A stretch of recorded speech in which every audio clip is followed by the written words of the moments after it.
Well, good morning everybody. Welcome to the Uptonsteel County Ground, Grace Road in Leicester. We're delighted you're able to join us for BBC's ball-by-ball commentary on the Royal London Cup match between Leicestershire and Nottinghamshire. Commentary brought to you by BBC Radio's Nottingham and Leicester. Dave Bracegirdle and Richard Ray, your commentators for the game, available through all the usual outlets, including, I'm happy to say today, BBC Radio 5 Live Sports Extra. The news from the middle is that Leicestershire won the toss and have chosen to bowl first in what has the potential to be a defining game really in this competition for both sides. Both sides have made changes as well. Dave Bracegirdle, as he has to go and update BBC Radio Nottingham at 11, will give you the Nottingham lineup. Yes, good morning Rich, good morning everybody. One change for Notts. Zach Chappell can start his birthday celebrations a little early. He's 26 years of age tomorrow, Zach. I'm sure he would have been looking forward to playing against his former side. Of course, he began his career here at Leicester, moving on to Derbyshire for next season. He's had a good run of games and been bowling very nicely indeed, Zach Chappell, but he's rested and rotated, if you like, for this game. And there's a debut for Toby Petman. He's been on the Notts staff for a couple of years, former Oxford University skipper, big, tall, fast bowler. He's had little loan spells at both Derbyshire and Kent. Played first-class cricket for each of those. He's now totted up 10 first-class appearances, including his matches for Oxford University, but yet to appear for Notts in any format until today. So Toby Petman will be in the side. He'll be hoping he's not out on the field for quite some time, because Notts are batting. I also understand there'll be a little bit of a rejig. Notts have been sending Dane Shardendorf in at 3 for the last few matches, and quite frankly, it's not really worked. He's not put a score of any substance on the board. So Lyndon James is going to bat 3 today. So Notts will be Slater, Budinger, Lyndon James, Asiba Mead the skipper, Montgomery, then Shardendorf back at 6, Patterson White, Fatih Singh, Brett Hutton, the debutant Toby Petman, and Dane Patterson, who said to me, wow, I didn't see that coming, when I asked him what he thought about his South African teammates yesterday. Well, I think some of us did, Dane, but certainly a 2.5-day test match wasn't what the administrators were after. But South Africa off to a great start in the series, and Dane Patterson absolutely delighted. Yeah, Leicestershire were not entirely displeased from one point of view, an entirely selfish point of view, because it made it less likely that Vian Mulder, who has been in supreme form for the Foxes over the last 6 weeks, will be called up by South Africa. Leicestershire, as I mentioned, have made a couple of changes. One that could be predicted, namely Davis. Will Davis coming in for the injured all-rounder Tom Scriven, but having lost Bjorn Hendricks briefly, temporarily, to the 100, they have brought in a new player. They are giving a debut to a young man called Michael Finnan, who has been signed from Cheshire. He is a left armer as well. I suspect not quite the same sort of left arm seamer as Bjorn Hendricks. We shall see. He's an unfamiliar figure, Michael Finnan, to all the Leicestershire supporters. But it's going to be Chris Wright who's going to open the bowling for the Foxes from the Bennett end of the ground. He's going to be bowling to the left-handed. I imagine it's going to be Ben Slater who's going to take first ball. It is Ben Slater, who was briefly of Leicestershire a season or so ago, just for a couple of games, but very successful in that he made a very big century against Lancashire in a game that Leicestershire went on to win. First game of the Bob Willis Trophy that season. Well, we have a delay, inevitably to start with, because a gentleman in the hospitality box who's standing up is being asked by Ben Slater to sit down again. He has a very bright white shirt on, and I think that's why he's moving across. He's being asked to sit down out there by Slater, and another gentleman has just emerged now from the hospitality box and has now sat down. I can tell you that because we're looking almost directly into the hospitality box from behind Ben Slater. We are between Louis Kimber at first slip and Harry Swindles, the wicketkeeper. Just the one slip for right as he comes down the very slight slope here at the Uptonsteel County Ground and bowls to Slater, who does edge down towards third man. Running across to his right is Mike Finnan, and that is a great start to his Leicestershire career for the youngster. Well, I say youngster, he's actually 26, Michael Finnan. Young man in terms of his first-class career, although strictly speaking, of course, this isn't a first-class game, it's a List A game. But anyway, he ran to his right from wide third man, tumbled and made a very good clean stop on a very difficult outfield on which to field, and got his throw away, saving 3 runs in the process. He'll be feeling a little bit better for that, Michael Finnan, I imagine. Slater picks up 1. In comes right, bowls, goes past the outside edge of Sol Buddinger's bat and into the gloves of Harry Swindles it goes. There should be a little bit of movement. We are playing on a hybrid pitch, one that has just a few % of sort of plastic or whatever the material, the artificial grass, is made of, so it has a slightly greenish tinge as a consequence. Seeing that ball just go past the outside edge, Leicestershire's captain Lewis Hill has brought in another slip. Aaron Lilly goes into first slip. Louis Kimber moves across to second. Right goes in and bowls straight to Budinger, who defends that straight ball off middle and off out into the offside. Leicestershire skipper Lewis Hill picks up. We are set fair. There's a lot of white cloud around, but a lot of blue sky as well. There's a brisk, warmish breeze, which the foxes atop the various flagpoles, and indeed the couple o'clock here at the Uptonsteel County Ground, suggests is from sort of west to east. As right is in outside off stump. Budinger withdraws his bat in an aggressive way, as though he was getting in position to cut it away, and indeed he does rehearse a cut shot, but he left it. Here's an update coming for BBC Radio Leicester, which you will hear every half hour, at least until Leicester City start playing football around 3 o'clock. Well, the news from the middle is that Nottinghamshire are 1 with Outlaws. Chris Wright has beaten the bat of Sol Budinger once with a ball that moved away. A debut in the game for Michael Finnan, who will be about to bowl. Young left armer signed from Cheshire. He has replaced Bjorn Hendricks, Leicestershire losing their South African left arm seamer to the 100, hopefully just for this key game in the competition. If Leicestershire win, of course, they will be guaranteed a place at least in the quarter-finals. If Nottinghamshire lose, they will be out of the competition. So a vital game for both sides. Nottinghamshire batting, they are 1 without loss.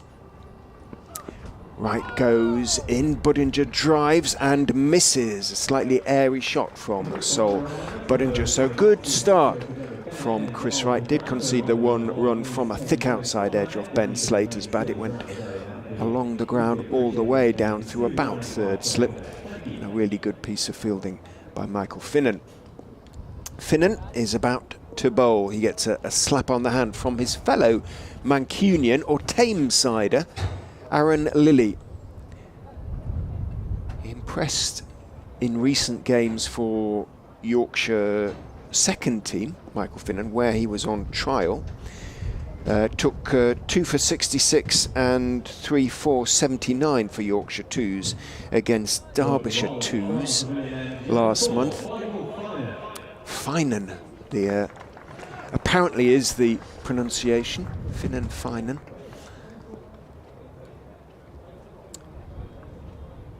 He looks slightly shorter, obviously, than Bjorn Hendricks, who found his way in this competition, or has found his way in this competition for Leicestershire in recent games, and still is, of course, the top wicket taker for the Foxes with 13. So Finan has a little bit to live up to. He's coming in now from the pavilion end, over the wicket to Ben Slater. Outside off stump, Slater cuts, slightly short of a length delivery. It's in the air through about fourth slip. No chance for Louis Kimber at second slip to get across, but Slater going for his shots hard early on. Almost a top edge, really, down towards Ed Barnes, who's at third man. Barnes, like Finan in the previous over, slid to his right to make the stop, and it's just a single to Slater. He moves on to two without loss at the Nottinghamshire score. Dave's back alongside, having updated BBC Radio Nottingham. Finan turns. Takes a few little short steps to get into his stride, and then bowls very straight to Budinger, who blocks it back out towards mid-off. Takes a couple of steps down the wicket, is thinking there might be a quick single in it, but Lewis Hill, Leicestershire's captain, quickly to the ball. 2 without loss remains the score. Sun behind cloud at the moment, so we don't have the scorching temperatures of recent weeks to cope with.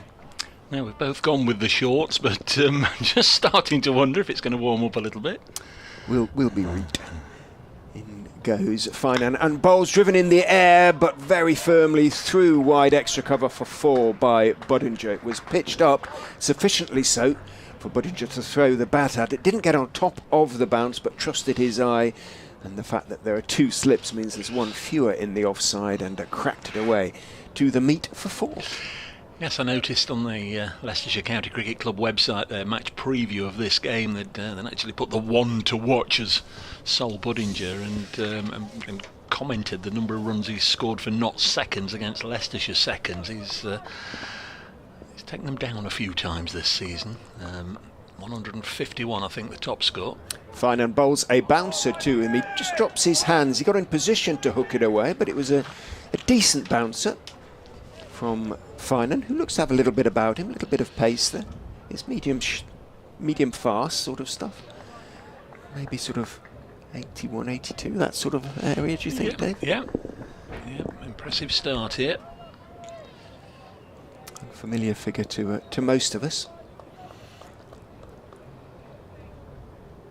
Turns. He's wearing 4, that's the number he's chosen, is in a little bit short, and short arm pull by Budinger, but a brilliant falling stop away to his left at mid-on by Vian Mulder.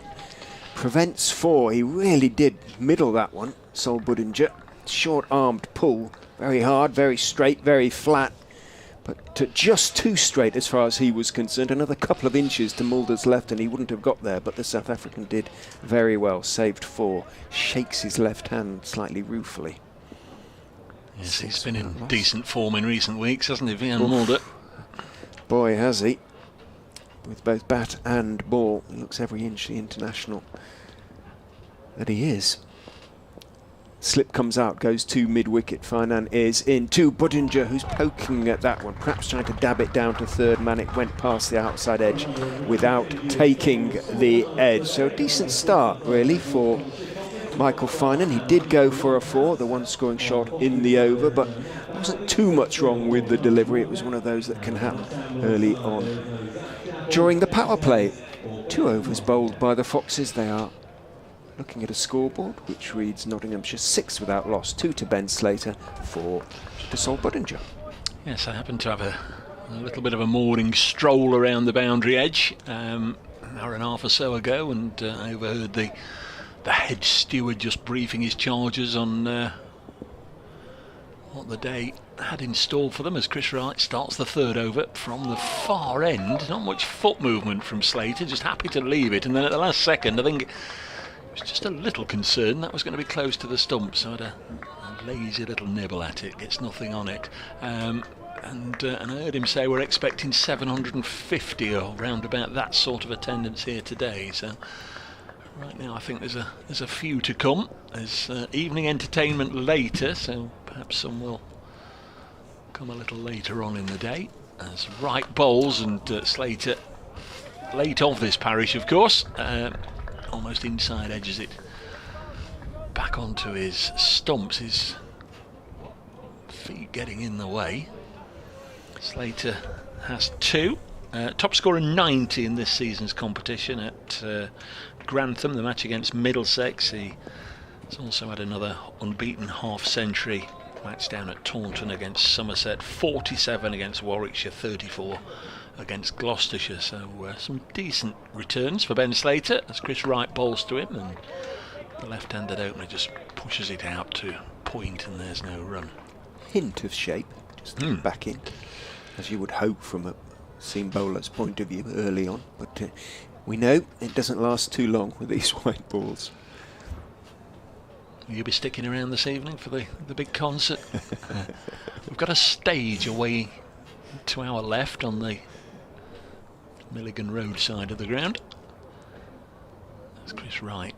Bowls nicely timed by Slater this time, but straight to mid-on, and Mulder makes his second important stop already this morning. He's getting battered, isn't he? He's hurt his left hand, and that one bounced up and hit him in the stomach, and he slightly winded him, I think.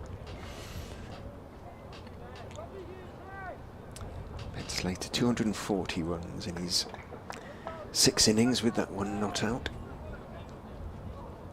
Important for Notts, and for him, he's one of the more experienced players in the side, relatively. Well, batters anyway. His Wright bowls, and it's a little late on that one. I think Wright was throwing for pace. Slater cramped for room, tried to cut it away, but it was too close to him. By the time he'd played his shot, the ball was on its way through into the keeper's gloves. Yes, out of this Notts 11, Slater, Hamid, Lyndon James, Liam Patterson-White, and Dane Patterson, you'd say, would be first choice members of the county championship side. Brett Hutton's probably played a third or so of the matches. Next one is hit into the offside, but again can't penetrate the ring, and there's no run. And then a sprinkling of younger players. So that's a maiden for Chris Wright. Leicestershire are 6, beg your pardon, Nottinghamshire are 6 without loss. After 3 overs, Leicestershire winning the toss through their skipper Lewis Hill, which didn't take place out in the middle. There's the idiot Bracegirdle standing out there in the middle, wondering where the captains and the umpires were, but Fox's TV had grabbed them on the boundary edge, and managed to get a word with the captains, and they did the toss down here. Our umpires are Mark Newell and Billy Taylor. Steve Davis, former Australian Test match umpire, is the match referee. Yeah, good from Wright, who has been one of the standout performers in the competition for Leicestershire. He wasn't necessarily sort of slated to play a major part, as Finan is in over the wicket. Buttinger's hit him in the air just over Vian Mulder, who turned, and he ran back quite slowly, Mulder, as though he thought he was going to get there. Didn't drop that far behind him at mid-on. Hands on heads out there for the Leicestershire players. Certainly didn't get all of that. Buttinger got just enough from his point of view. Dropped over the retreating Mulder. As I say, not retreating that quickly. No. They slightly misjudged it. Thought it was going to be a further over his head than it actually was. Anybody who saw Stuart Broad's catch yesterday morning, it was just like that, only Mulder didn't leap, whereas Broad did. Finan is in again to Buttinger, who has got more of that one. It was a little bit of a flat-footed pick up through the offside, but it was well pitched up, and he launched it over wide extra cover in the air all the way, but a long way over wide extra cover, and it's bounced down to the deep extra cover boundary for 4. So Buttinger's going for his shots. He's had a couple of arguably escapes really, but got plenty of that one, and he moves into double figures onto 10 of 12 without loss. Finan has got to hold his nerve here a little bit. Turns, runs in and bowls, and driven again for 4, and that was Fuller this time, and he puts his hand up to his head, Michael Finan, because he knows that was a poorer delivery. Buttinger didn't have to do too much in terms of stepping out to crack that one away. He was right on top of the bounce and thumped it away wide of mid-off. All Hill could do was turn and jog down back to a similar sort of position, a bit straighter this time, to pick up the ball. Consecutive boundaries for Budinger. He moves on to 14-16 without loss. Yes, welcome to the professional game. Just getting a word or two of advice now. It's good, probably, this from Leicestershire, just slowing things down, and one or two players, including the skipper Lewis Hill there, just passing on a word or two to Michael Finan. He is very much see ball, hit ball, Sol Budinger. They've strengthened the offside. They've moved Lilly across from mid-wicket to extra cover. Finan is in again, 2 Budinger bowls on off stump. Budinger, having picked up his 2 fours, content to block that one back down the pitch to the former Cheshire bowler. Yorkshire 2s as well. I understand Yorkshire were quite keen on signing him, but Leicestershire have given him I think a 2-year contract. It's a little bit like Derbyshire's Mikey Cohen, isn't it? The left arm similarity, similar sort of height and build. Runs in and bowls short, and it's bouncing up. Budinger is hit amidships. He's going to have to hurry there if that throw hits, but he very sensibly, without looking at where the ball was coming from, ran between wicketkeeper Harry Swindles and the stumps, perfectly legitimately, and down the side of the pitch, not down the middle of the pitch. And the throw from Swindles, which may or may not have hit the stumps, in fact connected with the back of Budinger's legs. He was sort of, it was whether it was a slower bouncer from Finan, I'm not quite sure, but it was hit amidships, went far too early at it, Budinger, and he was slightly winded and slightly startled to see Slater running towards him halfway down the pitch. It was the right call probably from Slater, but didn't do Budinger too many favours. He got away with it again, living slightly dangerously in various respects. But he's still there. That was a leg by in the end. In goes Finan, bowls to Slater, who leans forward and strokes the ball back down the pitch towards Michael Finan. Nothing too much wrong with the over. There was that one that was over pitch that was cracked away, but otherwise, as you say, welcome to the unforgiving world of professional cricket. Yep, 11 from the over in all, made up for the maiden that Chris Wright bowled to Ben Slater the over before. One or two people getting in touch, very kind of you. Russell says, have a good one, gents. I'm listening. Simon Aldridge, morning, gents. Hoping for another win today for Notts to go with the Canaries. 3 points last night, as you'll no doubt have deduced from that. Simon's a Norwich City fan. Have a great day, both. It's not so far, is it? Thank you, Simon. Did you just go from Nottinghamshire to Norfolk? He lives via in that, Kings Lynn. He lives in that part of the world. Ah. So, Chris Wright from the Bennett end bowls, and Budinger has an almighty mow at that one, gets nothing on it, goes through to the keeper. I mentioned it was Zach Chappell's birthday tomorrow. He will be 26 tomorrow. It's also Sol Budinger's birthday tomorrow. He will be 23. So Zach having the day off. Sol will be hoping to celebrate a day early with some useful runs here at the start of the day. One slip, 4 saving one on the offside, and it's hit straight to mid-off and dropped. Absolute dolly, and it's been put down by the skipper. And Budinger, well, he may just have had all his birthday presents there in one go. Moves on to 15, it's 18 without loss. It was pitched up by Chris Wright, just driven with minimum foot movement by Budinger on the up, and moving to the right of Lewis Hill, round about waist height, got both hands to it and just dropped it, plain and simple, and they took a single. Can't afford that could be very to drop too many expensive opportunities. Right, bowls again, Slater angles this to backward point, and there's no run. Slater, who of course had a very brief loan spell with Leicestershire in 2020. You've not mentioned this already, have you? You have. Whilst I popped out the room, and that COVID summer, the behind closed doors summer, it's quite bizarre that he made his Leicestershire debut against Lancashire at New Road. It sort of summed up what that season was all about, didn't it? That's right. It's in again, nicely played for runs by Slater, down towards a wideish third man, and it's a really good effort from Finan. He really showed lots of commitment there, and now he's getting up in pieces, has just inspected both elbows for any tissue damage, because he slid across the ground right on the rope but couldn't prevent the ball from going away for 4, and Slater gets his first boundary. He's on to 6. 22 with Outlaws. Yeah, I suspect he will have lost a bit of skin from both elbows there. That was an awful drop from Hill. He seemed to be quite late reacting to it. Took a step backwards, then realised it was actually fairly straightforward. He never seemed to quite get settled. A little bit of noise from the crowd as Wright is in again. Shot out at backward point. Slater has gone. That's a really good catch from Rishi Patel.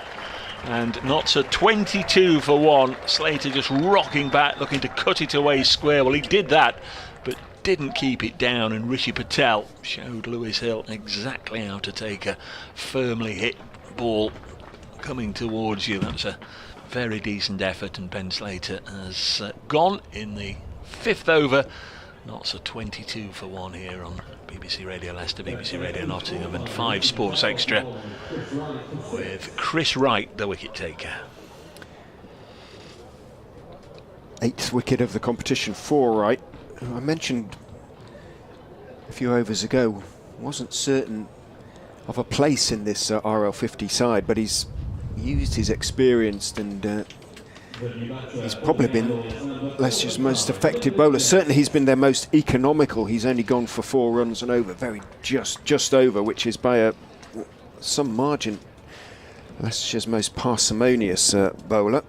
And that, as I say, is his 8th wicket at an average of just about 30. So been invaluable as far as the Foxes are concerned, and he'll feel still, as he will have put it himself, he'll still have been ticking about that catch going down.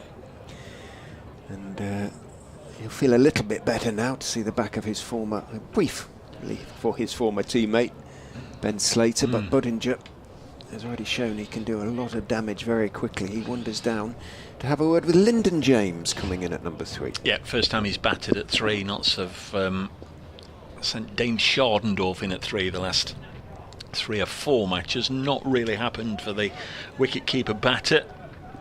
Lyndon James has been coming in at 6, and in truth, he awaits his breakout score in this competition. He's in a 37, a 47, a 7, a 35 and a 10 from the 5 innings. So 1 ball left in this over. Right bowls to Lyndon James. Big, tall, technically gifted right-hander punches this to mid-on, and it is the end of a successful over for the Foxes. Notts put into bat at 22 for 1 after 5. Right, scrapes away at the crease. Billy Taylor hands him his cap. For those not watching on the stream, Leicestershire's kit in this Royal London Cup is, well, I'll use the word fetching, but I accept it's a subjective judgment. It's a sort of reddy orange top with green sleeves, lime green or fox's green sleeves, if you like, with green and white sort of slashes across it. But it's actually proved quite popular with the youth. Yeah. Just hard to miss, isn't it? It is. Just quickly, one before the over starts. Charlie, one of my regulars, says, good morning, gents. Difficult one for me today. Hoping Notts win, obviously, but also individually supporting Louis Kimber, as I used to teach him at school. Oh, he's a serious talent, Louis Kimber. In goes Finan and bowls, over pitches it, lofted back over his head for 6. It was up there, it was in the slot, and Budinger, well, he's already making Leicestershire pay for that drop. Lofted it straight back over mid-off, and it wasn't so very high, but it was hit with a lot of power and very sweet timing, and it bounced over the ropes and over the advertising hoardings. And he moves on to 21. Morning to Lily. She says good morning to Dave and to Richard. It's going to be a good game. Lily. My County Yorkshire lost yesterday on the last ball of the match against Kent at Canterbury. It was hit for 6, wasn't Grant it? Stewart hit it for 6, yeah. Does that put Yorkshire pretty much out of the reckoning, or can they still go through from t'other group? In goes Finan and bowls again to Budinger, who cuts and cuts for 4. Lovely shot And Finan looks as though he's lost a little bit of confidence. It was just too much width. He dragged his length back, but it was out there, and Budinger on top of it cut it away. Pretty square, and Rishi Patel is behind square, dive to his left, couldn't get there. Crosses the ropes for 4, so 10 from the first 2 balls of the over. And Finan's head is a little bit down, understandably perhaps. He has bowled 14 deliveries now, gone for 25 runs. Just do with an inside edge onto the stumps or a thick outside edge flying to the keeper or some such. And he goes and bowls. That's a better delivery on off stump. Budinger went back and played it with an angle bat down into the ground, again wide of Patel, this time to the other side. The throw from Ed Barnes is slightly wide of Harry Swindles, who in his attempt to stop it dived basically, or fell really, into the stumps. I think it was his feet went from underneath. Did he slip as he went in there? Doing a bit of the old Dean Gaffney's there, I think. He just couldn't get any traction and over he went. A longer stud next time. I was going to say, I'd be surprised if he's got spikes on. They look rather sort of like trainer-like, don't they, whatever his cricket boots are. And he and the stumps came together in a rather undignified and awkward way. Budinger picks up 1, moves on to 26 from just 20 balls. He was on, what was he? He was on 14 when he was dropped. So he's already added 12 to that. Finan is in 2. James bowls a full toss and it's driven away for 4 through the offside, outside off stump, and he has rather lost his confidence. I would suggest he started well. The first over was a good one, but unfortunately, from the young man's point of view, or the fledgling professional cricketer's point of view at any rate, it's being shown how tricky this game can be already. 37 for 1. James gets off the mark with that gift delivery. Good morning to John Pinkson. Says, good morning, gents. Looking forward to a very good match today. Very much enjoying watching Sol Budinger so far. Thank you, John. At Brace Cricket, at Foxes Cricket. 22. 22. I think I was trying to make it 2022 earlier and it wouldn't work. In goes Finan and bowls straight. James turns the ball off middle, back down the pitch towards Michael Finan. You are dealing with a simpleton, but you're well aware of that.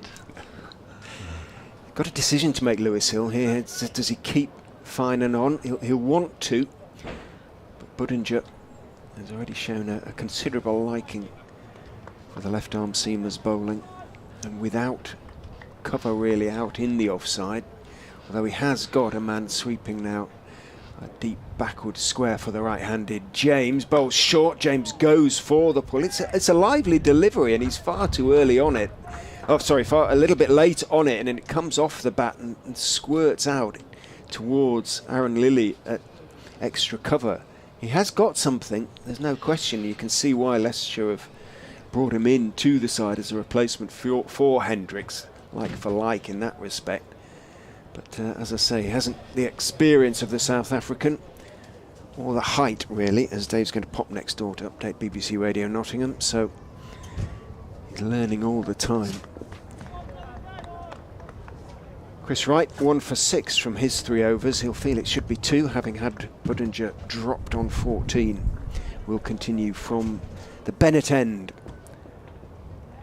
of the Uptonsteel County ground. He's still got his slip in, Louis Kimber, as he comes in and bowls to Budinger, who goes back to a slightly short of a length delivery. It's straightish, and off the back foot he plays it with an angle bat down into the ground, and it runs out to Rishi Patel. A backward square on the offside, and there is no run. You can also email me if you wish. Richard Ray, RAE23 at gmail.com. if you're not on Twitter. Right, and his dark hair, longish, flopping, runs in and bowled him! Goes through Budinger, little bit of an in-swinger, and Wright and Leicestershire will be hugely relieved. Swung past the inside edge of Budinger's bat. I suspect he indicates with his right hand that there was movement back in. Wright has started extremely well, and Leicestershire will be very, very relieved that the drop of Budinger on 14 only cost them another 12 runs. Right, bowls Budinger for 26, and Nottinghamshire are 37 for 2.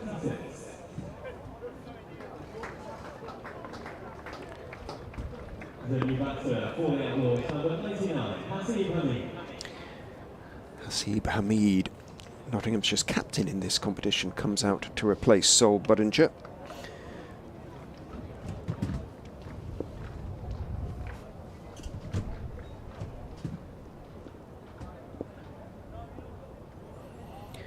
Leaves the pitch downcast. Understandably, managed to get Finan in particular away for a couple of really nicely, cleanly hit boundaries, including that huge straight 6, or big straight 6 anyway. And would have been hoping to go on. Notts could have used a 60 or a 70 from Budinger because it would have come quickly. It would have given them a real basis to go on. 37 for 2. They don't want to lose another during the power play, that's for sure. Stats suggest 3 wickets in the power play. Makes it difficult to go on and build a really formidable score, obviously, really. So Hamid will be looking to play himself in for sure. That's the sort of player he is anyway. Hill and Wright in conversation. Lilly comes running in from the covers into first slip.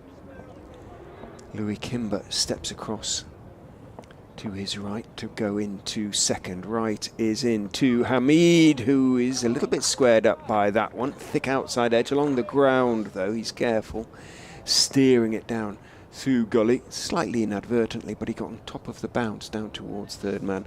Takes one, is off the mark. Update coming for BBC Radio Leicester.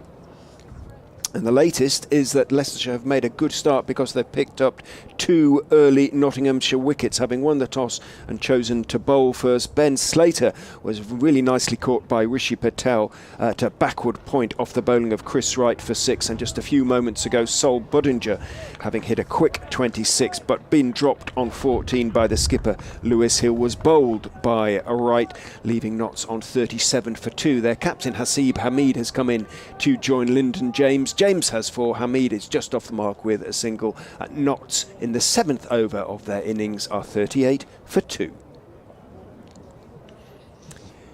Back with you on commentary after that update. Wright, elbows jutting, runs in and bowls very straight to James, who stays on the back foot and carefully blocks it out towards Lewis Hill. Well, bowled righty is the somewhat unoriginal nickname for Chris Wright.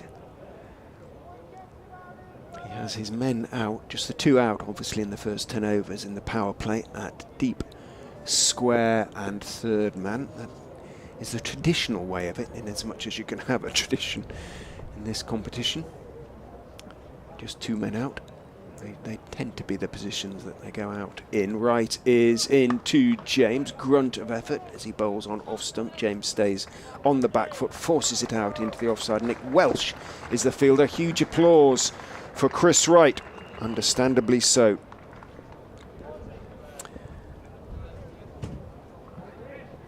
.38 for 2 after 7. Leicestershire. Wright figures now of 2 for 7 from his 4 overs.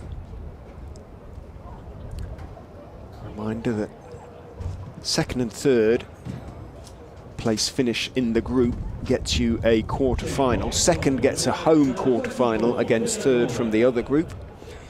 If you finish first, you go straight through to a home semi-final against the winner of one of the quarter-finals. Dave's back alongside. I don't know, were you in between boxes when Wright bowled, or no, did you manage to see it? I saw it.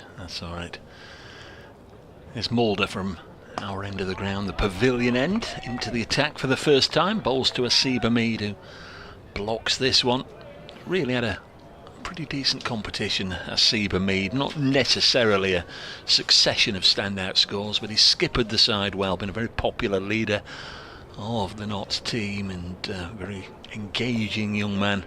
It's been lovely to see him go about his work and watch the youngsters almost hanging on his every word. 1 century against Middlesex, a half century against Warwickshire. He's on strike now, drives into the offside, and there's No run. I beg your pardon, there is 1 run. It's stopped at point, but the fielder couldn't hang on to it. Who's that, Richard? It's Will Davis, I think. It bounced horribly off of one of the U's. I think it's one of the practice pitches, basically, that's used for warm-ups, and it took an awful bounce and he deflected it goalkeeper style, two-handed.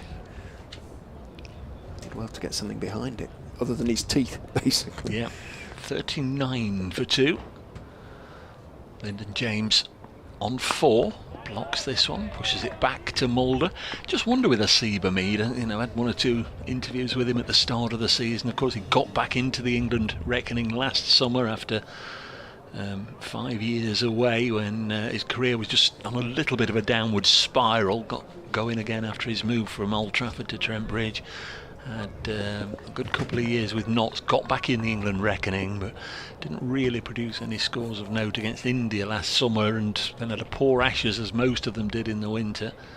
There's Mulder in again, and the tall Lyndon James just rocks forward and blocks it out onto the offside. But I think most people yesterday seemed to think, well, that might be the end of Zach Crawley for a while. So if they are looking at a change, well, the form he's been in, I would suggest he might be one that they'll be looking at. I certainly think, and you saw Ben Duckett got his whatever he got here, it was a big score, wasn't it? And then followed that up with a double 100 against Derbyshire in the game after. Duckett's been in fine form as well.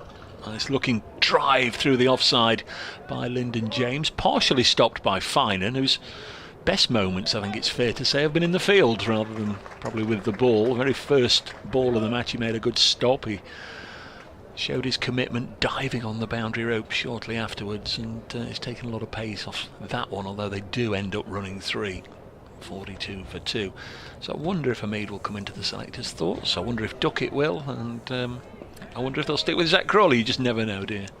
I saw an interview with Collingwood suggesting that they will remarkably stick with Crawley. However, there's Mulder. Balls and past the outside edge and through to the wicket-keeper, Swindles. So Ian Mulder's first over, eliciting 2 scoring shots, a single and a 3. He's none for 4. Chris Wright has been terrific this morning, got both wickets that have gone down so far. And both left-handed openers, dangerous hitters, quick scorers as well have gone, and I think Leicestershire will be very pleased about that. These two, whilst they probably could hurt you over a 2-hour period, neither Asiba Mead or Lyndon James is going to go out there and just whack a 17 or 18 ball 50 at the top of the day like Budinger or Slater might do. And you just wonder whether in those circumstances, with Budinger gone, Hill might have kept Finan on. However, Wright is in and bowls very straight to Lyndon James. He just leans forward, tall right-hander into the defensive press with slightly angled bat, pushing it out into the offside. Patel and Welsh compete to get to the ball first. Dot ball. However, Hill has decided to go to the South Africa all-rounder, Vian Mulder, who's been almost as good with the ball in this competition as he has been with the bat. He's picked up 9 wickets for Leicestershire. Wright is in, goes past the outside edge as James tries to hit him away off the back foot. The ball doesn't do too much, but it's a little bit too close for him, and again minimal foot movement from James. Tried somewhat unconvincingly to force it away through the offside, didn't get anything on it. So plenty of white cloud around, but it is moving, or being moved pretty quickly by a strong breeze from sort of southwest. In goes Wright and bowl straighter this time. James is careful, circumspect, again preferring to stay on the back foot. Angled bat, sees the ball roll out towards Patel at that deep gully stroke backward point position on the edge of the circle. Because there's a breeze, a strongish breeze, and it's coming in the direction it is, and we have our window open, obviously, you will hear the occasional slight banging noise in the effects mic. The sort of heavyish polystyrene-ish tiles which adorn the roof of the commentary box lift up and down. In goes Wright and bowls outside off stump, and it swings past the outside edge of James' bat. James stepped across early And Wright saw him moving across. He was getting in position, I think, to try and pull him away or work him away through the leg side. There's a big open area at mid-wicket. Wright banged it in a little bit short and a little bit wider, and it swung away. And as Dave said, it's a super opening spell, this, from the veteran seamer. He's always been a good player, hasn't he, through his Essex days and his Warwickshire days. Who is in and bowls, and James again stays on the back foot to that straight ball, just turns his wrists on the defensive push back down the pitch. It trickles towards Wright, who picks it up and then hands the ball to his captain, Lewis Hill. Title winner during his time with Warwickshire. He had 1 or 2 injury problems then, I think, shortly afterwards, and sort of found it hard to come by a regular starting place. As a consequence of which, he is an absolute physiological expert. In he goes and bowls to James just outside off stump, and James can deflect that one down to around about third stroke fourth, slip perfectly deliberately down to third man. It goes for a single, but another tight, probing, testing over from Chris Wright. He has now bowled 5 overs and has 2 for 8. Nottinghamshire 43 for 2. Michael Finan having gone for 30 from his 3 overs, and Vian Mulder having gone from 4 from his single over. 1 over left in the power play now. Then Leicestershire obviously can send another couple of fielders out into the deep should they so choose. It's going to be Vian Mulder to bowl it in the red and green of Leicestershire. Bowls to Lyndon James, who just bunts this up to mid-off, and there's no run. In overall head-to-head meetings in one-day cricket, Notts just ahead, 31 wins to 27, but in Leicestershire, as you'd expect, the Foxes well ahead, 18 wins to 12. There's been meetings here over the years, obviously, but also back at Loughborough in 1970, and there's been 3 meetings at Oakham School as well. As Mulder bowls, that one didn't get up, and they're going to get byes here, and they're going to get 4 byes, I think. Didn't get up at all. Lyndon James went to pull it away through mid-wicket, completely missed it because it didn't get up. It missed the stumps and then took another bounce, completely wrong footing Harry Swindles, so he could only offer a glove at it, and it raced away from him and down to the rope at the far end for 4 byes. Extraordinary delivery, lots going on, but it could have brought the end of Lyndon James had it been straight, because he completely swished over the top of it trying to pull it away. There's Mulder in again, this time with more conviction, works it off his hip for a single, 48 for 2. The last meeting in a one-day capacity here was 4 years ago, and what turned out to be both Sami Patel's last 100 for Notts, or so it seems.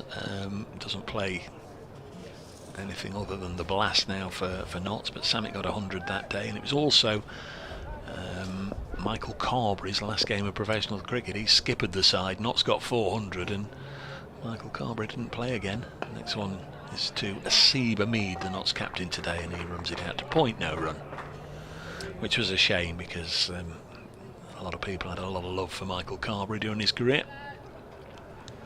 It's a bit of painting now, doesn't it? Top artist. Yes, he showed us a lot of his portraits that he did when he came to Leicestershire. We should probably add that he didn't leave in disgust because Notts got 400 that day. It was no, that was the it was the ongoing issues. There were 2 things there, weren't there? Yes. Notts won the game and got 400, and Samet got 100, and Michael Carberry skippered Leicestershire, but it turned out to be his last game. Just a couple for the Notts captain, Hamid, who again runs it to point, no run. John, who'd earlier said he was enjoying watching Sol Buddinger, said typical, he said he was out as soon as I said he was looking good. Using that logic, goodness, Hamid and James look terrible. Yeah, we all do it, the curse of the commentator. Last night watching the Athletics, and confidently predicted about 4 winners on the trot, and as Mulder bowls, they're all firm favourites, of course. This is push back for 26. It's a little easier, I think, to pick 200 metre and 400 metre and 1500 metre runners in an eight man or woman race than to pick the horses or pick a successful accumulator at the footy. Never have any joy with that. Sun's coming out, Rich. It is, and it's a really lovely day. So if you're in the vicinity, do come on down. Plenty of room. Ladies' Day. I'm not entirely sure what that means, but No. gents are admitted as well. Right, we'll continue. He made bowls. You know, he has, I think, on a couple of occasions, bowled through. Comes in from the Bennett end and bowls to James, who times it beautifully. Just outside off stump, just enough room for the tall right-hander to crack down on the ball. It bounces up and over the diving Rishi Patel and down to the wide third-man boundary for 4. Beautiful piece of timing from Lyndon James, who moves into double figures onto 13. Brings up the Outlaws of 50. You are the Outlaws in this, aren't you? Yeah. Never quite sure in which competitions the various nicknames apply or are meant to apply. Right is in to James, who's cutting again. This time, although he does time it quite nicely, it isn't quite as sweetly timed, and it bounces up quite nicely for Patel, who takes the ball on the bounce in front of his chest. Dot ball. Doesn't actually say Outlaws on the shirt anymore as it used to. There's just the logo. Does the shirt still have a sort of outline of Trent Bridge sort of profile on it? Not as it did 3 or 4 years ago. Yeah. Well, you see, going back far too far. Right is in and bowls on off stump, and James looking to force in the offside. It's a little bit too straight for him to get it away, so he checks the shot slightly, makes sure he gets everything behind it, steers it out towards Vian Mulder, who, having stopped the ball, tosses it for some reason to his left, to Aaron Lilly, who tosses it back to him before he hands it on to Chris Wright. 52 for 2. Never quite sure what a good score might be, as Wright is in. James gets a shortish ball that he pulls. He's not going to get it past Hill, who does have a bit of ground to make up to the ball, running back and to his right at wide-ish mid-on. He does do so. James picks up a comfortable single, moves on to 14, 53 for 2. We talked earlier, I don't think we're entirely sure while we're playing on a Saturday, when there are a lot of games yesterday and quite a lot tomorrow in the Royal London One Day Cup. I wondered if it was to avoid a clash with Leicester City, but you tell me no, they're playing Southampton. Several hundred yards behind us. Wright is into Hamid, tucks him up a little bit, but he's on the back foot. He's a very good player and can just turn it off middle and leg out towards mid-wicket. Hill has to run again. A good few yards away to his right, and Hamid picks up 1, just playing himself in carefully. The not skipper, he's on 3 off 8. James slightly more aggressive, 14 off 23, run rate at 5 at the moment. Not quite as close to the football ground as they are in Nottingham, where many, if the cricket is on a Saturday, they'll come for the morning session, then walk over the road and then come back for the last hour. So a little further away, isn't it? Wright is in again, driven away, square driven away through the offside with a beautiful piece of timing by James. So for the first time, Wright comes in for a little bit of punishment in his spell, concedes 2 boundaries to James, both timed with really beautiful timing by James through the offside for 4. He moves on to 18 off 24. Wright still pretty nice, the figures, 2 for 18 from 6, 58 for 2 knots, and James looking in, as far as Leicestershire are concerned, slightly ominously good touch out there. Yeah, Chris Wright got the captain's pat there on the back at the end of the over, so I'm sure Lewis Hill has gone over and said thanks for now, Chris, save your other 4 for a little later on. There's going to be a change at this end, Mulder coming out of the attack, and Ed Barnes is going to bowl from the pavilion end, his first bowl today. It's also Will Davis. There's quite a number of options actually for Lewis Hill to turn to today. No real spin options unless you count Louis Kimber, who picked up 4 wickets with his spin at Bristol against Gloucestershire, and of course Aaron Lilly, but they're both part-time spinners. Of course, Callum Parkinson and Rian Ahmed are away. Colin Ackerman, another one, as Barnes starts his work for the day, bowling to Asiba Mead outside the off stump, swinging away.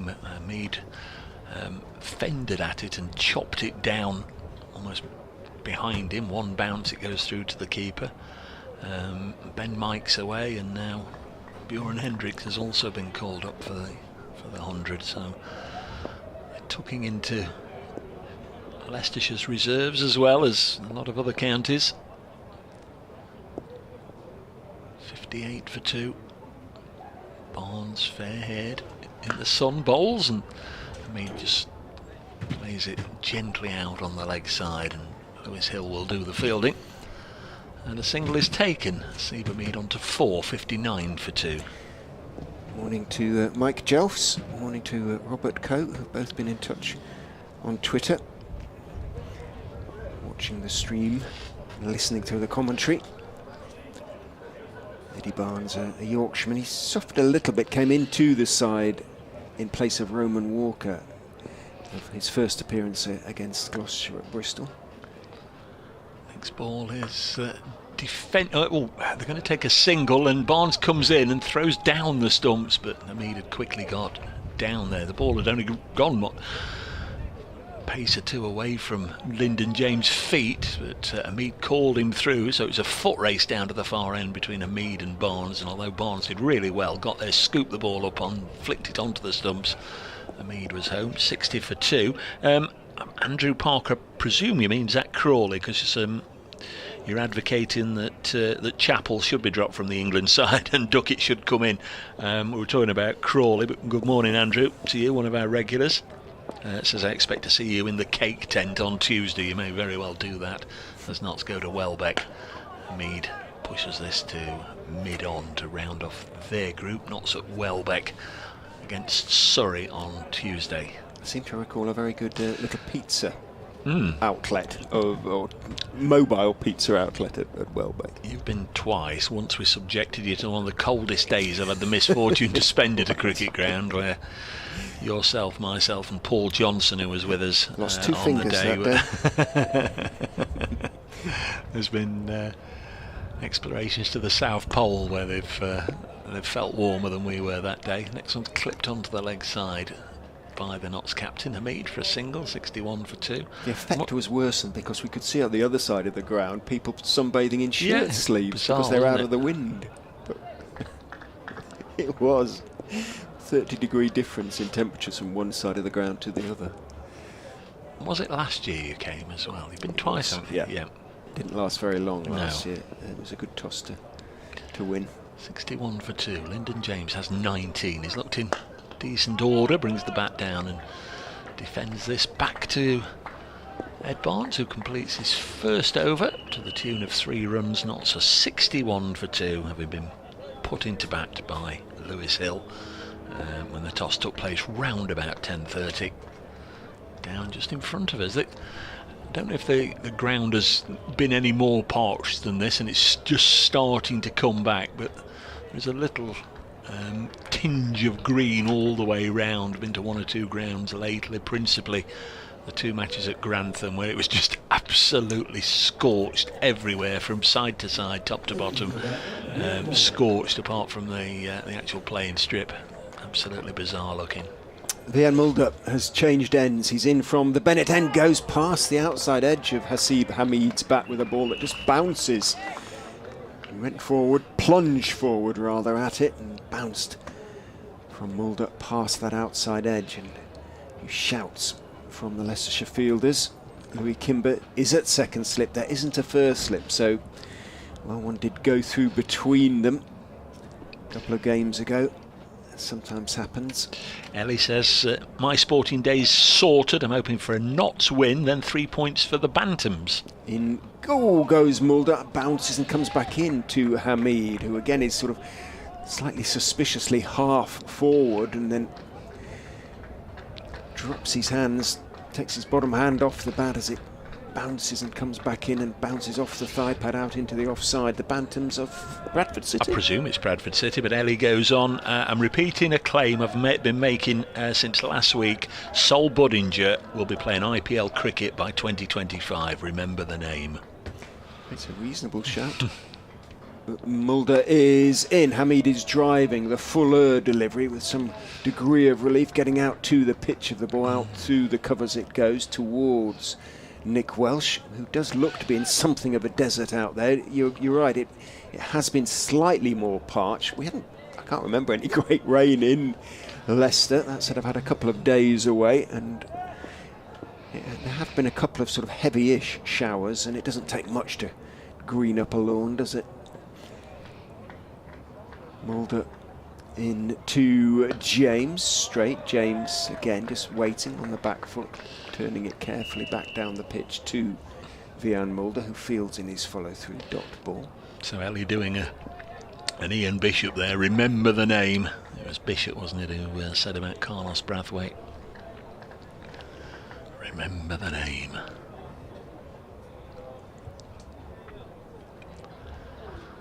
Felt for a few in the hospitality area before the start of play. They were asked to move, weren't they? Get out of the way. In goes Mulder and bowls very straight on off stump. James leans forward, back down the pitch it goes again. I think they've just asked to sit down by Ben Slater. Slater having gone, they're all standing up again now. But the it side doesn't screen bother is, Lyndon James. The side screen's there for a purpose, but I guess there is a little bit of a danger that it can just get in your eye line if they're sort of, as you look into the distance and they appear above the sight screen. You are kind of looking up a slight slope as well, which exacerbates the effect. Mulder is in. James is moving across as he did. Oh, that's a bit harsh. Signalled wide by umpire Taylor, but he stepped across to his right. Mulder followed him and bowled a decent bouncer. Lyndon James pulled out of the shot, but that seems a very tough signal of wide in those circumstances. However, wide is signalled. Yeah, as long as they're consistent through the game. But yeah, I think on another day, another umpire might well have seen it differently. Mulder has to bowl it again. Is in and does, and it's top edge down towards long leg, and it's caught by Finan. And well, James, having pulled out of the first attempted hook that was signalled wide, he went for it at the second attempt. It wasn't quite as short, top edged it, and I wasn't sure it was going to carry all the way down to Finan, who will be a very relieved man. He took it around about waist height, just took a few steps in from long leg, and Lyndon James, having looked so promising, particularly with those two drives away square on the offside off right, comes and goes for 19 and knots a 63 for 3. Yes, that's just hear the Tannoy announcer just trotting out the details. No wish to try and compete. End of the 13th over. There's Matthew Montgomery on his way out to the middle to replace Lyndon James. Last ball of the over, and he wouldn't have had that last ball had it not been for the call of a wide. So there you are, Rich. You were a little harsh on the umpire, but inadvertently is giving you a bit of assist there. That extra delivery again banged in short. Lyndon James trying to pull it away, top edged it down here, and young Master Finan will be feeling a lot better right now. Judged it nicely, never looked for a split second like he was going to drop it or indeed have any difficulty with it at all, did he? I'd like to have his heart rate though. I bet it popped up when he saw it in the air, increased. But yeah, he'll feel he's made a real contribution. And in the field, in fairness, he's been immaculate. A really good stop, as you said, off the first ball of the match, and then he's taken his catch as well. So he has made a contribution. So it's going to be Ed Barnes. Keep an eye on the clock as we're just about hitting midday. Barnes in to Hamid, pushes this gently out onto the offside. So Matthew Montgomery started with 87, and that came just after he'd made his first class debut for Notts down at Glamorgan, where he made 89. Ben Duckett was away with the Lions, so on debut. Good start. Another South African, am I right? Montgomery? Yeah, born in South Africa. Got a German passport through the lineage, so there's no issue about him playing here. He's a little push and run from Hamid, 64 for 3. I don't know how these things work, but he assures me that's how it's all sort of come around. He's been playing in England. He played in the York area for a season or two, and then a season or two with not seconds. Last year made his debut in the Royal London One Day Cup, and as I say, this year he forced his way into that powerful looking top 4 or 5 when Duckett was called away for the England Lions, and got a 80 odd. Looks the business. Right arm off spinner as well. 64 for 3. I'd imagine if Duckett does get an England squad call up for the rest of the summer, then he would probably be the one in line, because when Notts resume county championship hostilities, Leicestershire of course are their first opponents beginning of September at Trent Bridge, so you might see a bit more of him. This one past the outside edge. That was nearly the end of him today. 64 for 3. Just time to pop next door again for me. Yeah, good first ball from Barnes's point of view to Montgomery. Bounced a little bit, went forward a little uncertainly, bounced past the outside edge again. Kimber's almost standing at, in fact Kimber's almost standing at almost third slip now. It is a sort of wide second slip, so Harry Swindles will have to move to his right sharp as if there was an edge. Barnes is in, bowls very straight, and Montgomery leans forward, middle of the bat, defensive push out into the offside. Mulder moves in from extra cover to field. There's no run. Try and keep slamming doors down to the minimal. So we get a fair old through breeze / gale, if you're not careful, up here. We're on top of the pavilion for those who know Grace Road. And we have a pretty good view today. We're only just off centre as Barnes is in. Again, very straight, good line and good length from the young Yorkshireman. Montgomery is forward. Ed Barnes from North Yorkshire, the Knaresborough area. Broke through into Leicestershire's first team last season. Hasn't figured quite as much this season, no doubt to his disappointment, but getting his chance now. As I say, went for a few at Bristol against Gloucestershire, but bowling accurately at the moment is in, and Montgomery is forward, dropping it out towards point, but seeing that the man at point has a lot of ground to make up to the ball. Finan calls Hamid through for the single and does so successfully. There was plenty of time for the single to be completed. End of the over, the 14th, 65 for 3. Pitch has played pretty well, I think.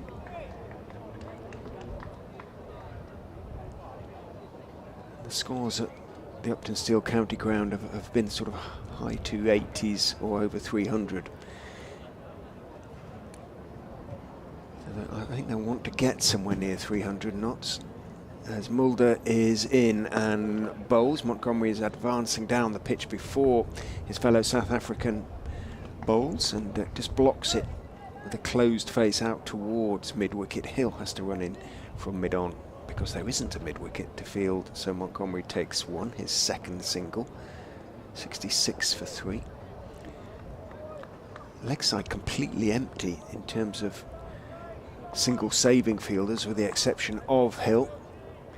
There's a deep square and a long leg, otherwise very much an offside field, as Mulder is in to Hamid, bowls straight so Hamid can work it towards square leg. There should be 2 because it's a long way for Davis to come into field. Update for BBC Radio Leicester. Yes, 3 of them. Ben Slater was caught by Rishi Patel off the bowling of Chris Wright for 6. Sol Budinger was then bowled by Wright for 26, part of a really good opening spell from the veteran seamer. 37 for 2 at that stage, and then just a few moments ago Lyndon James, having looked in pretty good order in going to 19, tried to pull a delivery from Vian Mulder, got a top edge, and it was well caught by Leicestershire debutant Michael Finan down at long leg.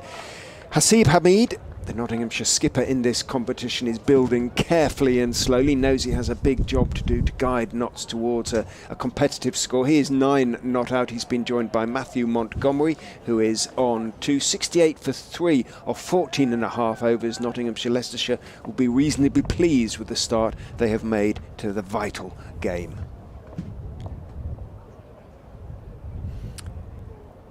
Mulder continues, down the slope he comes and bowls. Hamid is driving, not timing it though. Down into the ground it goes and bounces up quite comfortably for Aaron Lilly in the covers to make the stop. Sun comes back out, a lot of blue sky overhead at the moment. So plenty of cloud away to the sort of west where the breeze is blowing it from, so to speak, but temperatures are pleasant. Mulder turns. It's his 4th over, 1 for 10 at the moment for him. Bowls outside off stump, tempter, but Hamid not to be tempted, lets it bounce and swing through into the gloves of Harry Swindles. Yeah, Notts need a partnership really. They've certainly come second best in the opening hour, losing 3 very capable players. Hamid and Matthew Montgomery, both in reasonable form. A couple of left-handed hard hitters to come in, Patterson, White and Singh, and also the wicket-keeper Schardendorf. Mulder is in edge, just short of slip. Kimber formed the long barrier, turned his head away as it bounced down towards him, probably about 2 or 3 feet short of him, bounced up off the body, and Swindles completed the fielding. Dot ball, but another good over from Vian Mulder, 1 for 10 from 4 overs from the South African, who's picked up with that wicket, moved into double figures for the competition.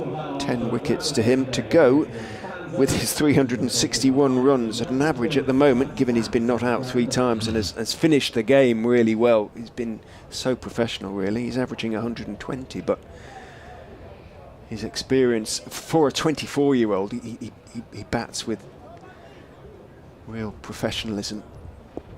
68 for 3 after 15. Going to be Ed Barnes to begin his 3rd over with the 16th of the match. Barnes 2 overs, none for 5. Balls to Montgomery, who just bends the knees, pops back up to open the face, guide the ball down to 3rd man for a single. 69 for 3. Montgomery on to 3.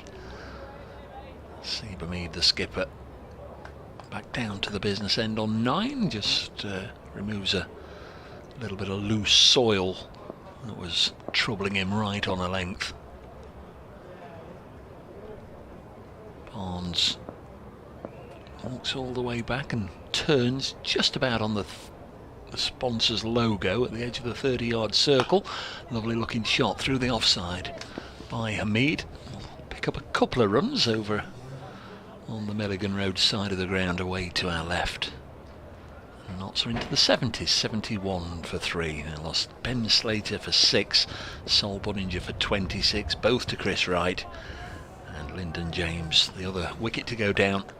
Vian Mulder removing Lyndon James for 19 a couple of overs ago. There's Barnes. Into the Notts skipper. Again, just a nice little controlled steer, just a dab for a single. To Shelford. Mead on to 12. It's only going at strike rate of 50 now. Faced 24 balls for his 12. Montgomery the same. He's 3 from 6. So they're going to have to pick this tempo up a little bit. As Rich said earlier, difficult to know what a decent score is, but Notts can't afford to lose another wicket or 2.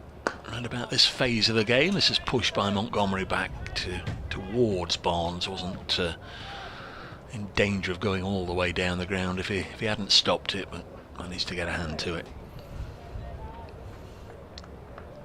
72 for 3. Notts finish on Tuesday. We've had all the group stage, the group phase of the competition finishes on Tuesday. Most sides are playing, aren't they? Notts have got Surrey at Welbeck, Leicestershire here against Durham. This is pushed into the offside by Montgomery for a single, 73 for 3.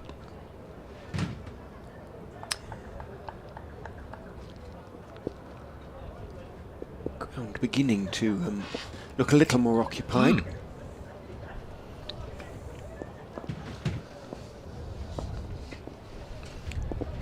Many of them in good heart. Number of flags around the ground. Always nice to see. As Barnes in again to Hamid. This time Leicestershire were alive to the possibility he was going to try and chop it down to third man, and the attempt was cut off. 73 for 3, so 5 from that over. It's been almost like pulling teeth for Notts over the last 5 or 6 overs. Just can't rattle together a decent over. I think they've only had 3 overs out of the 16 so far where they've hit double figures. A couple from Finan, and the last one from Chris Wright went for 10 as well, didn't it? Lyndon James got in for a couple of boundaries. Mulder, one of those seamers who has been keeping it tight, will continue from the Bennett end. He was ready to go, but then he just adjusted his field, moved Davis a little wider at long leg, comes in now and bowls to Montgomery, who leans forward, steers it nicely through sort of straight-ish cover between Patel, who's at backward point, and Finan, who is at extra cover. I'm having to get used to a new number, 4. He hasn't gone for a high number. Gloucestershire on earlier in midweek, every number seemed to be sort of 70s or 80s or 90s or something like that. Very high. Mulder is in, driving in the air. Thick outside edge from Hamid. Did reach for it a little bit and got away with it to a certain extent. Skewed off the thick outside edge through a roundabout gully, very well wide of Kimber, who, as I say, is at second slip. No chance for him to get across there, but Hamid just rehearses the sort of squarish drive as he reaches the non-striker's end there. He was trying to hit that straighter, and as I say, on another day, the edge could have gone straighter as well. Mulder is in, bowls a bouncer to Montgomery, gets in position to pull, but then just drops his hands. It was a little bit too high, probably. 1 for the over, signals umpire Taylor. As I say, Montgomery probably wise to pull out of that one. Might have been another top edge had he gone for it. It is a sign of how well the Foxes are doing and where they feel they are at this stage of the match, because they've still got a slip in there. He's been in there throughout, Kimber. Although he's still pressing for wickets. I'd like to get someone like Patterson White in early, I would think. In goes Mulder and bowls again, a little bit short, but wide enough for Montgomery to get up on his toes and guide it nicely down through wide gully, just wide over Patel, moving to his left down to third man and taking 1, just simply because he's sort of more likely to sort of fail earlier against the harder ball. If he comes in against the soft ball, he can do some frightful damage. He did on Wednesday at Edgbaston, 43 off 17 balls, 4 sixes, including 3 in a row. Almost got Notts over the line. Mulder into Hamid, Fuller this time, but on towards mid and leg. Hamid can reach across and turn it through that vacant mid-wicket area. Lilly comes in and throws, almost does some damage himself to Matthew Montgomery. I don't know whether Montgomery took his eye off the ball, but he got a warning shout from Swindles actually behind the stumps. Lilly, not one to stand on ceremony. It was partly because of that, which is a very polite way of putting it. Leicestershire didn't qualify for the quarterfinals or the knockout stages of the T20, as Mulder is in and bowls. Thick outside edge from Montgomery, but he was in control. Might have been angled back slightly as he went half forward to that one, just outside off stump. Down past Kimber it runs down to third man, and 1 is taken. So 4-5 again off the over, so they're okay. No, it's 4.6 at the moment. They're beginning to build another little partnership, another platform. Plenty of overs left to go, 33 of them, 78 for 3. Yeah, once again the relatively early loss of Sol Bodinger, though, is leaving a lot for the middle order to do. They've had to rebuild. They know they can't afford to go too hard and lose too many wickets at this phase of the game. Otherwise they'd be in danger of coming woefully short of an acceptable target. Here's Barnes in, thickish outside edge this time from Montgomery, and that's going to test the fielder down there. It makes a very decent stop, and there's only a single. 79 for 3. If you've got somebody at this phase of the game who can hit the ball as hard as Bodinger and is willing to take the fight to the bowlers every single delivery, it's a completely different contest. But right now, understandably, Montgomery and Hamid playing their own game, just working it into the gaps, just trying to build a partnership, put the pressure back on the Leicestershire bowlers and try and get to the last 10 or 15 overs still with plenty of wickets in hand. That will be the game plan. Let's see if they can execute it as Barnes is in and bowls. Hit square of the wicket on the offside by Hamid. And there's no run. Rishi Patel doing the fielding, who took the catch to dismiss Ben Slater earlier. 79 for 3. Big afternoon of sport on BBC Radio Nottingham and BBC Radio Leicester this afternoon. Forest are away at Everton. Mansfield Town plays Stockport County. Notts County play Chesterfield at tea time as Barnes aborts this approach to the crease, whether he was knocked out of his stride by the breeze, or whether he looked up and felt Asib Hamid wasn't ready, or maybe he lost his stride pattern, I'm not sure. But we'll do that one again. Leicestershire at home to Southampton. Here's Barnes. It's quite a blustery day, as perhaps you can hear on our effects microphone. Ball of fullish length is again just basically blocked out to point by Asib Hamid, the Bolton Bradman, as he's humorously called around Trent Bridge. Delightful young man. Should have skippered Notts in the Royal London last year, but then got that call away to play for England in the Test series against India. So Peter Trigo skippered Notts last year. Hamid has worked this one off his thigh pad, and I think he's actually worked it away off the thigh pad. Yeah, it's going to be leg byes. 2 runs taken as they scamper back very quickly. 81 for 3. Saw Peter Trigo a week or two back when Notts were down at Taunton, doing a little bit of media work down there. Bright red trousers, as you'd expect. Colourful character in every respect. 81 for 3. Barnes bowls again on the pads of Hamid. This one's just tickled away down to the long leg. One more, and the scoreboard has taken 5 minutes out. I think it's 82 for 3. There's a board away to our left, isn't there? Yes, there we are. That one's working nicely. 82 for 3. Not much can go wrong with the manual scoreboard. Plenty of chatter down below.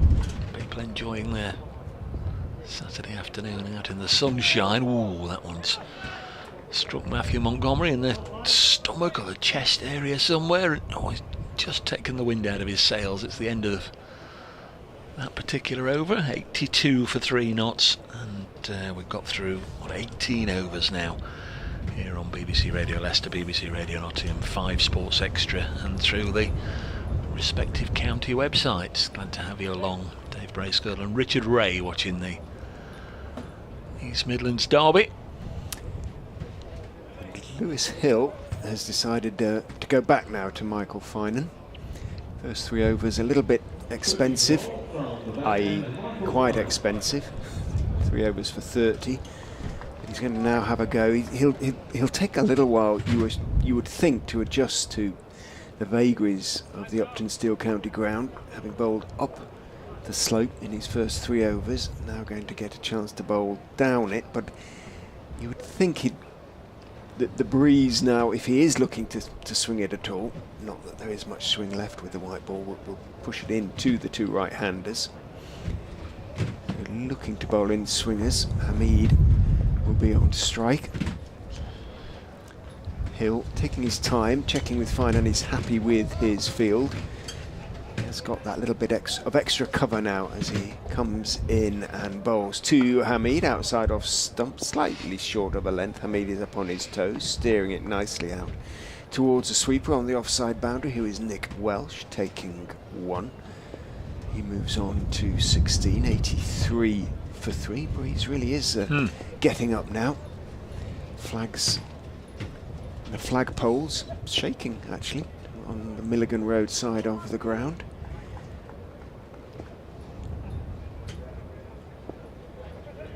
Finan turns. Runs in and bowls again, and slightly short of a length. Montgomery up on his toes this time. It is a straighter delivery, but the extra little bit of bounce and just enough width for him to get up on his toes, dab it down through the now vacant slip area, down towards Eddie Barnes, who's down at third man. Barnes is, as I mentioned, a North Yorkshireman. He's also a huge Leeds United supporter. Was up there last week. Went to see their first home game of the season.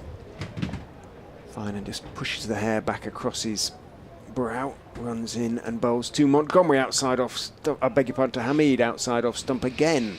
Cut away off the back foot by Hamid, but with that extra man out now, or extra 2 men out now, Nick Welsh in good position to make the stop. Hamid, as is his wont, when he hasn't hit the ball for 4, rehearses the shot very forcefully, having reached the non-striker's end. The board is back with us. It tells us that Hamid has moved on to 17, the electronic board that is. Manual scoreboard never left.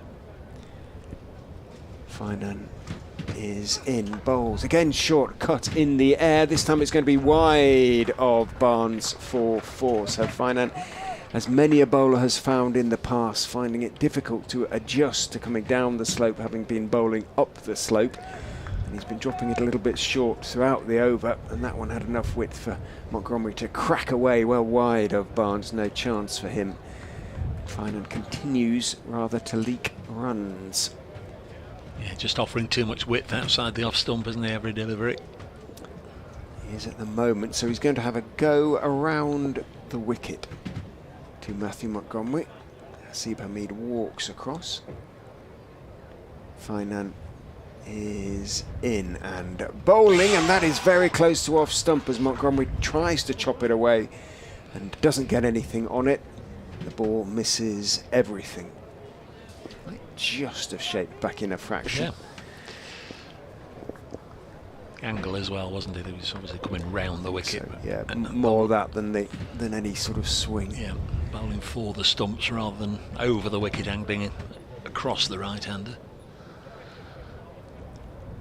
Ball left in his 4th over, none for 37 at the moment, is in and bowls straight, perhaps a slower ball there as well, and he was waiting for it, Montgomery, waiting and waiting for it, and then just dropped it back up the pitch towards Michael Finan. End of the over, 7 from it, 89 for 3 after 19 overs. Innings sort of in the balance at the moment. These two doing a solid job. Highest score made by a Nottinghamshire player against Leicestershire is Stephen Fleming. It's only 107, surprisingly. That was at Oakham School in 2007. And there's Barnes starting a new over. Bowls, Hamid forces it into the offside. There'll be at least a couple of runs there. Might in fact go all the way. It does.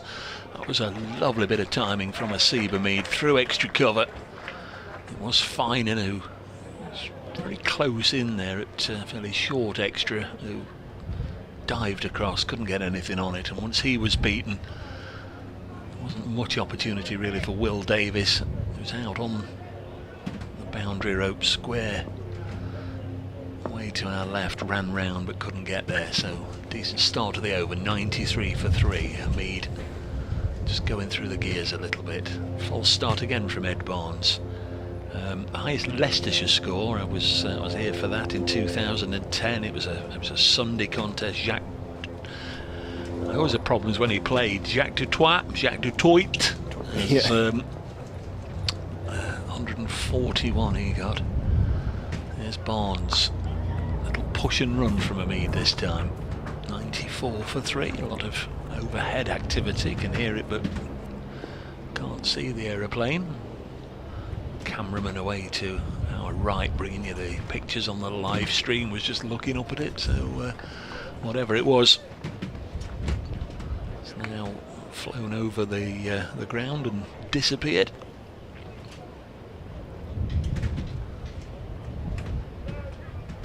Barnes, squad number 62.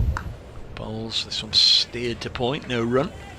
He's almost being buffeted around as he runs in, Barnes, isn't he?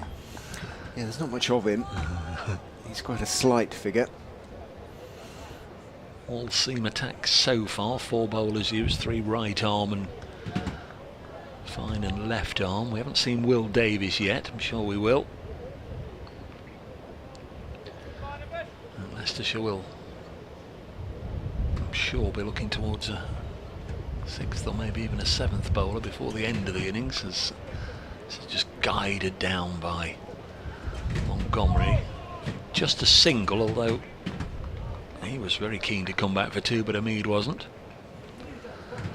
Imagine 5 seamers if they all bowled their full allocation. Leicestershire might just be threatening that 2:30 cut-off time.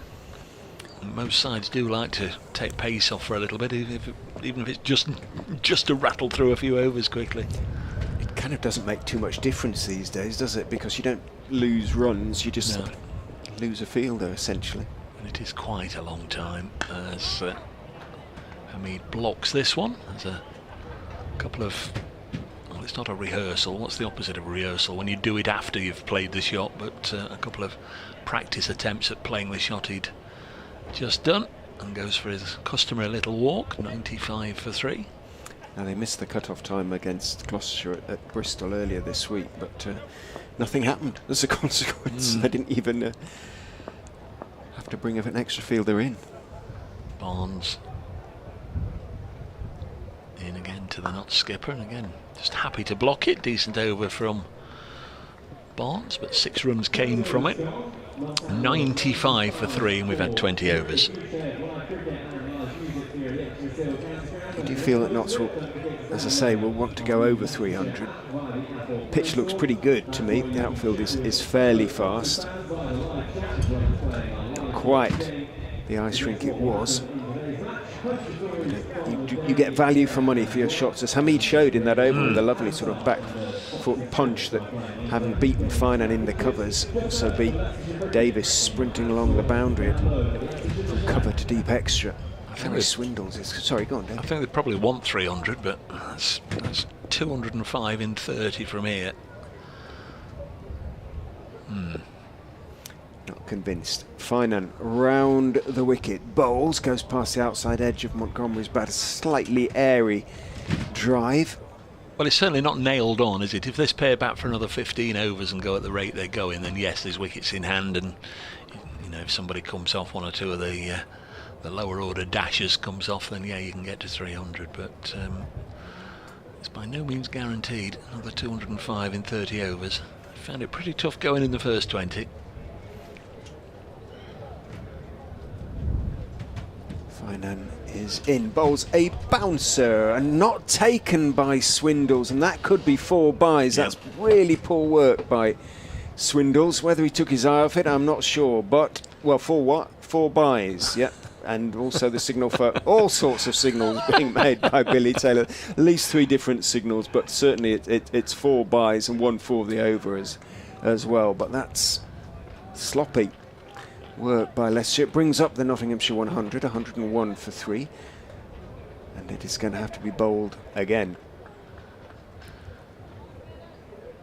So it must have been a wide as well. But because it's only gone up as 1 on the board. 1 ball bowled. In goes Finan, bowls, and bottom edge and thick inside edge. In fact, looking for the drive from Montgomery again, doesn't miss off stump by very much. You sort of feel that Finan needs one of those to go onto the stumps just to really lift him a little bit. None for 39 from 4.2, so it is having to be bowled again. So we've had, it must have been. No, because he was non. Well, it was four not, wides, but with no, he was none for 37 after 4 overs, wasn't he? Have we had a 2 in this over at the start of the over? Must have done. Finan is in, bowls straighter but fuller this time, and Montgomery's a little bit more careful this time, driven out into the offside. Dave's going to pop next door and update the good folk listening to BBC Radio Nottingham. The news that Messrs Montgomery and Hamid are beginning to build a decent partnership for the Nottinghamshire 4th wicket came together when Lyndon James was caught by Finan at long leg off the bowling of Vian Mulder for 19. The score was 63 then, as Finan is in. Hamid is neatly dabbing the ball off the back foot down towards third man, then slips as he looks to turn for a second, so no chance of completing that second, and indeed he walks back into his crease on his knees. Hasib Hamid moves on to 23. Here comes the update for BBC Radio Leicester. Notts just beginning to rebuild their innings. They were 63 for 3 when Lyndon James was caught by Michael Finan at long leg off the bowling of Vian Mulder for 19. But Matthew Montgomery, he's 15 not out, and Hasib Hamid, Notts skipper in this form of the game, is 23 not out. Make that 27 not out as he picks up another 4 down to find third man. They've moved on to 107 for 3 then. They've had almost 21 overs of their innings. They'll be hoping to get somewhere up to around 300. Leicestershire, if they can break this partnership, pick up another wicket quickly, will be hoping to keep them to less than that. But the pitch is good, the outfield is fast, and the Foxes will be reasonably confident of chasing down a score of around that sort of level. Nottinghamshire at the moment of 20.5 overs, 107 for 3. Finan, a little unluckily, concedes another 4 there, down to find third man, goes for the Yorker. It's a full toss in the end. It's driven out towards mid-off. Right moves to his left to pick it off, shies at the stumps at the non-striker's end, misses, and Montgomery had made his ground. Anyway, end of the over. Montgomery has moved on to 20 off 26 balls, 108 for 3, and again, expensive from Michael Finan. He's not bowling with any luck really at the moment, but from his 5 overs so far he's conceded 46 runs, so almost 10 runs and over. Hill will probably have to take him off again now and look towards Will Davis perhaps. In fact, Davis is coming on now. He's going to replace Barnes at the pavilion end, so Barnes might switch to the end.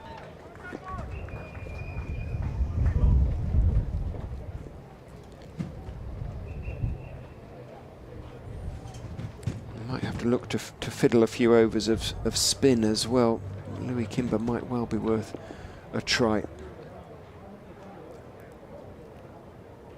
Will Davis back in the first team after a long absence, runs in and bowls to Montgomery, edges just wide of the diving Swindles, and down through first slip to the fine third man boundary for 4. Genuine edge, genuine chance. Had there been a slip, Swindles dive to his right, couldn't get there. Well, Montgomery moves on to 24, and the run's beginning to flow now for Nottinghamshire, albeit on that occasion slightly fortuitously. Almost a run a ball for Matthew Montgomery now, who bobs at the knees and awaits the arrival of Davis, who bowls to him on off stump. Fuller, you heard the rapt call of weight from Montgomery as he punched it out, but only as far as Barnes at mid-off, and there's no run. 49 the partnership now worth between these two. They've moved the run rate back over 5, dropped down to around about 4.5 for a while, but 5.3 now as Davis kicks up his heels and runs in and bowls very straight. Montgomery waiting for it. Plays slightly across the line, turns the bat face on the ball as he pushes it out to mid-wicket. Kimber just bowls a sort of gentle exploratory delivery, keeps hold of the ball as he walks towards Lewis Hill. Whether he's been given any sort of word, or he's dropping a gentle hint to his captain. Who knows? Hey, Skip. I'm ready. Took 4 wickets last time, you know, Skip. Davis is in bowls, again very straight, played firmly, driven off the back foot through the offside by Montgomery, but again only as far as Barnes, who can't stop the ball cleanly, but it bounces back off him rather than away to one side or the other, so no runs to be taken. Did you get to the bottom of that one in the last over? I'm thinking about it, I think it must have been 2 wides, 2 for the no ball and 4 for the byes, so that's how they got the 6 on the board. So it was a no ball on height. Yeah. Had to be bowled again. That would make sense. Davis is in again, straight, and again Montgomery just closing the bat face on it as he turns it. With nice timing, but only as far as Kimber at mid wicket. No run. Seem to have played each other quite a lot again this season, don't we? These 2 sides. We've had the 2 blast meetings. We've had 1 championship game with another to come in a fortnight's time, and obviously this meeting in the Royal London One Day Cup. Davis is in. Montgomery's clipping through mid-wicket this time. He's got it past the diving Kimber. Hill has to chase the ball back, puts in the slide, turns and throws. Good work by Lewis Hill, keeps it just to 2. Montgomery moves on to 26, 114 for 3. 6 runs from the over though, and scoreboard ticking over nicely as far as knots are concerned, and that is the 50 partnership between Messrs Matthew Montgomery and Hasib Hamid. 26 to Montgomery, 23 to Hamid. They were both pretty close to naught when it began, if not both on naught. Just dragging the innings around nicely at the moment. So we are going to get a change at the far end, and there we go. The hints worked. Oh, he'd had the word. So Kimber, who had a little bit of time with the Notts Academy and a number of second 11 games for Notts, but felt that his career progression would be better served with a move to this part of the world 3 or 4 years ago now. Looks a very serious prospect. Louis Kimber. He's going to be bowling his first delivery to Hasib Mead. It was on the pads of the Notts skipper and he just nudges it away. Davis will move to his left of field, but not before they've taken a single. Mead on to 24, 115 for 3 knots, setting a score here that they hope will prove problematical for Leicestershire later in the day. Next delivery on its way now, and Montgomery has cut this to backward point. There should be 2. Fielder out there is Nick Welsh in front of the meet. Is where he fields the ball. He started off lot squarer, but then had to run round to his left. A couple of runs. Montgomery on to 28. Another one who you can say really does look a prospect. Kimber bowls, a little bit of gentle turn, and Montgomery punches it down the ground for his 29th run, 118 for 3. Montgomery has had a duck this year, 87-13 naught. That came against Middlesex. He was a first bowler, in fact. 54 and 21 is 5 scores in the Royal London as Mead gets a stride in, just blocks it into the offside. Swindles comes from behind the stumps to field, and there's no run. 118 for 3. Kimber past umpire Taylor's left shoulder, worked away, whipped away wristily by Hamid out to deep mid-wicket for a single. 119 for 3. It's fine and out there doing the fielding. Ball seems to be following, as is often the case with a debutant. He'll be pleased to be involved, won't he? He will.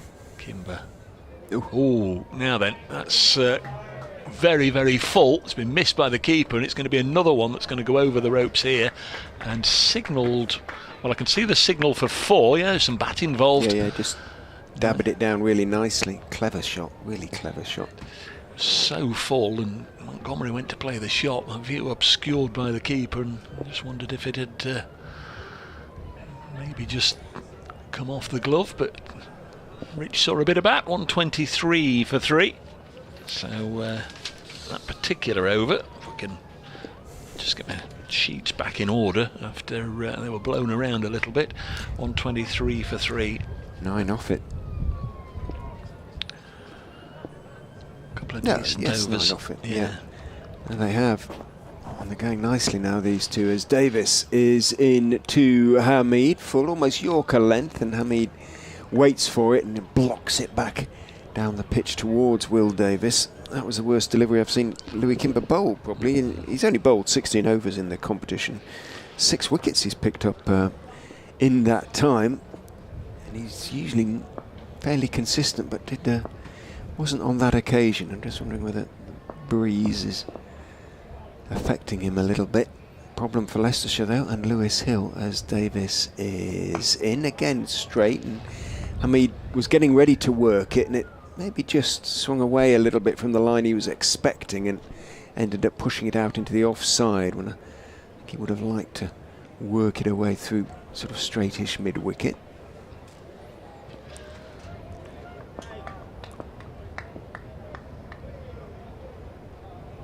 Davis turns, elbows very wide as he runs in and bowls to Hamid, again very straight, bounces down into the pitch. Davis takes it right-handed, leaping away to his right, flicks the ball sort of backhanded at the stumps, as one or two bowlers are wont to do. This is something that Wright likes to try on many an occasion. He said it has come off once in his career. Once for about 800 attempts, I would think, but there you go. It's like football back heels. There's a very, very low percentage of them coming off, I seem to find. Davis is in thick inside edge as Hamid leans forward to that one, runs out towards deep backward square. Bit of work for Chris Wright to do out there, running down towards the ball from the ropes.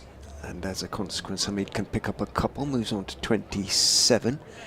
I suppose, what's her name, Russo, it came off spectacular style in the Euros final for her.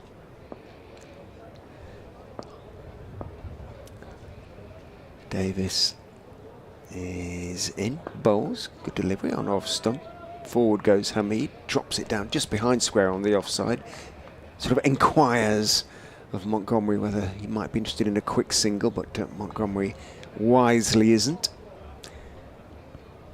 Hamid wanders down, prods at the pitch. 27 off 45 for him. Montgomery somewhat brisker. Hamid playing the anchor role at the moment. Montgomery's 33 has come off 35 balls. Better over this so far from Davis. Can he come out of it well? Bowls, and Hamid is on driving or attempting to do so. Barnes sees the ball bouncing down towards him at mid-on the edge of the circle. Makes the stop. Doesn't form the long barrier, but stops it cleanly nonetheless. End of the over. Just the 2 runs from it. We're almost at the halfway stage.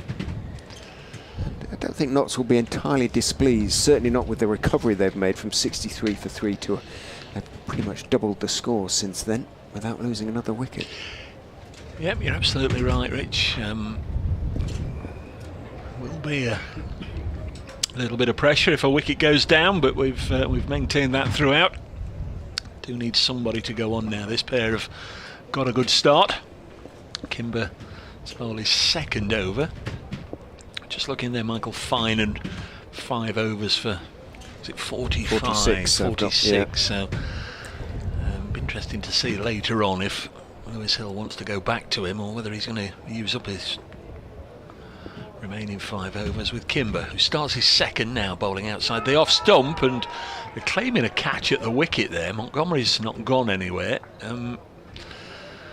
Swindles, well, you know him better than me. How confident was he that was a nick and he'd caught it? It's clearly a noise, but it may have been bat on ground as he tried to repeat the shot from the previous over against Kimber when he steered it very fine.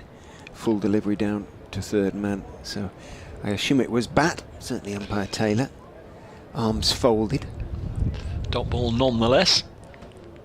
There's Kimber in again to the 22-year-old. Born in Johannesburg. Matt Montgomery drives this down the ground for a single, 126 for 3. Does have a century in List A cricket from a few appearances for KwaZulu-Natal a couple of South African winters ago, or South African summers, our winters ago.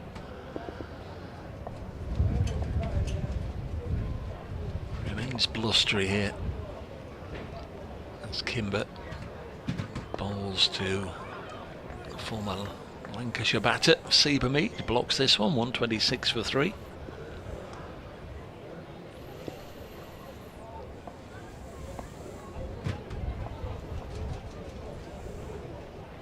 Comes Kimber once more. Bowls Mead, almost as aggressive as he gets. High back lift, drives down the ground with conviction, gets a single, 127 for 3. I was having a bit of a chat with Kevin Shine, the Notts bowling coach out there in the middle. A couple of days ago I noticed on the Cricinfo website they always do an on this day thing back in history and people's birthdays as the next one's worked to mid-wicket. And there was an interesting one a couple of days ago, 30 years ago today, so 1992. There was a spat between Curtly Ambrose, the famous West Indian fast bowler, and Kevin Shine, who's now the Notts bowling coach. As a sweep here by Montgomery is executed absolutely to perfection for 4. That's a lovely shot from Montgomery and a lovely way to end the over. 131 for 3. Montgomery on to 38. We've had 25 overs, so we're at the halfway point. And just quickly to wrap that up, so there's been a bit of a spat on the field in a match at Bournemouth between Hampshire, where Kevin Shine were playing, and Curtly Ambrose's Northants, and it had bubbled over, and Ambrose ended up bowling a 13 ball over at Kevin Shine, which included 7 no balls, of which he dismissed him twice, clean bowling him and having him caught. So I thought that's a little unusual. Davis from the pavilion end bowls to Hamid, getting in position to drive, bit too straight, steers it out to cover, and there's no run. Mulder the fielder. So out in the middle I asked Kevin all about it, and he said, yeah, it stemmed back from a year before when the West Indies came across and played against us. I went out there and Curtly was running through his side, and he said, well, I'm going to take him on, I'm going to go out there and hit him first ball for 6, and he did. Kevin Shine went out there against the West Indies. Curtly Ambrose pitched him one up and he smashed it out the ground for 6. Davis into Hamid again, who is steering it away square on the offside this time. Work to do out there for Fine, and running up the boundary on the Milligan Road side of the ground, gets his throwaway. Hamid picks up a couple, moves on to 30. And Kev said, well, it was known at the time that Curtly's response to that was to bowl a beamer. And he did to me. It was a head-high beamer. He said, it would have killed me if it had hit me. So I wasn't having that. So I went down the wicket and had words, and he had words. And apparently Kevin James came rushing across, who we both know does the commentary now for Solent, and prized us apart. But I wasn't having that. He's not bowling up my head and getting away with it. Davis into Hamid, a little bit straighter this time onto middle and leg. Hamid clips it out into the mid-wicket area, but Kimber falling away to his right manages to make the stop, not cleanly, but prevents a single. Anyway, it was all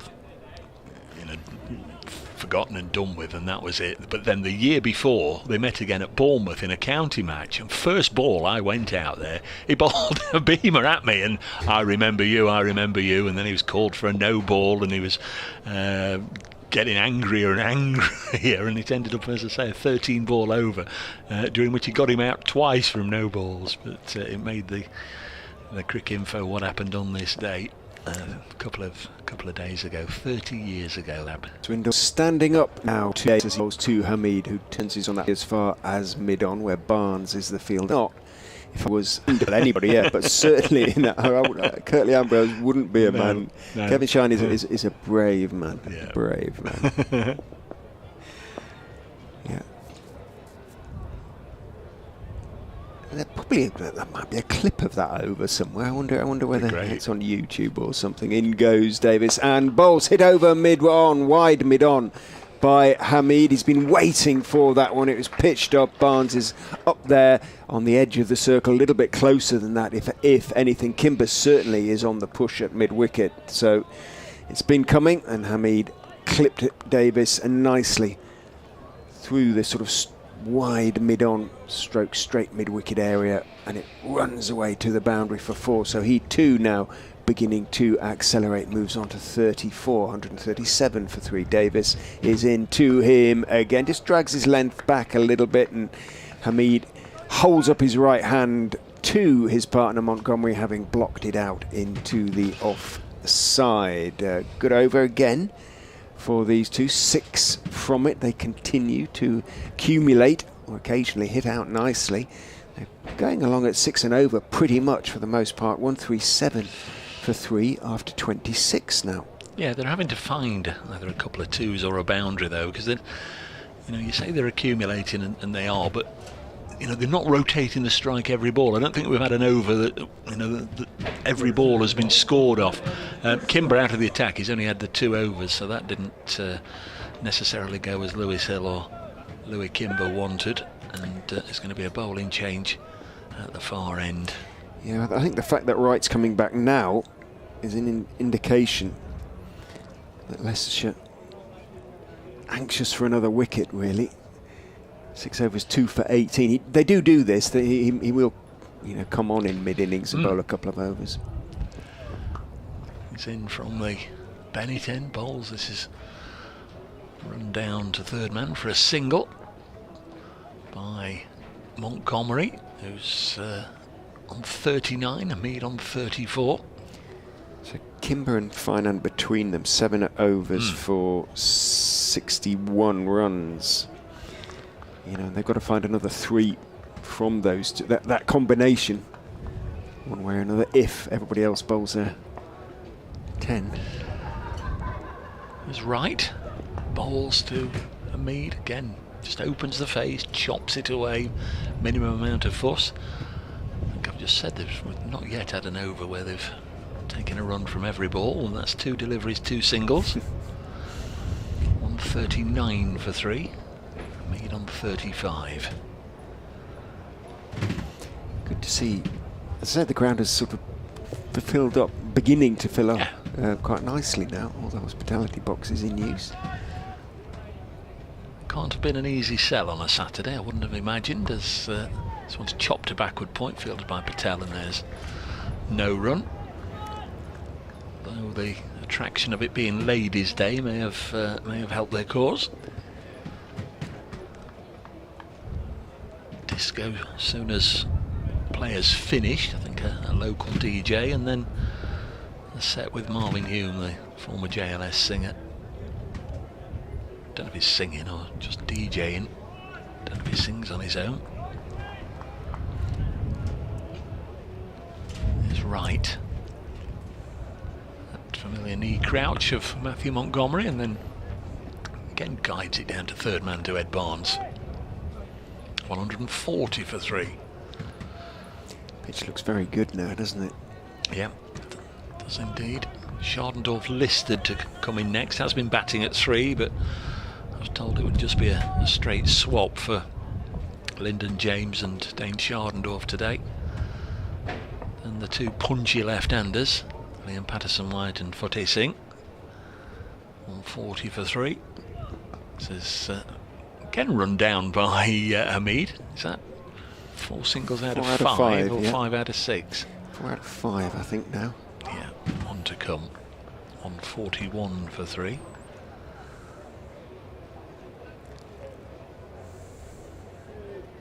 Interesting. Yesterday, the announcement of the England under-19 squad for forthcoming matches, I think against Sri Lanka, and that Singh, along with several other players, has deliberately not been selected for the first test in the 3-test series, or 2-test series, whatever it is. This has worked onto the leg side, nicely fielded by Finan, but they do come back for a couple, so that does mean it's 6 from from the over, 6 from 6, but it wasn't not quite a run off from every ball of the over. Not Montgomery quite. 42, Hamid 36, but yeah, they've decided to let Fateh Singh and There's 3 or 4 others that are playing around the circuit, carry on for the last couple of matches in this competition rather than leave and join up with the England under-19s right now, which I think makes a bit of sense. It does. Rehan Ahmed obviously is sort of part of that scene as well, and he's being allowed to continue in the 100. He's played at least the odd game. Callum Parkinson, Colin Ackerman, Ben Mike yet to make a single appearance in that competition. So at least when they do come back, they will be thoroughly rested one way or another, as well as being considerably richer. In goes Davis and bowls. Nice little bit of wobble to that delivery as Hamid leans forward and defends it back up the pitch to the Staffordshire man.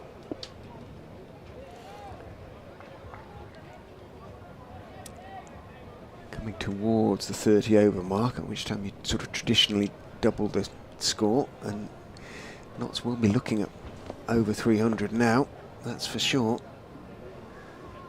Davis is in, bowls in the air, slightly airy as he pushed firmly at that one. Hasib Hamid comes off a thick outside edge to about 4 slip it runs down towards third man, and one is taken. Hamid on to 37, 144 for 3, 5.3 the run rate at the moment. 300 very much the new 250, isn't it, or the other way round, and you kind of almost expect it now. Or more. Davis is in, gets one to bounce a little bit at Montgomery, and may even come back in a bit. Thick outside edge and pad, I suspect. Sees the ball squirt rather past Harry Swindles behind the stumps. Again runs down to third man. Again one taken. Montgomery on to 42. 144 for 3. 45 possibly for 3. There it goes, ticks over. Davis is in, lovely straight drive back in the air, but only about a couple of feet off the ground from Hasib Hamid, over the top of the stumps at the non-strikers end. Good work by Mark Newell, the umpire, to step smartly out of the way, and then it crosses the ropes down in front of us, almost directly behind the stumps for 4. Lovely shot, probably as high as Hasib Hamid is ever inclined to hit the ball, really. He's just such a classically orthodox player. Will Davis, I'm not sure if he beat the count of 10 or not. He went to ground and decided, well, as he was down there, he may as well have a lay down. Stuck out his right hand, but the ball was long since past him, and he was a good foot or so away from it. Big fight tonight, isn't it, Joshua, tonight? Davis is in onto the legs this time of Hamid, tries to clip him away down towards deep backward square. Did he get anything on it? It was mostly pad, but there was a little inside edge as well. So he picks up one, moves on to 42, 150 up for Nottinghamshire, and the innings has a really solid foundation now. Struggling at 63 for 3 in the 13th. Not so much now, 150 for 3 in the 28th. Really good job being done by these two. Davis is in again onto the legs this time of Matthew Montgomery, who just calmly turns it down towards wide long leg, deep backward square, wide long leg, and that was a bit of a gimme from Will Davis, and 4 overs, none for 25 for him now. Plenty for Lewis Hill and Leicestershire to think about. 154 for 3 after 28. Notts could be looking at, if they continue to build in this way and 1 or 2 of the big hitters come off, they could be looking at 340, 350 plus. Dave not convinced, but I think the pitch looks very good now, and against the old white balls. 11 from that over the 28th, and for the first time I think Matthew Montgomery's ahead of the strike rate, if you like, or going at more than a run a ball. 47 from 45. Hasib Hamid has 42 from 61. He's on strike. Chris Wright now to bowl his 8th over. Bowls, and Hamid chops it to backward point, fielded by Patel. There's no run. Would imagine, without looking into the mind of either Chris Wright or Lewis Hill, that probably Wright will have this over and then save 2, but we'll have to see. And although obviously the headline loss is that of Bjorn Hendricks, they did also lose Tom Scriven in the last match, young all-rounder that they signed from Hampshire a year or so ago. And he bowled at the death, and he was a really important member of the bowling attack. There's Wright, long dark hair, bowls a very good short pitch delivery, which was perfectly legal, just got up round about neck height. Hamid into a position to pull, but elected not to go through with a shot, let it just pass over his right shoulder and through to the wicket keeper. That's a good delivery from Chris Wright, keeps the batsman nice and honest. Scriven picked up a little hamstring niggle against Gloucestershire, so he's missing as well, and he's a very important member of the bowling attack. Right, once more bowls to Hamid, nearly chops on to the stumps. Quickly comes Swindles, rushing in from point comes Patel, and between them they deter Hamid and Montgomery from trying to pinch a single. 154 for 3 it remains, so Chris Wright again just popping the brakes on the scoring. Looks a different game when he's bowling, but he's only got 2 overs after this one, so Lewis Hill just have to decide when's best to use him. Right in bowls, Hamid punches to backward point, fielded again by Patel, and there's no run as we hit 1 o'clock. We've been playing 2 hours in this East Midlands derby, not to put into bat. 154 for 3. Dave has to pop next door to update BBC Radio Nottingham. There'll be an update shortly for BBC Radio Leicester as well. Right, 2 balls left in his 8th over, 2 for 24. No exaggeration at all to say he's been the pick of the Leicestershire bowling attack. Is in another bouncer, and it is a no ball on. Let us see. Unfortunately, he's overstepped from Leicestershire's point of view, and therefore there will be a free hit. Umpire Taylor makes all sorts of signals, but one of them was the free hit sign, so it wasn't a no ball on height, it was a no ball for overstepping, although it probably was close to being a no ball on height as well. And he comes and bowls, drops a little bit short, he's caught at mid-wicket. Hamid hits it straight to Louis Kimber, but Kimber, although he takes it and throws the ball at the non-strikers end, knows it is a dot ball rather than a wicket. Hamid wouldn't have played the shot had it not been a free hit. Tried to lever it over mid-wicket, picked out Kimber. It doesn't count. 56 for 3 remains the score. Right, has got away with it to a certain extent. Bowls, and that one jumps up and is dropped. He takes his right hand off the bat there, his bottom hand off the bat. Hamid then steers it to Patel, end of the over. 156 for 3. Yeah, Hasib Hamid and Matthew Montgomery, in their own sort of slightly differing ways, have rebuilt the Nottinghamshire innings from that score of 63 for 3 in the 13th. They've taken it on to 156 for 3. We've just come to the end of the 29th over. Problems here for the Leicestershire captain, Lewis Hill. There are some big hitters to come in the Notts lineup, and it is a relatively inexperienced Leicestershire bowling attack. Chris Wright has bowled 8 of his 10, 2 for 26. He's been the pick for the Foxes, but they're missing both Bjorn Hendricks and Tom Scriven, who've been key members of their bowling attack.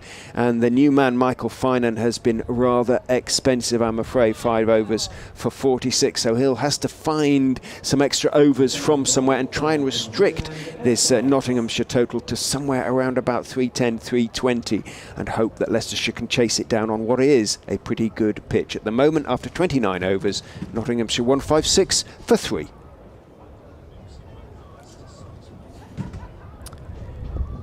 It'll be Ed Barnes who's going to resume the attack for Leicestershire. Davis has been too expensive as well, as far as Leicestershire and Hill are concerned.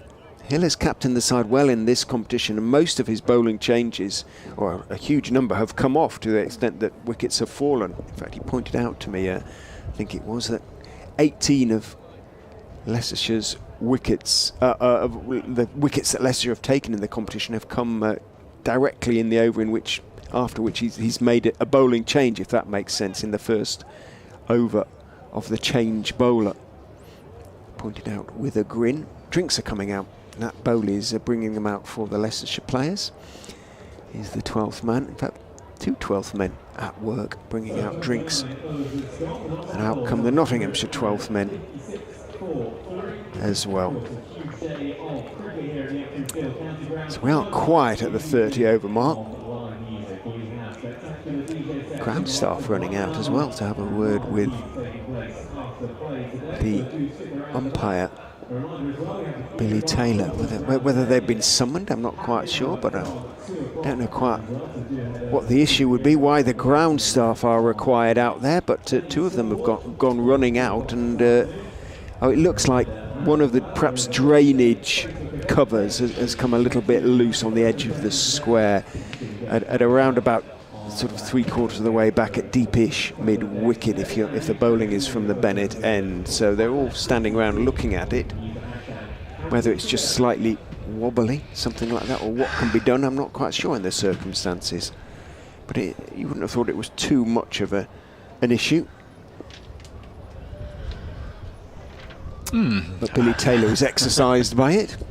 156 for 3 after 29. So looking at 3:30, 3:40, and umpire Newell is now wandering across to have a word. It's an awful lot of nothing going on. I was going to say nobody is doing anything about it. One of the ground staff is sort of squatting down, having a sort of, well, trying to perhaps flatten it a little bit or get it to fit a little bit more closely. But I think that's where one of the taps for the sort of hoses. What is it in golf? You have draw a circle around it, don't they? A ground under repair or some such hazard or something. Yeah, yes, a free drop if the ball lands there. Just don't. It's certainly not likely to be in play except under really fairly unique circumstances. So this is probably better. I'm not saying there's any gamesmanship going on, because there isn't, but it's probably better for Leicestershire than for the 2 Notts batters, because Montgomery and Hamid, I'm guessing, danger of losing their rhythm and their momentum a little bit, whereas Lewis Hill can just, he's chatting to, is it Paul Nixon down here that he's having a blather to, but certainly got an opportunity just to rethink 1 or 2 tactics and perhaps with the head coach's sage advice, just decide how he's going to handle his bowlers going forward. Well, the 2 members of the ground staff are down on their knees, but they're both kind of looking at the little sort of hatch that's over the drainage or the tap or whatever is down there. And nobody's actually. I mean, it's a long way away from where they play. I mean, it's not as if really this should, cause any immediate issue. I don't think we're in danger of the match being abandoned because of it. But let's not speak too soon, eh? I'm looking at the groundsman's hut, which is between the Turner Indoor Centre and the electronic scoreboard, to see if there's any sort of activity in there, anybody bringing out anything else. But doesn't seem to be, does there? Nobody is. Is that a member of the Nottinghamshire? It's not Sandbo to the staff assistant coach coming across. I'll have a look. I'll sort my extensive experience of drainage covers. So we have a little bit of a delay, folks, out there at the moment. Quite how long it's going to be, we can't be sure, because nothing too much is happening. I wonder whether it's leaking or something like that. I'm not sure, but hard to tell. You've got some big binocs out there. I can't see anything more with the binoculars than we can see with the naked eye. There's 5 people looking down a hole. It's a little bit like the council coming to address an issue, and then everybody says, well, nothing I can do, Gov. There's no obvious signs of sort of water or glistening out there, anything like that. So I assume it's the hatch cover that just isn't fitting well enough. Well, we've got 2 more members of the ground staff coming out. Another member of the Nottinghamshire back room staff has come out to have a look and see what's going on. There's all sorts of people out there, but no sort of obvious work or repair work being done. Right. You see, now Paul Nixon is wisely bringing them all over, and we can have a chat here, and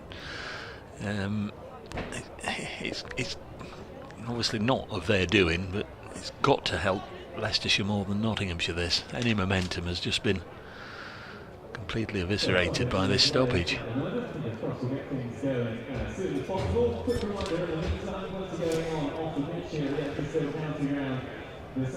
There's not a lot we can we can tell the listeners. There's nothing happening at all here. We've got 3-4 members of the ground staff, a couple of Leicestershire backup squad players on the vicinity. And, there is water being. Oh no! Look at this. Oh, so there is a leak. Yeah. There is a leak, and unfortunately, it has filled up the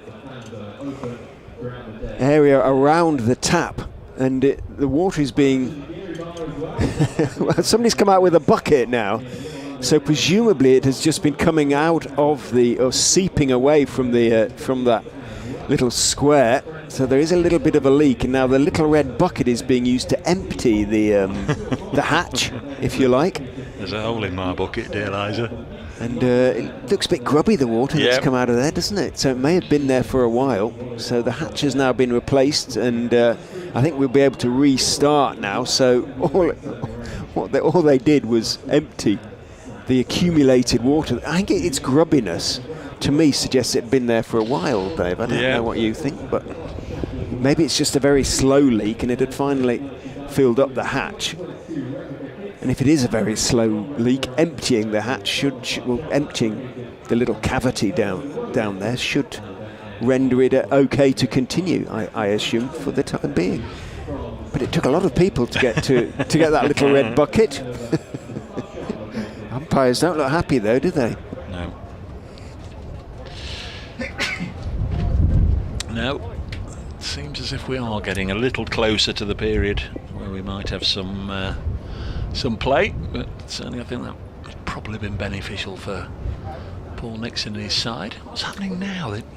The umpires seem reluctant to leave the area, maybe waiting for the ground staff to come back and take some more water out. Some cloth was being picked up there, but nobody's rushing, and one rather wishes that they would. We are getting a slight jog from the ground staff now. Now, whether he wants Billy Taylor... Billy Taylor and Mark Newell want that area just to be dried up a little bit, mopped, sponged, so to speak, just to reduce any water around it. I'm not quite sure, but pushing at it with one's foot, as one member of the ground staff is doing. Well, another is sort of jogging off towards where. I think it's Andy Ward. I think it is the head groundsman who's now heading towards the hut. Sacking, perhaps, or something like that. Or just sacking? That's a bit extreme. Just something to soak up some of the excess water. I've tried to get a photo of it and put it on Twitter at Brace Cricket, but I've taken a better photo, I think, of the Leicestershire huddle rather than the leaking water, which is many a mile away from us. Kevin Shine's out there now. Oh no, it's not. It is Outlaws still. I beg his pardon. Chatting to the umpires. Matthew Montgomery's gone over and said, "How long is this going to be? Shall we go off?" Yeah. I mean, I suppose if they think it's something that might just need another minute or two, I suppose they could even say, let's have an early lunch and just have a 10-minute change round. The batters are coming off now. The batters are wandering towards the boundary now. Well, they maybe just ask permission, can we just go off and have a comfort break, please, or some such. We'll have to see how long they are off for. But would be nice if somebody could at least tell the announcer so that he can tell the crowd what is going on out there. It's going to be a late finish. Match abandoned.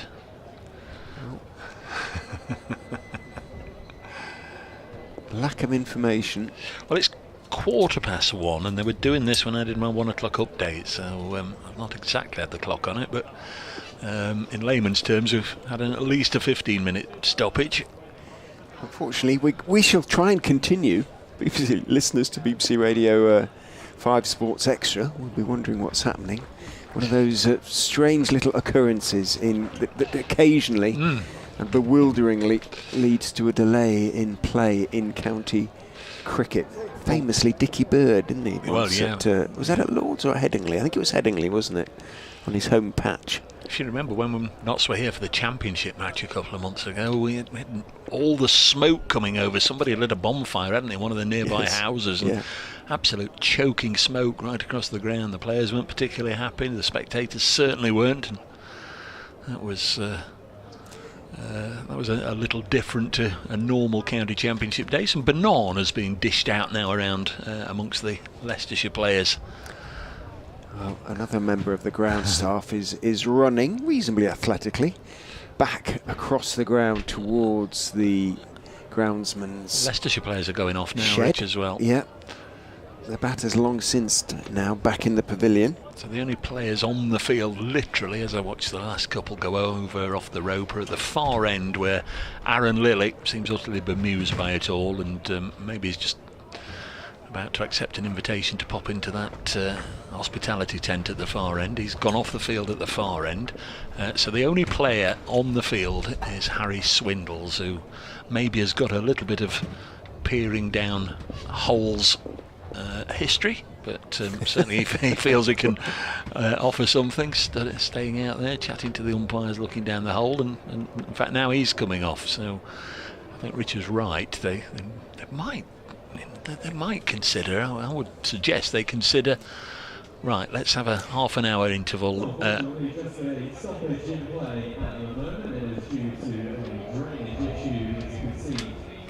Just to the left of the stage in the outfield at the moment, the Uptonsteel County Ground, so currently just play suspended. Hopefully we'll get things back going as soon as possible. Nottinghamshire, of course, 100. Not particularly helpful.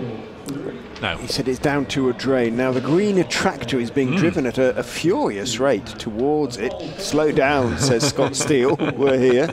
He's bringing out, what's he bringing out? He's bringing out, it looks like a plungers, forks. Okay, the ground around the drain is now being forked. Hopefully that will get rid of any excess water that's out there, but it's now being vigorously forked indeed. I think I would have, but it's so far from any area that really affects play. Yeah, I would have called for the lunch, an early lunch to be taken, and then as and when they get to the end of the Nottinghamshire innings, they just have a quick 10-minute turnaround. I'm inclined to agree, but that might be a sort of question of catering as well, but you wouldn't have thought so necessarily. And as well as the forks, we do now have some what looks like toweling or some sort of material is being brought out to do a little bit of mopping up perhaps. Let's see what happens with that. Umpires happily staying there. Leicestershire's 12 men, ditto. 1, 2, 3, 4, 5 members of the ground staff standing watching the or forking.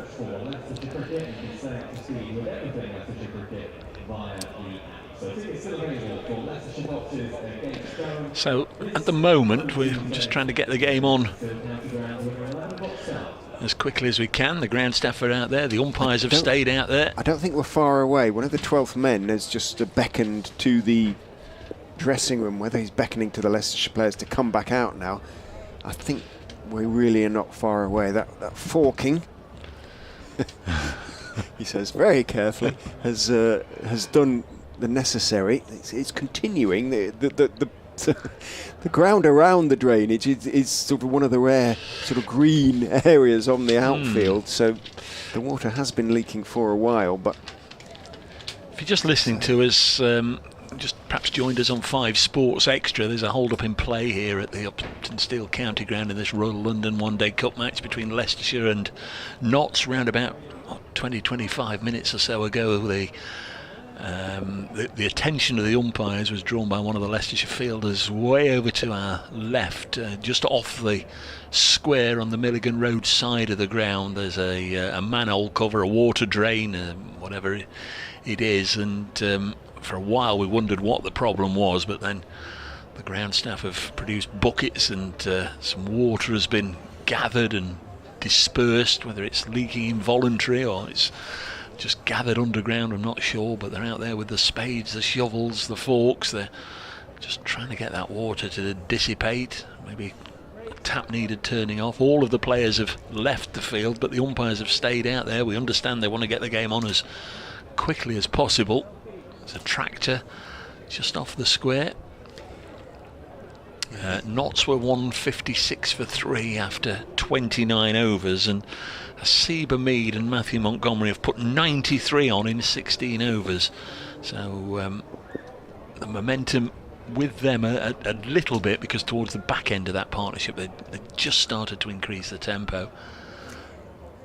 The irony of play being delayed because of a waterlogged outfield in the middle of a drought and in the middle of a desert that is the outfield here at the Uptonsteel County Ground will not have escaped listeners and those watching on the stream as well.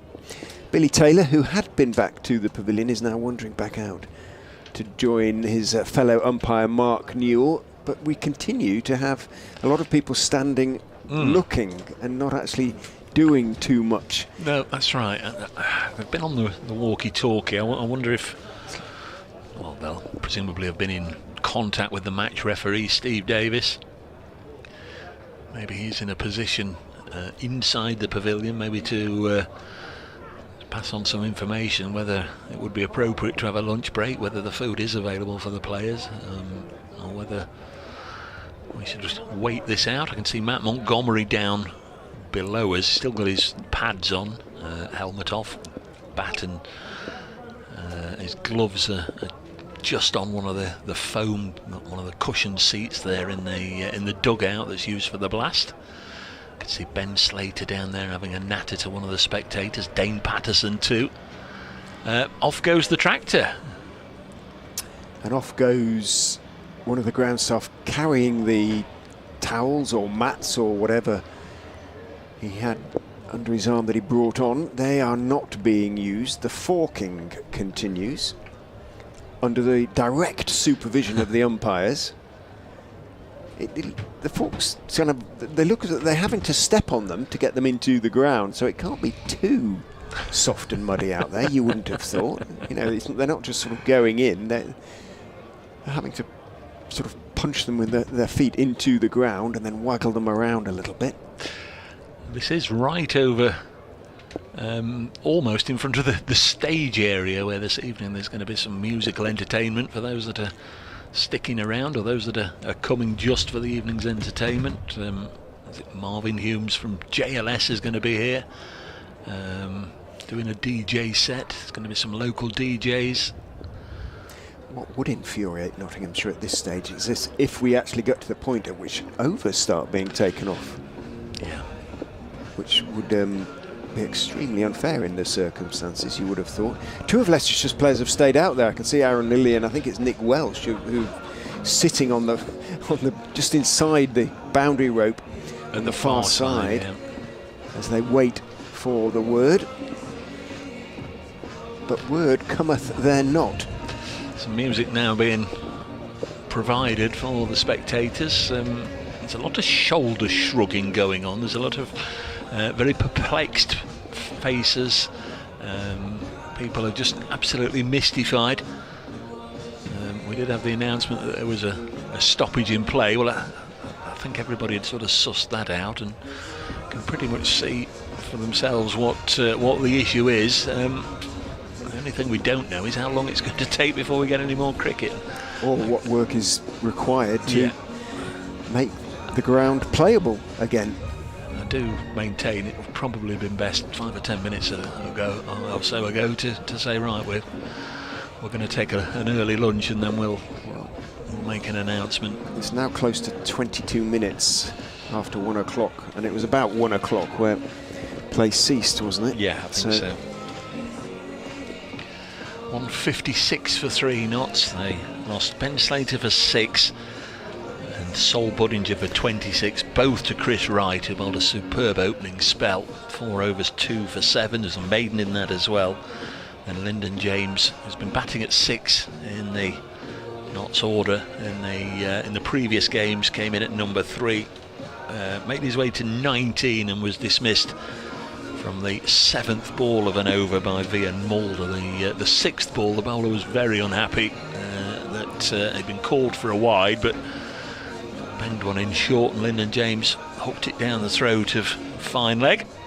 63 for 3 at that stage. Notts were desperately in need of a partnership, but they found it with Matthew Montgomery and Asiba Mead. As I say, their stand is currently worth 93. Leicestershire's bowling figures. Standout bowler Chris Wright, 2 for 26 from his 8 overs, 1 maiden. Vian Mulder's been pretty impressive as well, indeed even more economical than Wright, 5 overs, 1 for 15 for the South Africa all-rounder. Ed Barnes, he's been reasonably economical as well, none for 18 from his 5 overs. Will Davis, none for 25 from his 4 overs. Louis Kimber, none for 15 from just 2 overs. And remarkably, on the scorecard on which I'm looking at, they haven't listed the bowling figures for the debutant, the 26-year-old debutant, Michael Finan for Leicestershire, but the young left-armer, or the inexperienced left-armer who's been signed from Cheshire by Leicestershire, has suffered rather. I think he went for 46 or 47 from his 5 overs so far. So that is where the problem has been for Leicestershire. Now, one of the ground staff is now running back, the tractor having left us. With thanks to Andy Meal, he says he's surprised I've not used this line, so thanks Andy, I'll use that. Your headlines, Dave: a hole has appeared in the outfield at Grace Road. Ground staff are looking into it. Yeah, very good. Excellent stuff. Very good. That might just get an airing on Radio Nottingham at past. Well, John Mallett, the club photographer, is now in close order. Is he going to take a photo of a hole? Hopefully. He might be able to shed some light. It's bonkers, isn't it? We often use that in... actually. Ben Slater's gone out with a football. That just about sums it all up, doesn't it? Now, the match referee is involved now.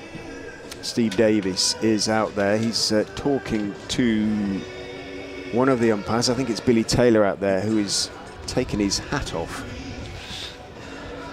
See, I was looking for the match referee at this end of the ground, but he's obviously got accommodation at the far end, because that's where he's surfaced from. Leicestershire's bowling coach Alfonso Thomas has gone out to take a look, so has Zach Chappell's out there, I think, as well. Or is that James out? Lyndon James out there. Yeah, tall, haired young man.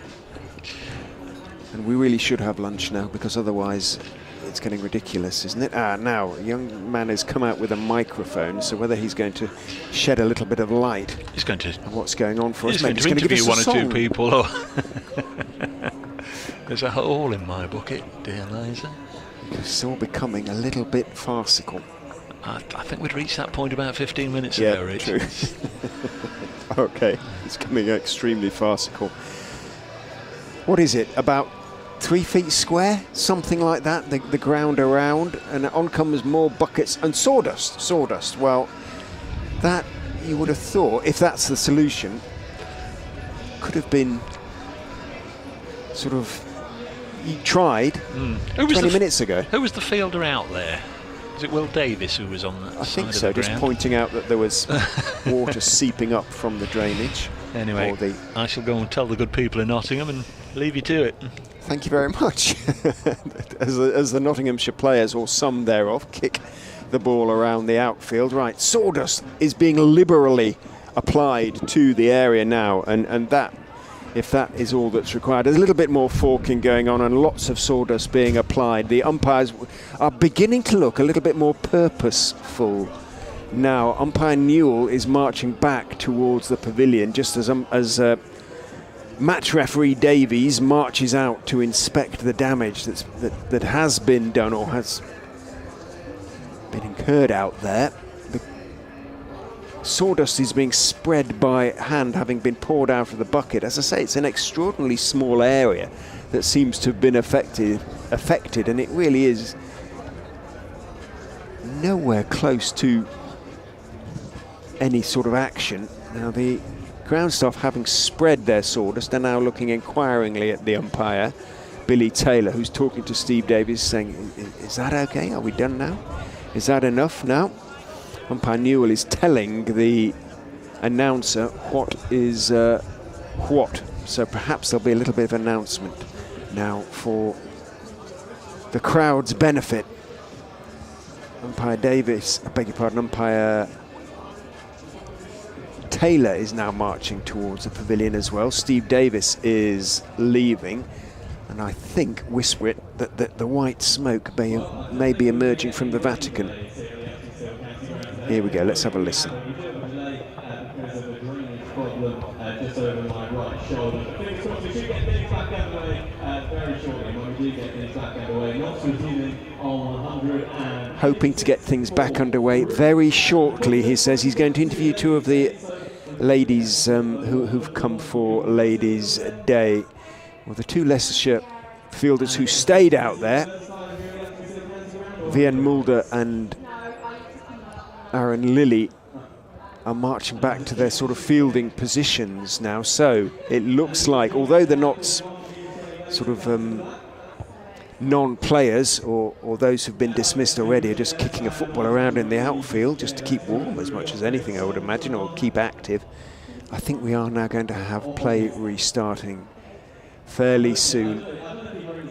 Vian Mulder looks desperate to start again. He's just practicing his run through there.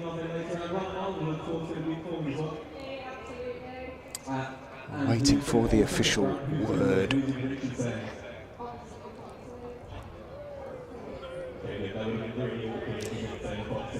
The Nottinghamshire players who were kicking the football around are leaving the outfield now. And there's one or two slightly ironic cheers from around the ground, which suggests all is well. You would not believe how small the patch is that has had sawdust applied to it.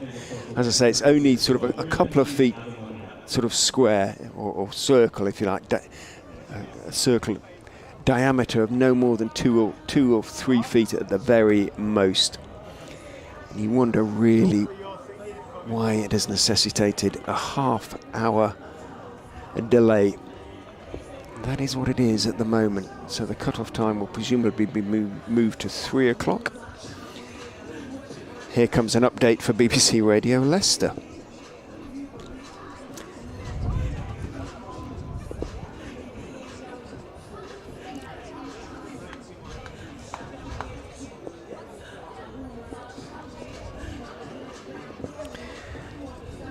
Well, absolutely nothing, I'm afraid. When I gave you the last update, Nottinghamshire were on 156 for 3. They are still on 156 for 3, and that is off 29 overs, with Hasib Hamid 42 not out, Matthew Montgomery 47 not out. Together, they've now added 93 for the 4th wicket of the Nottinghamshire innings.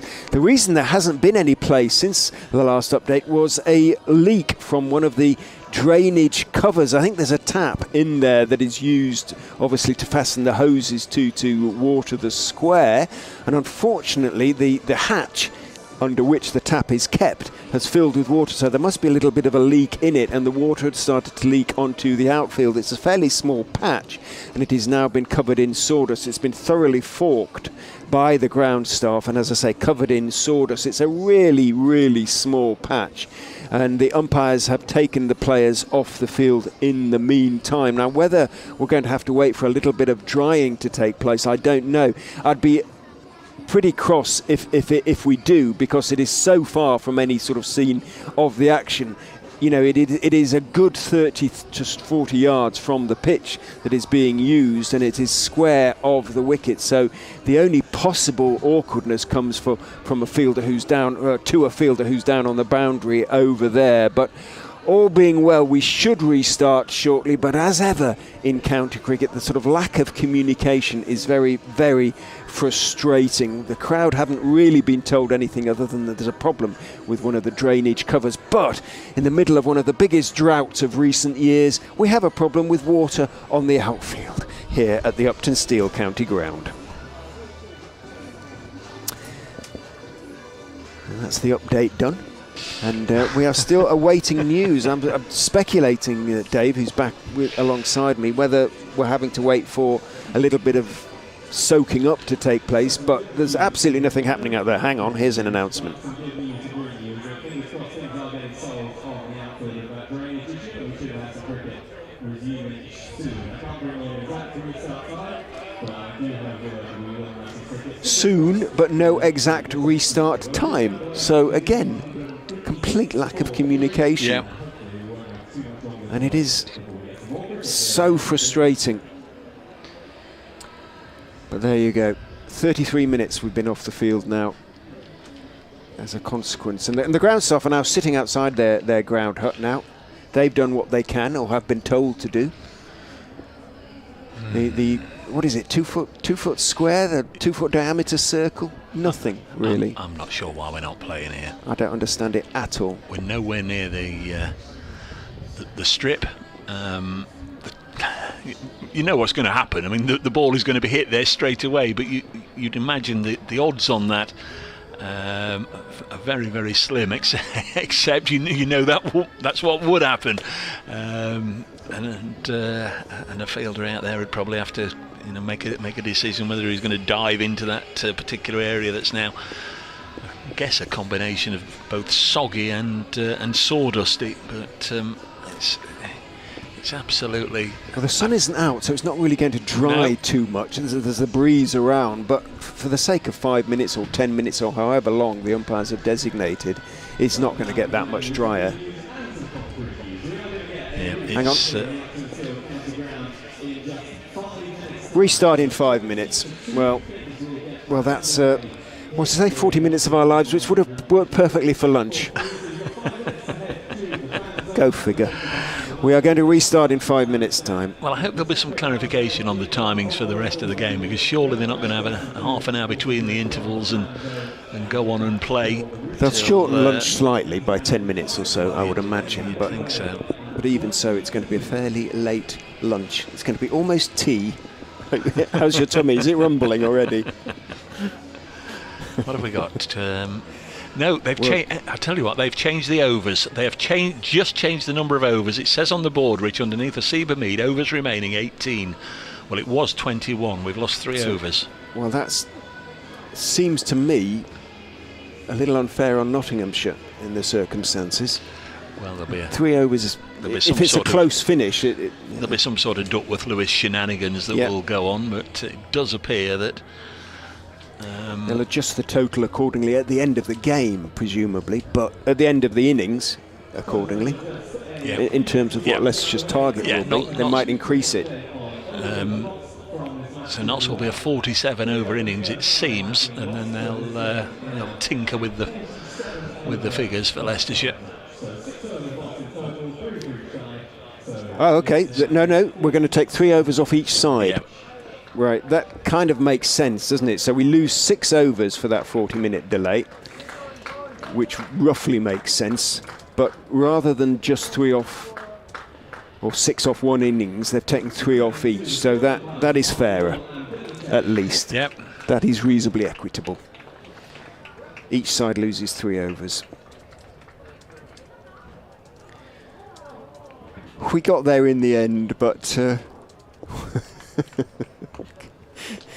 And the players are coming back out. Hasib Hamid and Matthew Montgomery follow the 2 umpires out into the middle, followed by the Leicestershire players. Heavy cloud now gathering actually over the indoor centre, but it is being whisked across the ground quickly, thankfully. Apologies for those who've been listening, wondering what on earth has been going on. We've been chunching away under much the same circumstances as yourselves, because nobody has told us what was, we had to gauge from what we could see was going on out there. But it is a pretty small patch. Ed Barnes is going to take up the attack from the pavilion end. Now, when it was, just seemed like it was going to be a 5 or 10 minute stoppage, I felt the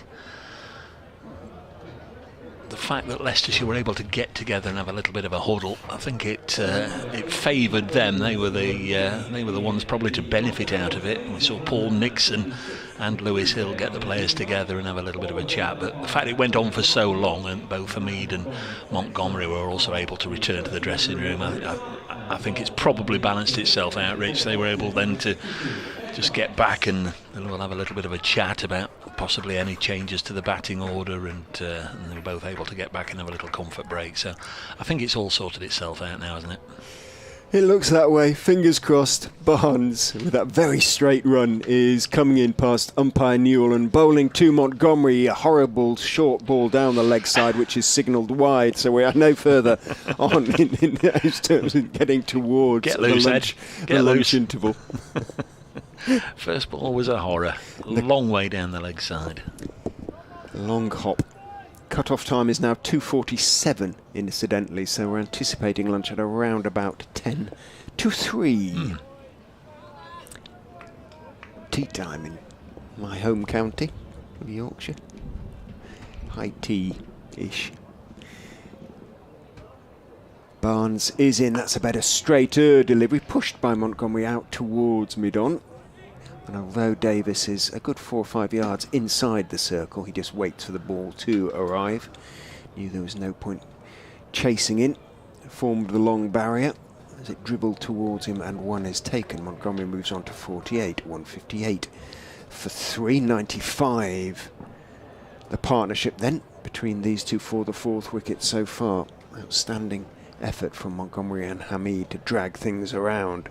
Barnes is in to Hamid, who's working it nicely off middle and leg, out through the square leg area, down towards Welsh, who's the sweeper on the leg side when the bowling is from the pavilion end. Hamid moves on to 43. Leicestershire have some issues, but the removal of those 3 overs might make Hill's life in that respect slightly easier, in that presumably they just have to take one off 3 bowlers. In goes Barnes down the leg side again. His appeal for a catch behind might have flicked the pad because it's not being signalled wide. So gets away with one there, Barnes. Good job it did flick the pad. It certainly would have been signalled wide otherwise. Presumably that means, he might be able to juggle the rest of his seamers accordingly, because 5 have been bowled by Finan and 2 by Kimber. So they might not have to find any extra ones. In goes Barnes and bowls very straight, blocked out towards mid-on. Takes the run quickly this time, Montgomery, as Davis does actually get a little bit of a hurry up as he runs towards the ball. But again, it was very well called and well run by Matthew Montgomery. Moves on to 49. Davis has been expensive though. He'll probably bowl the rest of his overs. That's 97 they've added this pair. But it has eased Hill's problems slightly. I'm just watching the sawdust, see if it changes colour. In goes Barnes and bowls. Again, very straight, middle and leg line, and Hamid turns his wrists on the defensive shot, pushes it out to mid-wicket where Kimber is the fielder, and there's no run, but it doesn't appear to be too much. i.e. the water isn't seeping out. I think emptying the sort of cavity there where the tap is housed seems to have done the trick in that respect. Barnes to finish the endless over is in and bowls to Hamid, who again turns it off middle and leg, but only as far as Kimber at mid-wicket. End of the 30th over of the innings, 160 for 3. One traditionally doubles the score, as I say, at this stage, especially with only 3 down. But 3 overs less, 320 would be 310, 320 would be a good score. It would take some getting, I suspect. 17 overs to go then. Going to be returned to Vian Mulder.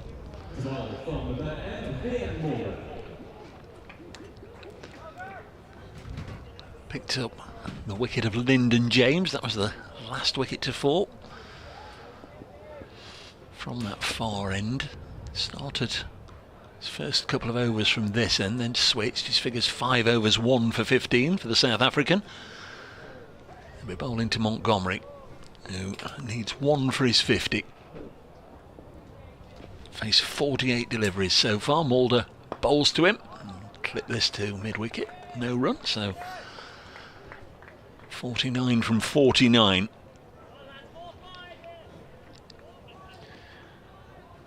couple of half centuries from his 5 previous innings this season for Matthew Montgomery. Also does a little bit of bowling. He's picked up 3 wickets in the competition with his right arm off spin. 160 for 3.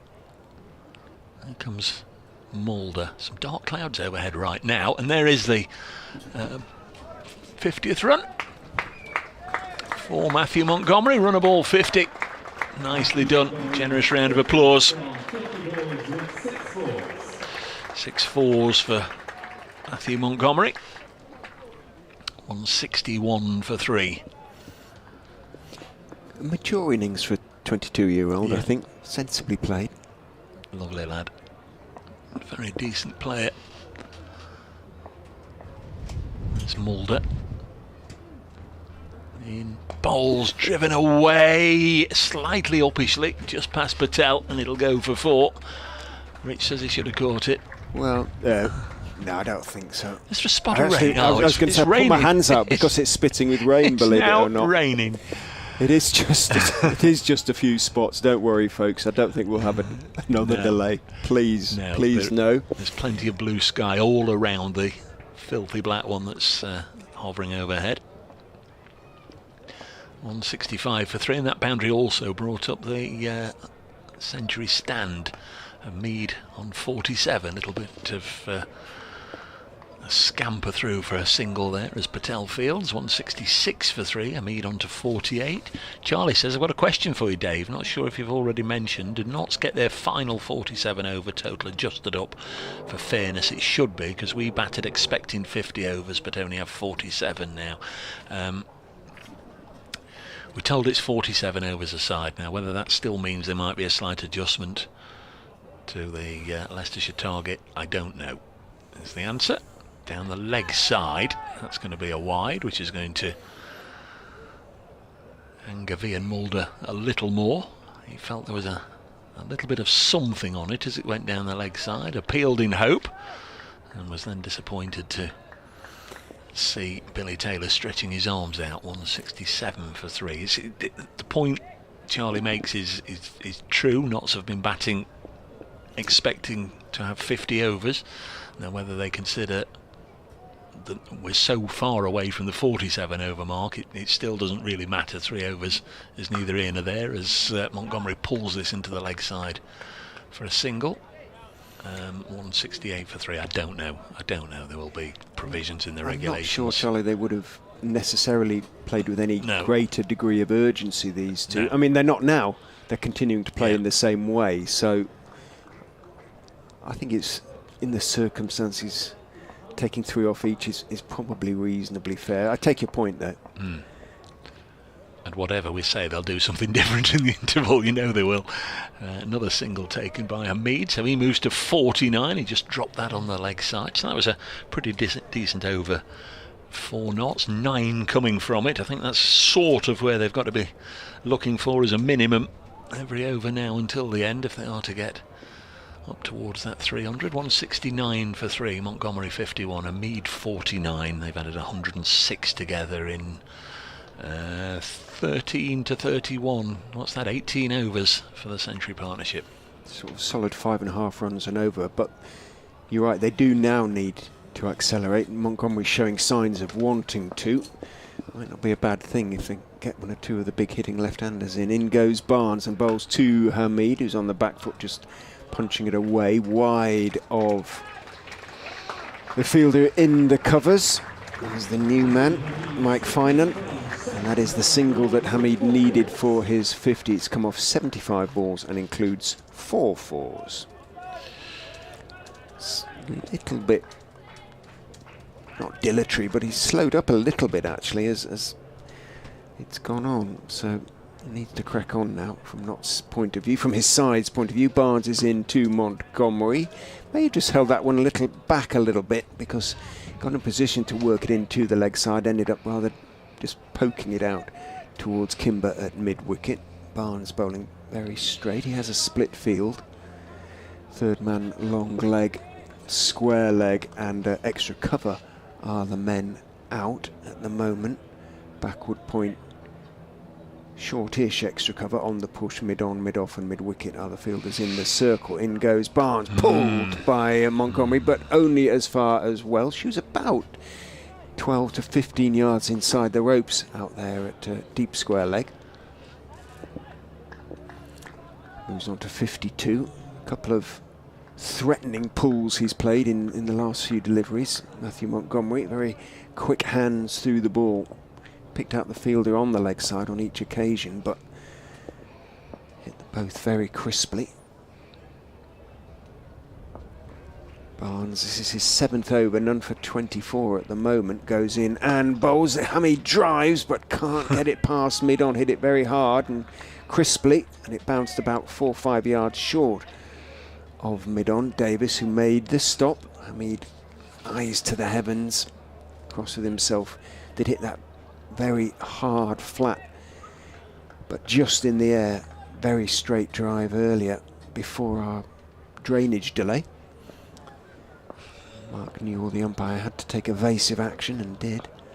Barnes, kicking up his heels, runs in and bowls again to Hamid, who is looking to work it into the leg side. Does, but only as far as Kimber at mid-wicket. Just signs of frustration now from Hasib Hamid. 2 dot balls in a row, 171 for 3. Run rate 5.4. It's good and the foundation is there, but the acceleration has to come now for Nottinghamshire. Hamid has to find a way. Barnes just indicates that he wants fielders back on the edge of the circle, ideally.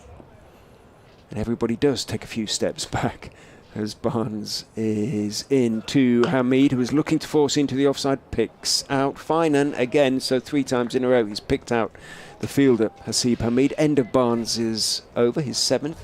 Good figures for Eddie Barnes, none for 24 from 7, 171 for 3, 32 overs have been bowled, 15 remain to Nottinghamshire. I wonder what the bowler's limit is. Is it still 10? Some will be 10 and 3 will be 9, presumably. Start of a new over, bouncer, and again Swindles hasn't taken it. It's a no ball, so Notts getting the board moving again, courtesy of extras. So a no ball, which is a couple of runs, and a bye, as Swindles couldn't take it cleanly. Is it no ball on height? He's touching his shoulder, so it's for height, so it's not a free hit. Is that not 1 then? And it has to be bowled again. In this comp. It's 2 for a free hit, no ball. No, you're right, 3 runs have gone on. Yeah, you're right. Next ball is driven crisply to... Oh, it's a misfield by Chris Wright, and they'll take a couple of runs. It was it crisply along the ground to Chris Wright. I mean, he's going to come back for 3. He'll have to hurry. Does get in because Wright almost compounded his error by just lobbing the ball back, not at full pace, so they scampered back for a 3rd. So a 3 and a 3, and we've still got 5 balls left in the over. 3 extras, and then 1 that should have been stopped. It's poor, just as they're trying to put a bit of a squeeze on. So I've got 6 runs, they might only have got, well, none, of course. It's just clipped on the leg side. Fielded by Finan. Looks to be a good fielder. I mean, he's earned promotion during the course of this innings from somebody who was starting down on the fence, and he's now in there saving 1. The cut-off time, which had been moved to 2:47, is now 2:57, so they've added another 10 minutes.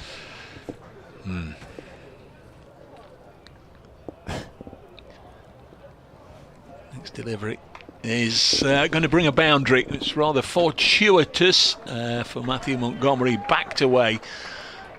Ball banged in short there by Mulder, and Montgomery trying to slash it away behind square, just gets a top edge. Would have flown over probably second slip had there been one there. There isn't, of course, and it flew down to the fence. Down below is for 4 more, 181 for 3, and that's 10 from this over, and there are still 3 balls left in it. A couple of 3s and a boundary. Is the charge very much on? 181 for 3. Montgomery on 56, but no, just defends this one, a ball of goodish length on the stumps. Plays it up to right at mid-on, and there's no run. It's a third boundary that's gone fairly fine down to third man. Difficult. Do you bring your third man finer, or do you chase the ball, or whether it's an indication of there's a little bit of pace in the pitch? It's not. There usually is with the hybrid pitch, isn't there? They usually does come on reasonably well. That's the point, I suppose. Mulder to bowl. To Montgomery, drives into the offside for just a single.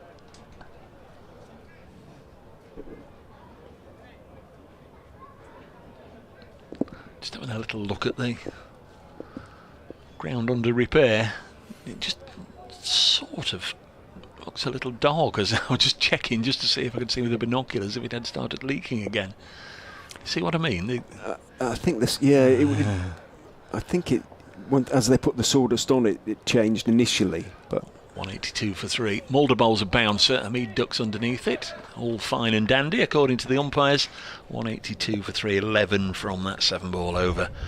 And after 33 overs, Matthew Montgomery has 57. Asib Hamid has 53. There are 14 overs left.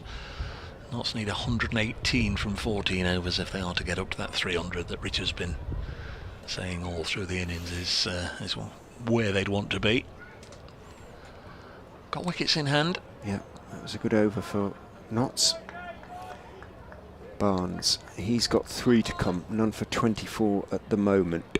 Montgomery, the right man as far as Notts concerned, probably, is on a strike. 57 off 58. Looks around him, sees Wright being sent back from the edge of the circle at too long leg, and Davis coming up from long on to mid-on on the edge of the circle. Barnes is in to Montgomery. A good straight delivery on off stump, just dabbed down by the South African towards short third man. Patel runs around from backward point to field, and Montgomery takes 1. Yes, if ever there was an example to a youngster that if you both go for the single, if you both set off and commit to it, you can pretty much just play it softly towards any fielder you want, because they both just set off and got there. There's Barnes. Is it me or they? Me. That one is. I think it's me, but he's worked through straight mid-on by Hamid.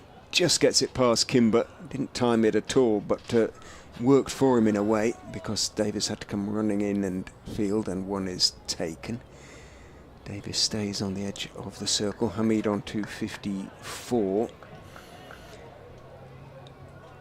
I feel that Montgomery is better square of the wicket or behind square. Hamid more likely to hit straight. Barnes is in, and he does try and pull across the line from outside off stump. Doesn't really get up, and the unfortunate Swindles forms a long barrier. It bounces for a second time and thumps into his thigh as he turned to the right. He looks completely disgusted. He tosses his gauntlet from hand to hand there, Harry Swindles. He will have a horrible bruise there. That was on the sort of fleshy part of the thigh as he formed. Well, if he'd kept his gloves on, he took off his right gauntlet, ready to sort of hurl the ball at the stumps, I suspect. Anyway, he paid the penalty. Barnes is in, hit up into the air. Hill is underneath it. He's dropped 1 catch already today, but he doesn't drop that second one. Barnes has his wicket hit up into the air by Matthew Montgomery, and although it was in the air for a long old time, Hill, who's patting his heart at the moment, indication that he was thinking about that previous drop, perhaps managed to take the ball cleanly. Leicestershire badly needed that wicket, but well, I guess as far as Notts concerned, although it brings in the big hitter, a big hitter, probably wrong man out as in one respect. I don't know.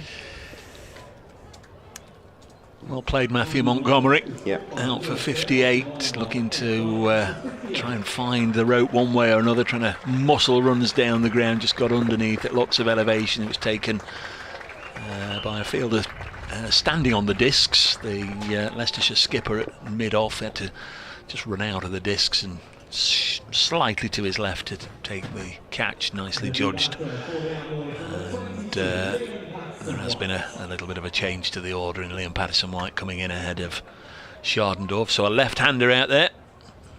Made 43 from 17 balls on Wednesday at Edgbaston with some prodigious hitting. 4 sixes, 3 in a row. Great partnership there. 121 for the 4th wicket.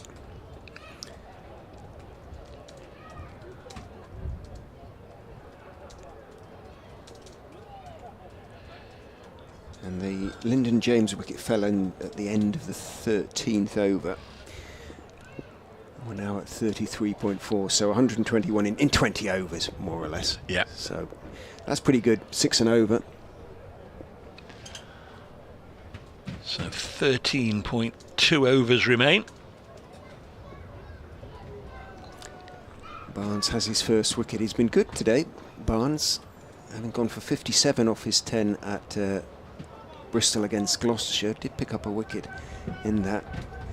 He's managed to bowl a little more tightly today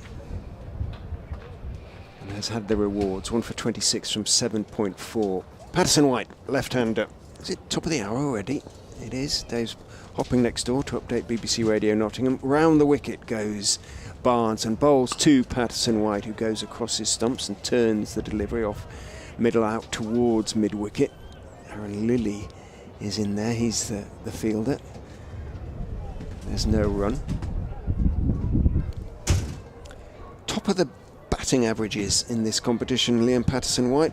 He's only played 3 innings, one of which is not out, but that's 62 not out. Came at a cracking rate, as Dave has been talking about. So 112 runs in those 3 innings. Barnes is in to him. He's timing it nicely off the back foot, square of the wicket on the offside. Rishi Patel falls away to his left, going backwards as well, makes the stop in the end. 1 is taken. Patterson White is off the mark, but applause for Ed Barnes, who took 1 for 3 in the over.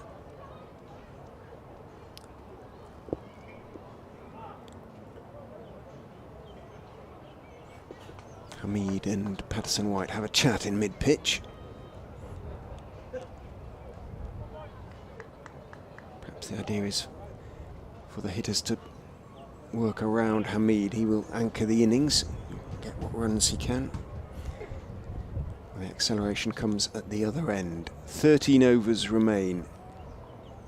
10 and over gets Notts 310 sort of area. Round the wicket comes Mulder and bowls to Patterson White. You heard the call of nose. He leant forward to that, didn't get to the pitch of it, just had to block the delivery out into the offside. Pitch looking, as I say, reasonably flat now. Not did from the beginning, really. So 1 or 2 just sort of hurried on a fraction. Obviously the ball's much softer now. Each 17 overs old. And they go soft pretty quickly. Mulder is in, bowls. Patterson White is leaning forward, pushing out towards Lilly. Had to move to his right at extra cover 2 field. Patterson White called Hamid through for the single. They made their ground comfortably. Lilly didn't even bother throwing the ball at the stumps at either end. To Swindle's running in, he just held on to it, then tosses it to Hill at mid-off, or mid-on now to the right-handed Hamid. Mid-on doesn't go back too long on for Hamid, as Mulder is in, bowls to him. He's dabbing it away through short third, down towards third man, taking 1. Moves on to 55. 82 balls he's faced for that 55, 187 for 4.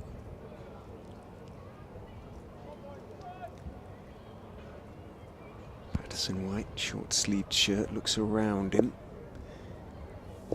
No real changes to the field. The 2 sweepers, offside and leg side. Long leg third man as Mulder round the wicket, bowls to him. He's working it away, and it's a no ball. Down to third man it goes. So 1 taken, but it will be a free hit now. No ball for overstepping. Mulder can't believe it. They started this competition with bowling a few of these. And looked like they'd pretty much got it out of their system. But Vian Mulder overstepped on that occasion, so this will be a second free hit. The right man is on strike as far as he's concerned. Hamid, who faced the previous no ball, free hit following a no ball, that is. That was from Chris Wright. Didn't manage to get it away. Clearly, you can change the field for a free hit in this competition because it has been changed. Mulder over the wicket to the right-handed Hamid, who pulls it out towards deep backwards square. Doesn't really get it, bounces 2 or 3 times before into the hands of Finan. It goes at deep backwards square, about 5 yards inside the ropes.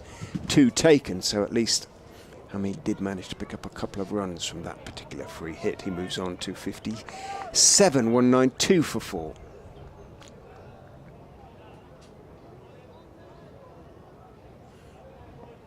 Still struggling a little bit to find the boundary, just 4 boundaries in his 83 deliveries. Face, that one goes past the outside edge. Lovely delivery from Mulder, a little bit short of a length, trying to get forward. Hamid tried to dab it away, perhaps again down to find third man, didn't get anything on it, bounced through to Swindles. No run, obviously. The shower cloud, if that's what we can call it, that resulted in the few spots of rain has now disappeared, and we have pretty much solid blue skies above the Uptonsteel County ground. In goes Mulder, looking to drive is Hamid, and he's missing the ball again. Lovely delivery again from Vian Mulder, and again Hamid can't get bat on ball. End of the over. 192 for 4 after 35. 12 remain then.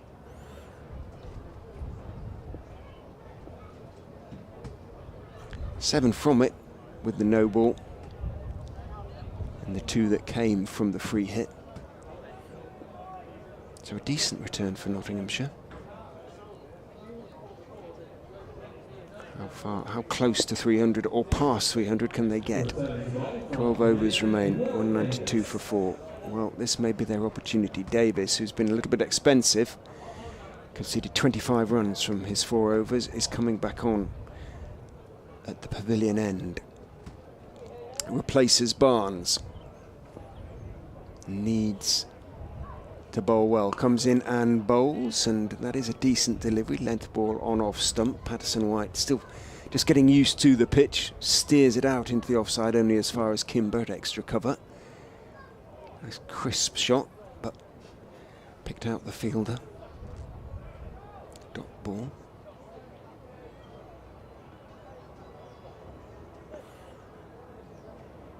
Davis turns, runs in past umpire Neil, bowls outside off stump. Patterson White again looking to force it through the offside. Again he can't get it past Kimber, who dives to his left and makes the stop. Had more work to do there on that occasion, Louis Kimber, but did it successfully. Hamid wanders down to have a chat to Patterson White. And back. There's only so many questions you can take about a hole in the ground, isn't there? Big sports afternoon on BBC Radio Nottingham, so is that it then, updates-wise? No, another one at 2:30, and then just before kick-off in the Everton Forest game at 5-3. Then they'll be looking after the football for a wee while. Round the wicket goes Davis, bowls. Patterson White gets a fuller delivery, waits for it, and just turns his wrists on it, works the ball away through the vacant mid-on area. Eddie Barnes comes running in from long on to field. Just one, so good over so far for the Foxes. Just a single from the first 3 balls from Davis. Hamid checks his guard. Perhaps he takes a new guard from umpire Newell. Perhaps he's going to give himself a bit more room. Looked to be fairly leg stumpish, that guard, looking to hit through the offside perhaps as Davis is in. Well, he whacks that one away down towards deep mid-wicket for 4. So perhaps it was a middle stump or a middle and off guard he was taking. Whipped it away. It was a length delivery. It was there to be hit really without mid-wicket, and Hamid picked it up nicely. Didn't try and overhit it. Nice quick hands. Whacked it away, and Welsh down there on the deep square-ish boundary. He's in front of square, but he had a lot of work to do to get the ball. Couldn't do it. Hamid into the 60s now, onto 61. My word, he's played well, hasn't he? He waits with bat raised. Davis is in to him. He's looking to work that straight. Punches it back past Davis down the pitch on the onside as far as Barnes running in from long on. Takes one. You think of white ball batters as being those that'll continually go out there, score at a strike rate of 140 and keep smashing it out of the ground, but there's two ways to skin a cat, as somebody once famously said. Round the wicket goes Davis to Patterson White. It's a slower delivery that's driven out into the offside only as far as Kimber on the edge of the circle. Patterson White looks at his bat a little. It did sound a little bit tinny as it came off towards the bottom of the bat. His bat, he's decided, is fine. He took one. He moves on to 5. 199 for 4 off 36 overs now. So 11 overs remain. 6 wickets in hand. 10 and over. Gets Notts over that 300. Psychological barrier then for Leicestershire if they were to achieve that.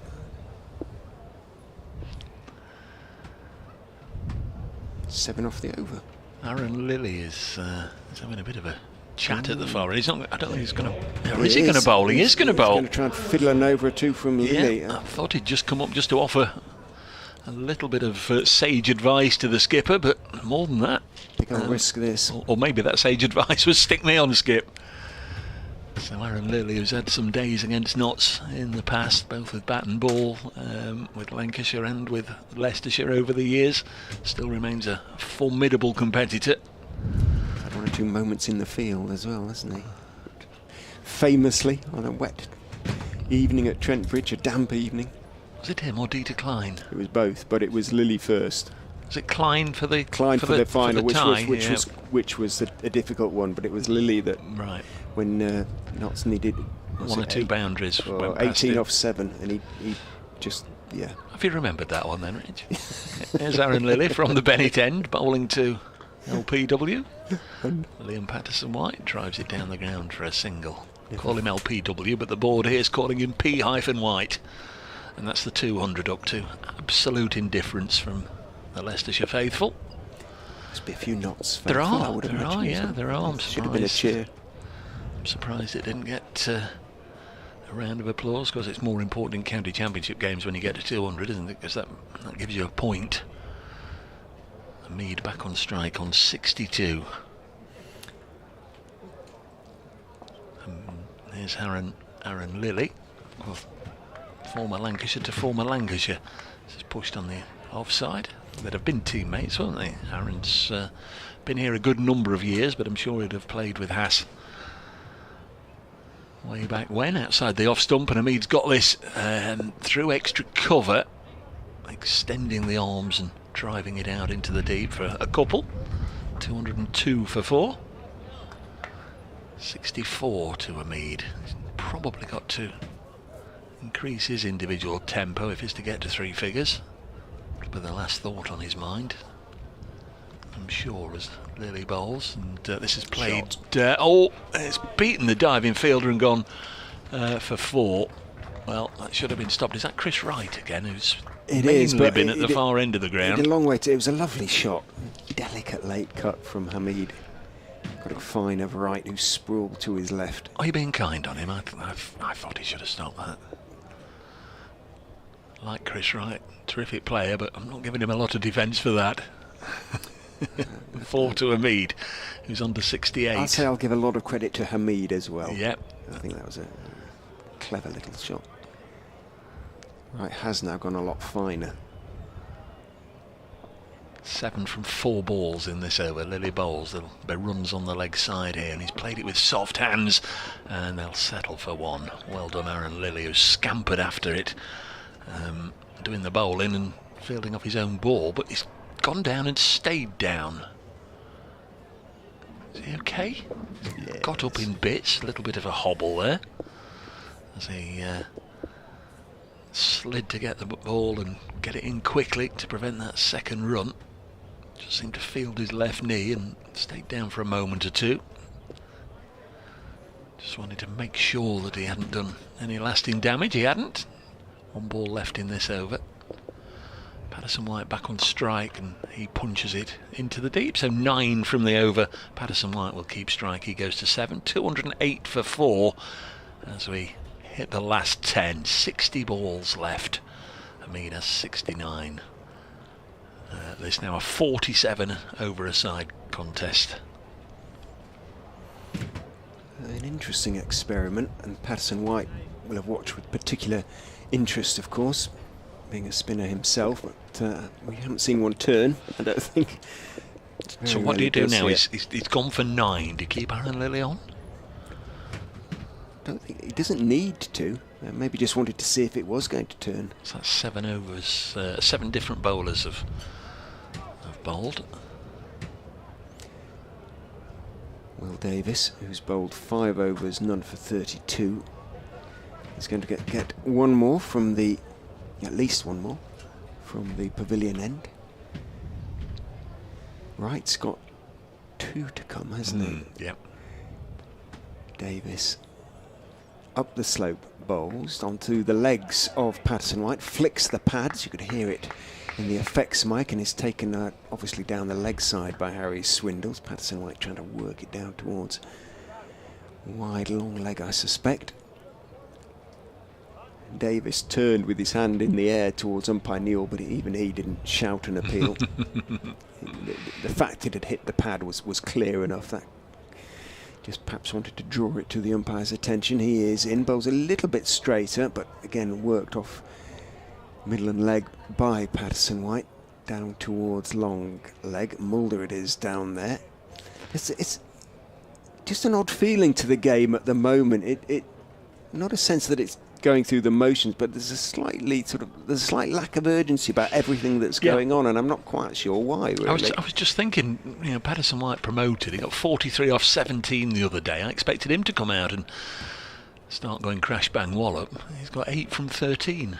Davis back over the wicket to the right-handed Hamid, who tries to swing him away into the leg side and does, and it bounces past the leaping Welsh, who flung himself to his left hand extended, couldn't get there, tumbles away, and the ball bounces over the ropes into the advertising hoardings. Nice short-armed pull in front of square by Hasib Hamid, who is getting the hurry up now, so perhaps he's the one who's going to crack on, and Patterson White is going to take the Hamid role, but I'd be surprised. He's a lovely cricketer to watch, Hasib Hamid. He really is. I just can't believe that he had all those years in the wilderness, if you like, with Lancashire. He burst on the scene with all those hundreds in 2016, forced his way as a teenager into the England Test ranks, and then just faded away until the move to Trent Bridge, really.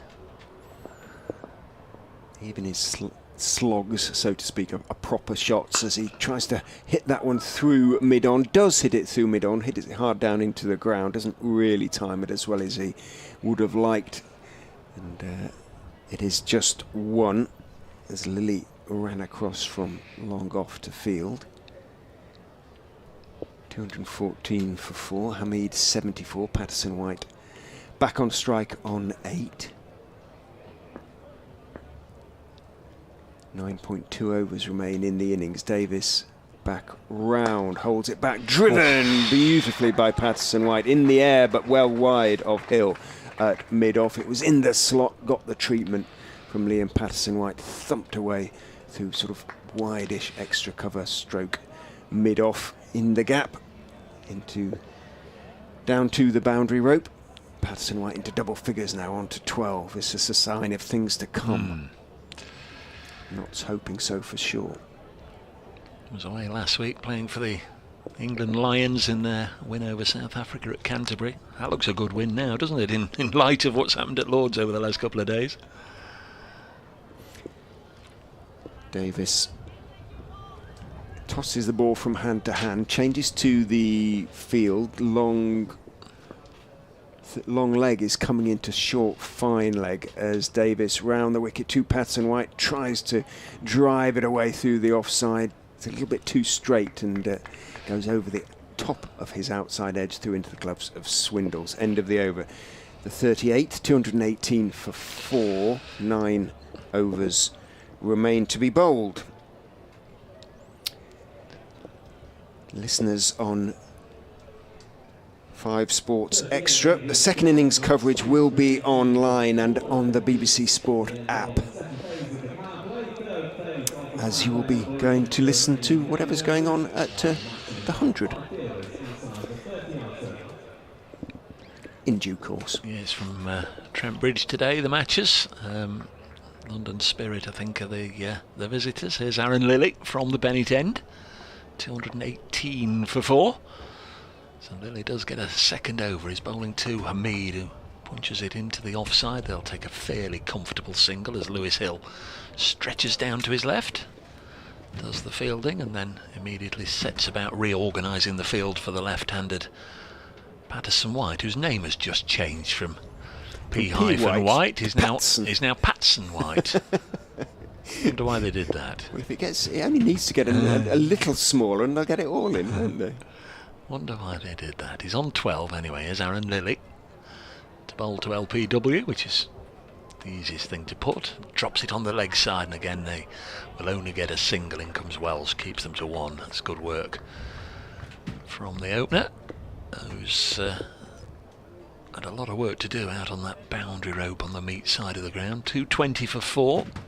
Patson White is on 13. Hamid has 75.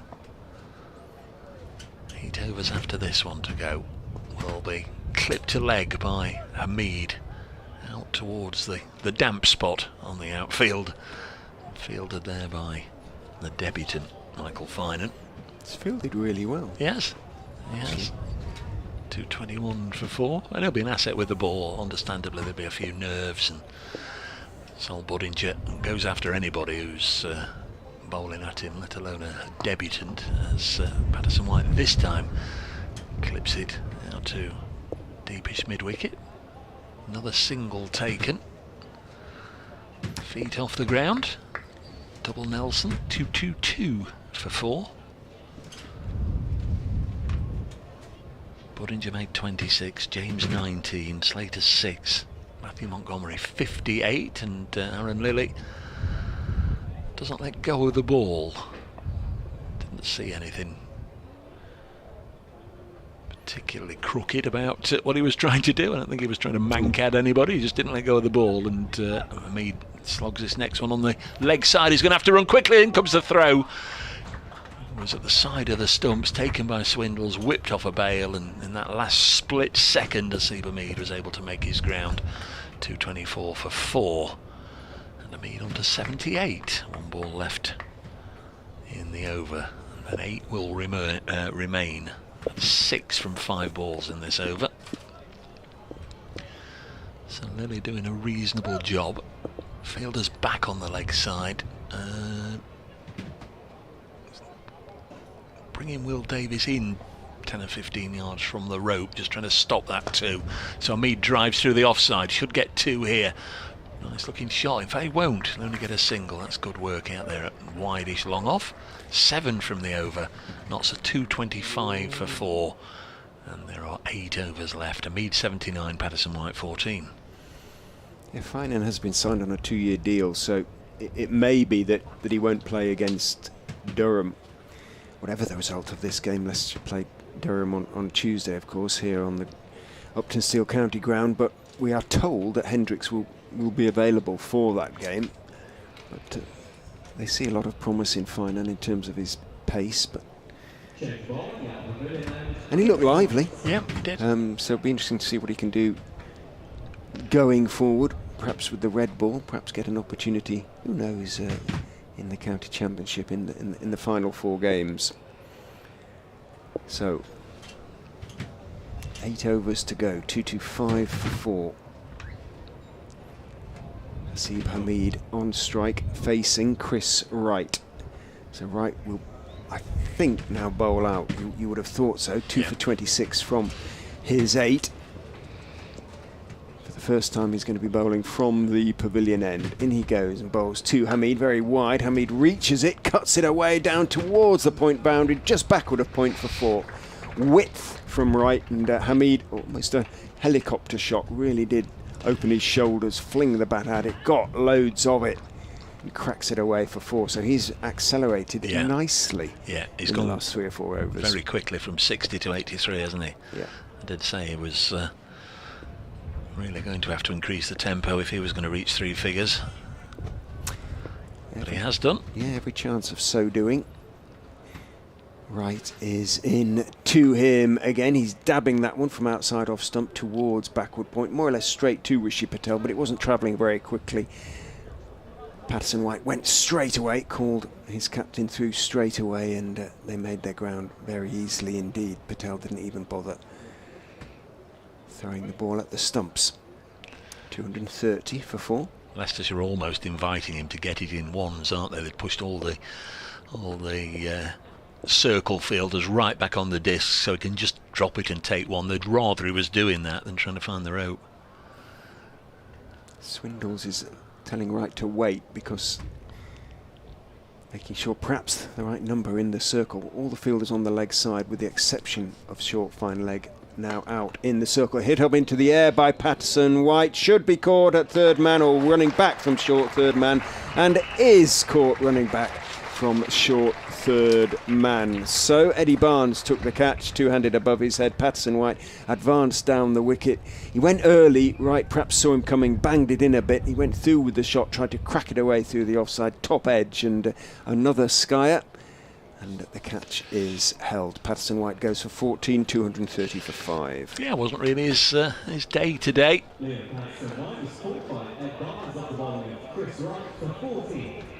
He's just stopped on his way back to have a little word with Fatih Singh, who's going to replace him. Left-hander for left-hander, and he rolled his wrist as if to say that's what Chris Wright is doing out there. Just watch him, he's just taking the pace off it, rolling the wrist. 18-year-old Fatih Singh, England under-19s player, World Cup player. Gone out and has found a Seba Mead down on his haunches, just taking a drink on board. Skipper passing on a word or two of advice.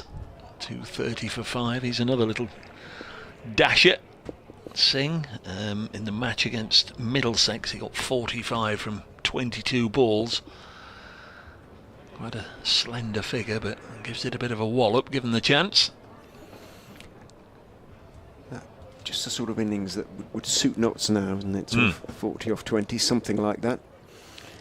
3 balls left. A third wicket for Chris Wright, 3 for 31. Picked up 3 wickets last time out as well. So he continues to prove his worth. You can hear him calling to his fielders at the moment. Singh, another left-hander, as Dave has been saying. Quite tall, young man.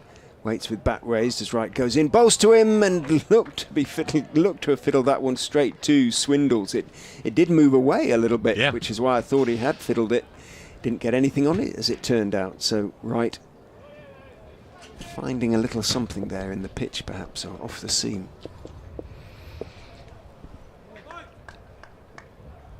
Dot ball either way.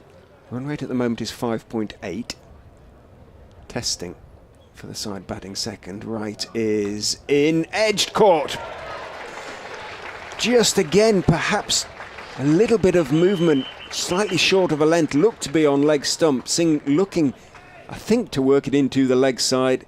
Just straightened a fraction on him, moved back in towards him, off the edge.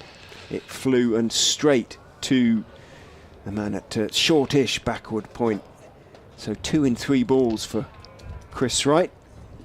Notts have to be careful. The innings doesn't peter out slightly. Hamid is still there though. He's 84 not out. Singh goes second ball without scoring. 4 for Chris Wright. Yep. 230 for 6. Second catch for Patel. Is Dane Schardendorf, the Notts keeper. As I said earlier, been coming in at number 3. Now finds his way out there at number 8.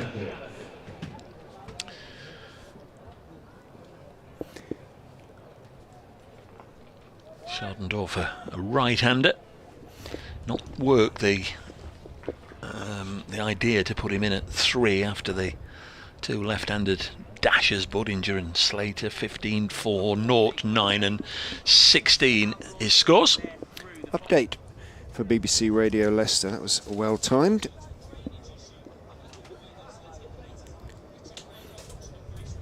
Yeah, and having got back underway, Leicestershire have just managed to pick up 2 quick wickets. Liam Patterson-White caught by Eddie Barnes off the bowling of Chris Wright for 14, top edge to Skyer to short third man, and just 2 balls later Fateh Singh caught by Rishi Patel off the same bowler Chris Wright without scoring. 230 for 6, 4 wickets for Chris Wright, 4 for 31 for the veteran seamer. 230 for 6. We did lose 6 overs of the match because of the drainage issue.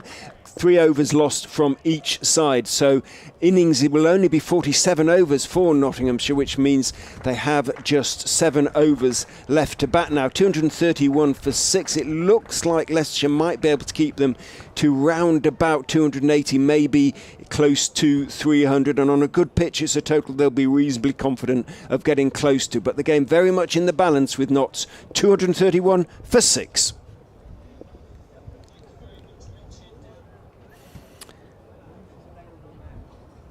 Just the single taken off the last ball of the over by Schardendorf, worked down to third man.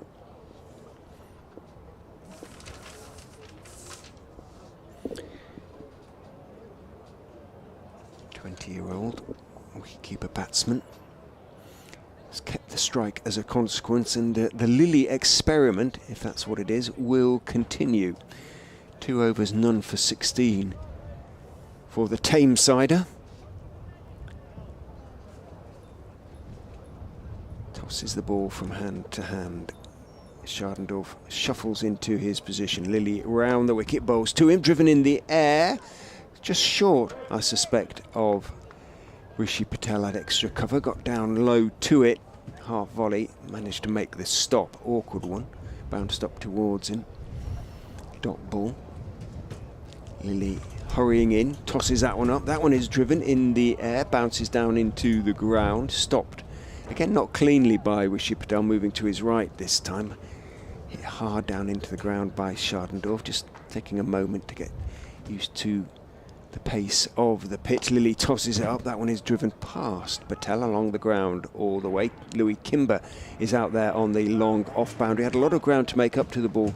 Did it quickly. As a consequence, there was a momentary. They had to wait to see if he picked up the ball cleanly. He didn't, as it turned out, but quickly grabbed it at the second attempt. Hamid decides more important for him to be on strike. 232 for 6, just on too close to Lilly, who moves across to his right to make the stop. Another dot ball. Can Lilly come out of the over with just another single? He'll be delighted if he can. Tosses that one up, big swing and a miss from Schardendorf, and it just misses off stumps. So just the 2 singles from that Lilly over. Excellent as far as the Foxes are concerned. Schardendorf trying to go on with it, but as I say, just struggling at the moment, or struggling to come to terms with the pace of the pitch very early in his innings. It's a big ask of the young man to come out and middle the ball from the very start. 2 from 6 for him, 233 for 6 after 41 overs, 6 to go. As ever, wickets falling, slowing the scoring rate fairly dramatically. Hamid, 85 off 100,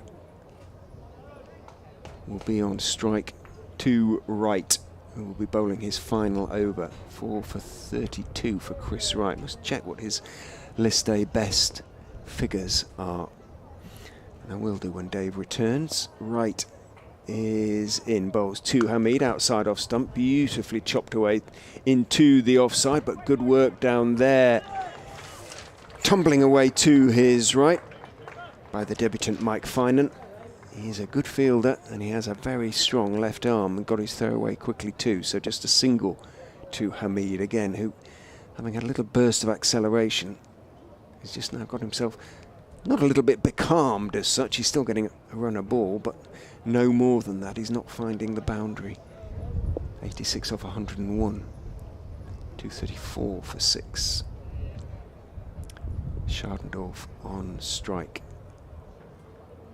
Dark cloud overhead as Wright goes in, bowls to him, and he's chopped on. 5 wickets for Chris Wright, outside off stump, tried to cut him away through the offside, bottom edge into the stumps, bails off. Chris Wright has his 5th wicket.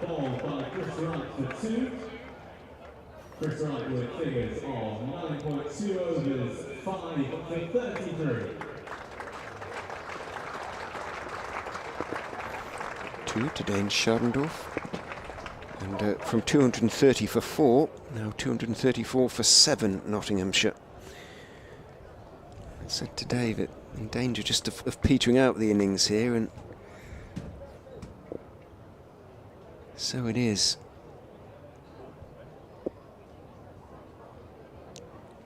The new batter for the Outlaws, number 16, Lex Hutton.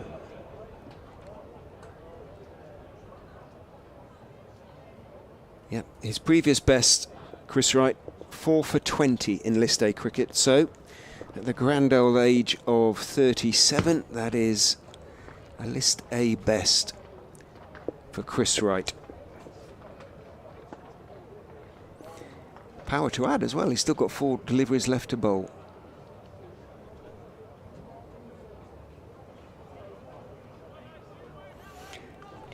Matches he's played in List A cricket. 113. I think this is his 114th.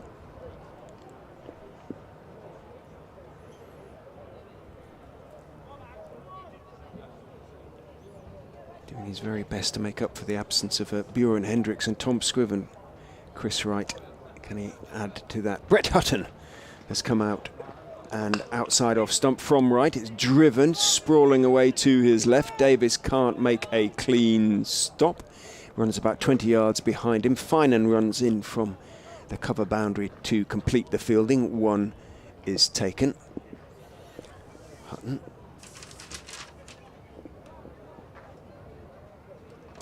Doncaster born, I think, South Yorkshireman. Started his career at Nottinghamshire, went on to Northamptonshire, now back at Nottinghamshire, of course. Wright is in to Hamid, outside off stump, dab down to third man, takes 1. Dave's back alongside.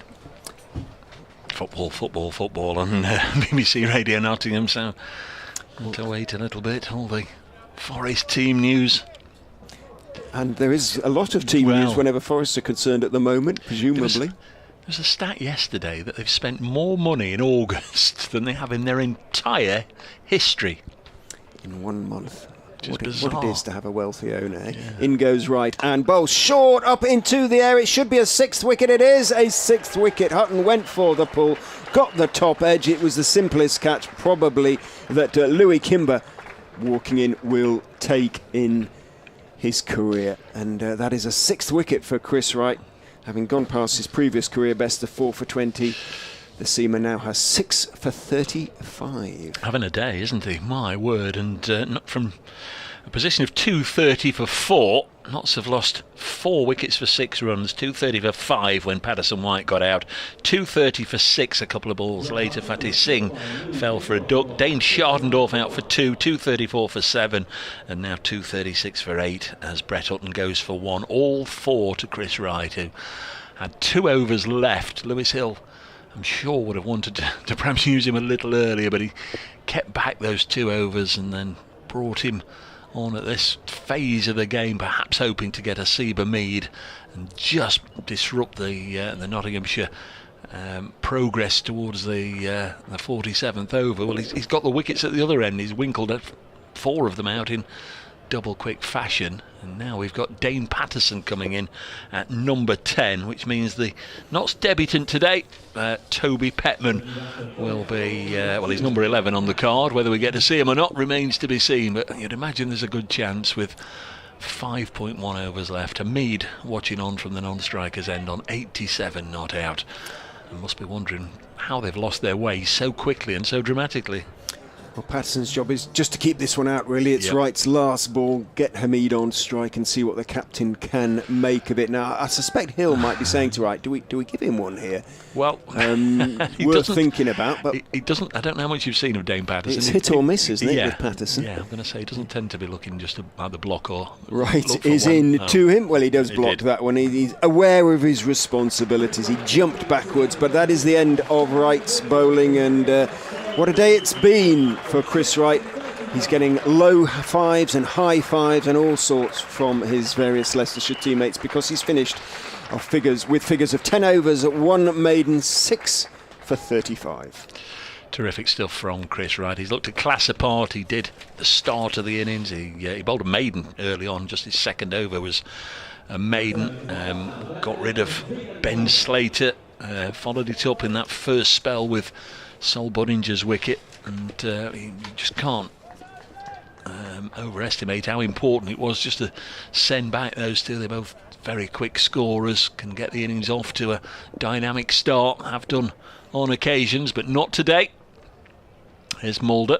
He's bowled 8 overs up to this point, and Hamid blocks it, and had it not been Dane Patterson at the other end, I think they'd have probably scampered through for a single. As it was, Hamid left it for Vian Mulder to field, and they don't take a single.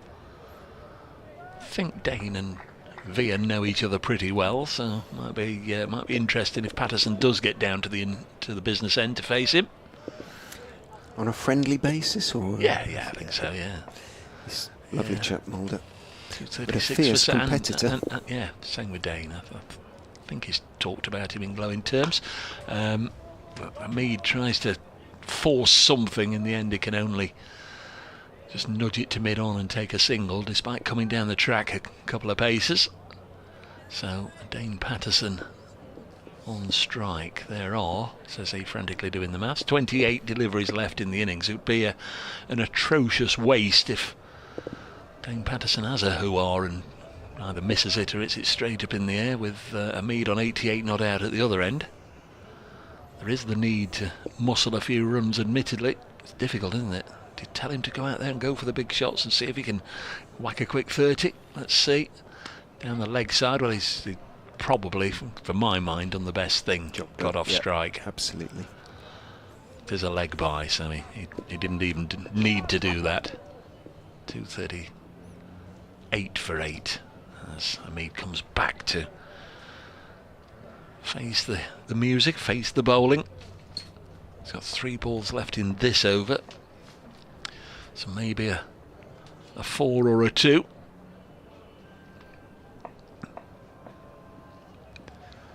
Mulder to bowl to Hamid, and it's just 1 into the offside. Patel does the fielding, gets there before Welsh. 239 for 8. That's not really going anywhere.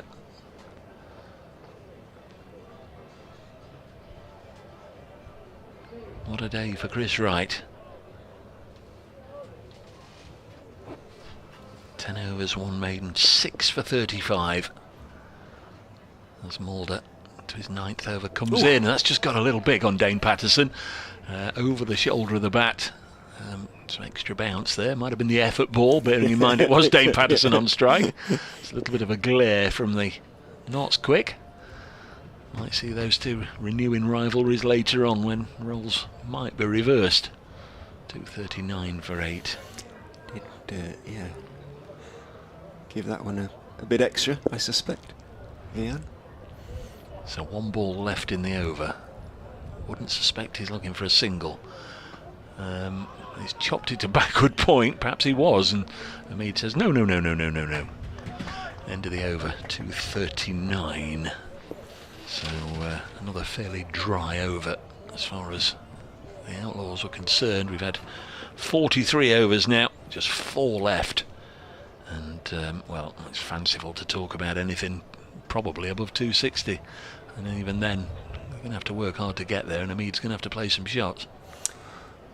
Chris Wright having bowled out. Lewis Hill goes back to Ed Barnes, who, in all fairness, has bowled pretty well so far. 1 for 27 from his 8 overs. So with 4 remaining, it looks like Barnes will bowl the remaining 2 from this pavilion end. Hamid on 89 of 105 balls.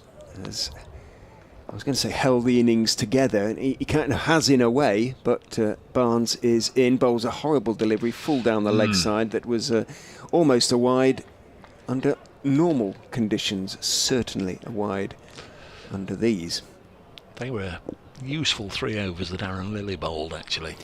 The last one was, for sure. He just went for 2 or 3 off it, didn't he? But yeah, as you say, he and Kimber and Finan, I suppose, in the end, sort of got 10 overs out of them. Barnes is in straighter this time, but worked off his legs. Timed too well, Hamid thinks, really. He looked up to the heavens as he saw it was going too quickly out towards Lilly at deep mid-wicket, came in to meet the ball, and just a single for Hamid, who moves on to 90. They've bowled well to him latterly, haven't they? Leicestershire, they've made sure he can only They're both very get straight, ones, sort of only made him work it into the leg side, and as you say, not giving him too much to swing away. And they've been very keen, obviously, to prevent him getting back on strike with 2s. The quicker runners in the Notts team have all been dismissed. Dramatically dark cloud passing away to the south of us as Barnes is in. To Patterson, who swings at the delivery, stepped back and made room for himself, didn't get anything on it, it bounced a couple of inches over the top of the stumps. Yeah, it's risk and reward, isn't it, with Dane Patterson? If he were to whack 2 or 3 of those away and either find the rope or clear the rope, you'd say, you know, they're useful runs muscled towards the back end of the innings, but could we be in the game up here? Well, he bats. It's nice and straight. He bats at 11 generally, and there's a reason he bats at 11. The odds aren't in his favour, I guess. Mid-wicket has gone back to deep mid-wicket, so who has come up? Long leg to short fine, I think. There's 4 balls left in this over, just drop it on the leg side if you can. Barnes is in, it's skied up into the air, should be a simple catch for Will Davis, is a simple catch for Will Davis. Hamid looks at the sky in irritation, perhaps slightly despairingly. Patterson went for the big hit, skied it up, and not the first Notts batsman in recent overs to sky one up. As I was saying, Rich, yeah, the odds weren't in his favour. One thing I'm pleased about is that I can see Toby Petman, and it's been infuriating me all through the innings that I couldn't remember his squad number. He's on debut today, but there he is, number 15. That was one that I was mulling over in my mind, but I wasn't absolutely certain, because of course we haven't seen him. He's on debut, but certainly had in the back of my mind 1 or 2 numbers that he might have been. He's out there. Will be, I'm sure, urged by Asiba Mead not to do anything silly, and certainly not to get out. He's got 3 balls left in this over, and Leicestershire could be hunting a quick kill here. 5 wickets for 11 runs. Yeah. 230 for 4. Well, we're seeing perhaps why Hamid has played one of the reasons that Hamid has possibly played the way he has. But yeah, I mean, on occasions in this competition, Liam Patterson-White has whacked quick runs and hit big sixes, so too Fatty Singh, so too Brett Hutton to a lesser extent. Dane Chardendorf has kept brilliantly, but has had a competition to forget with the bat. Barnes is in to Toby Petman, bowls straight, and Petman is carefully, studiously, appropriately enough for a graduate of Oxford University, with a double first in classics, to push it out, get right behind it and push it out towards mid-on. Interesting discussions in the Notts dressing room. Petman will raise the level of conversation. I don't mean just because it's Notts, I mean in any sporting dressing room you would have thought. Barnes is in, bowls to him, he plays that one nicely, dabs it away off just outside off stump, and gets his captain back down on strike, turns it nicely down to third man. It's a clever lad. A single. Yeah. Oxford University student. I think you looked up what he'd I just said, yeah, double first in classics. Yeah. Classics being Greek, Latin, and something else, isn't it? History as well, I think. Yeah, I'm sure he'll find. He'll be all right. I'm sure he'll find lots in the not dressing room who want to go down that route. Discuss Homer and Virgil and. There's a different Homer, I think. We might be able to discuss. In goes Barnes and swing and a thick outside edge from Hamid. He's got it over backward point. Third man runs across to his right and two is taken. Now, Did you see the indecision? Did you see the indecision? They almost stopped in the middle of the track and had a chat about whether it was the last to ball go of the for over. 2 or not. He wanted 3. He was never going to get 3, and they almost stopped after running 1.5 to discuss the merits on taking that second run or not. Hamid on to 92. Well, 3 overs to go, but it'll be Petman who will be on strike. Well, he played that one from Barnes, the one the deliveries he's faced so far perfectly competently, so clearly no mug with the bat. Will Davis gets the privilege of bowling from the last 2 overs, I would think, from the Bennett end of the ground. 3 overs to go. He may not get the last over, but you never know. Petman, as I say, has handled himself perfectly competently thus far.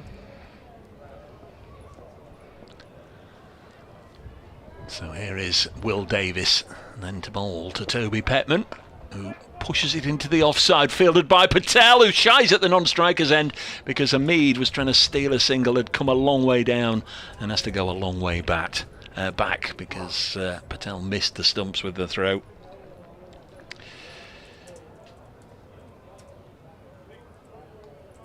Anxious times for Asib Hamid. He's 92 not out.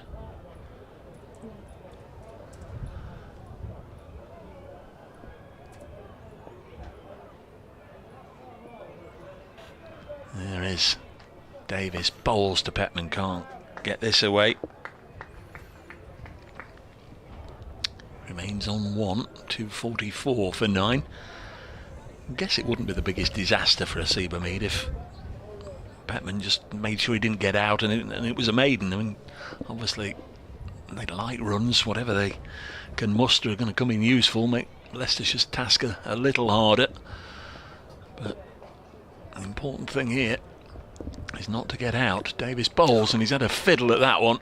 Didn't look particularly elegant, but didn't get a nick on it. So close to doing so. Tried to fiddle it down to third man, I suppose. Hamid wanders down and has a word with him. Not sure what you can say, really. Might be better stepping across and trying to work it into the leg side. Big gap, square leg. Works this one too. Mid on, they're going to take a single. There was the possibility there of Vian Mulder having a shy, but elected not to do so. I think there were enough backer-uppers, but knew that Petman's a big tall man, would only need half a dozen strides to get down to the other end, so now Asib Hamid. It's all back in your hands. 2 balls left in this over. You're on strike, you're on 92. How's he going to work this? He'd love two fours. Well, I was going to say he'd love a 2 or a 4 and then a single, so he's going into the penultimate over on strike. Here is Will Davis to bowl to Hamid, and he's got one off the thickish outside edge past the keeper for 4. It was fairly fine. No blame, no chance for Harry Swindles. The keeper was unable to get there, and had there been a first slip, may have gone over his head, but it was in that sort of direction, wasn't it? It went so quickly. So Hamid on to 96. It takes knots to 249 for 9, and there's 1 ball left in the over. I would suggest he'll just drop it and run. Yeah, just seeing the replay, it would have been a good bit over his head. So if you're Lewis Hill, why aren't you bringing anybody in on that leg side just to stop the drop and run? I think I'd be doing that. There's Davis. Asib Hamid on strike on 96. Oh, that's a good delivery. Whether it was bluff and double bluff or that's just how it panned out, but he pitched it up there wide of the off stump. Hamid played over the top of a full-length delivery, and it goes through to the keeper, and Hamid again finds himself stranded at the wrong end. 96 not out, 249 for 9. So 12 balls left. 5 from the over.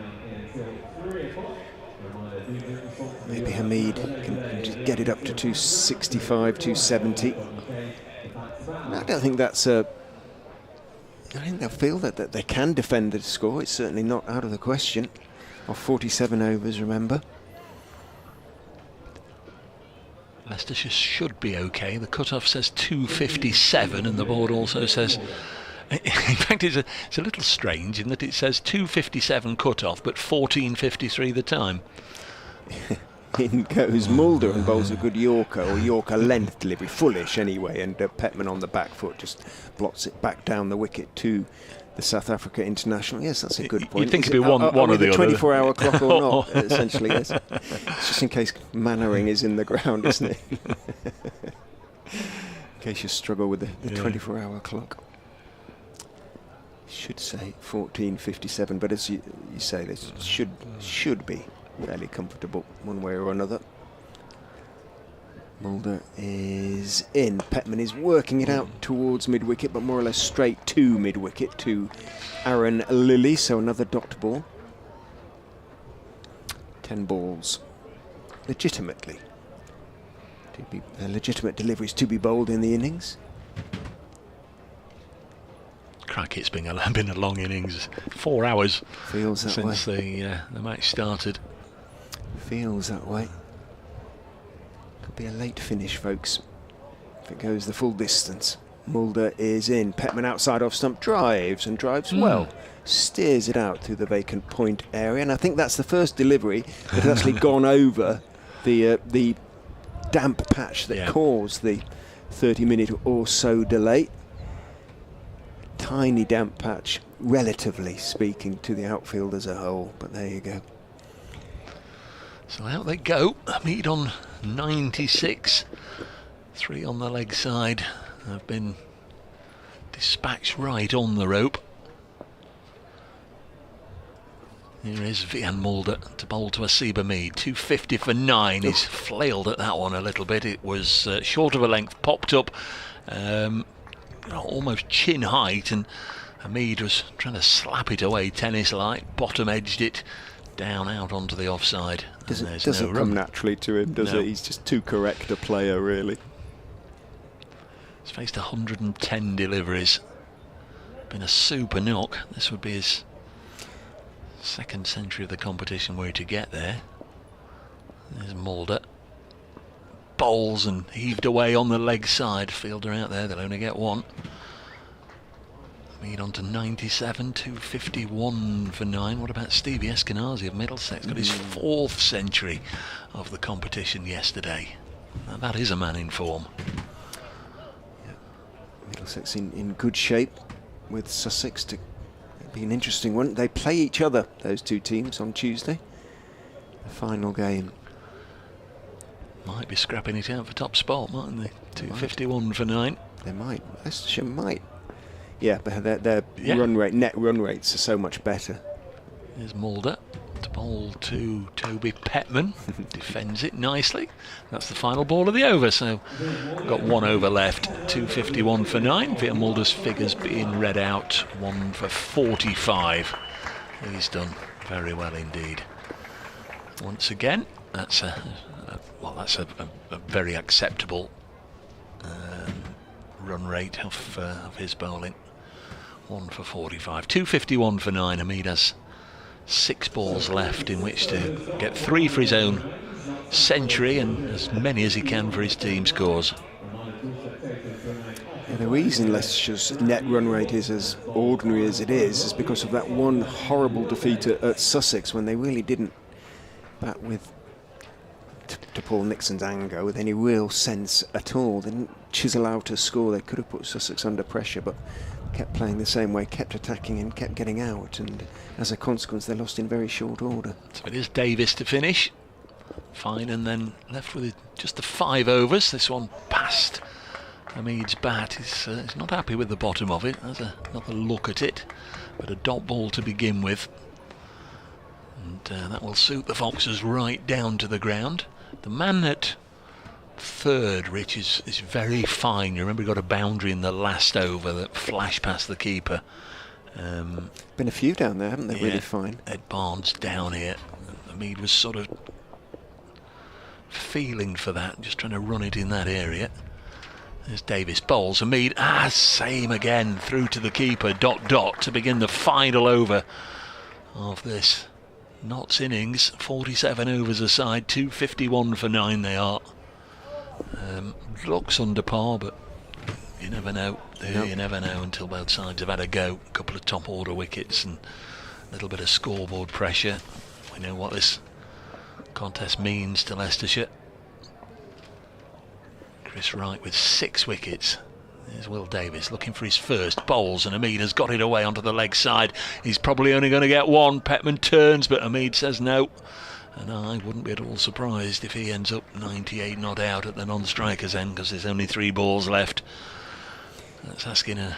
If they'd turned and gone then, because he did bobble, he didn't take it cleanly, did he, Lily? But they had to go straight away. Yeah, and I don't think they were particularly looking at Aaron Lilly. It was just head down and go, and they suspected it was always going to be one. 252 for 9, so Hamid is 98 not out. You don't always get in life what you deserve, but he probably deserves a century for his innings today, the way he's gone about it. Lewis Hill goes over and has a chat to Will Davis. 3 balls left in the innings. Lots are going to be short of 260, that's for sure. 252 for 9.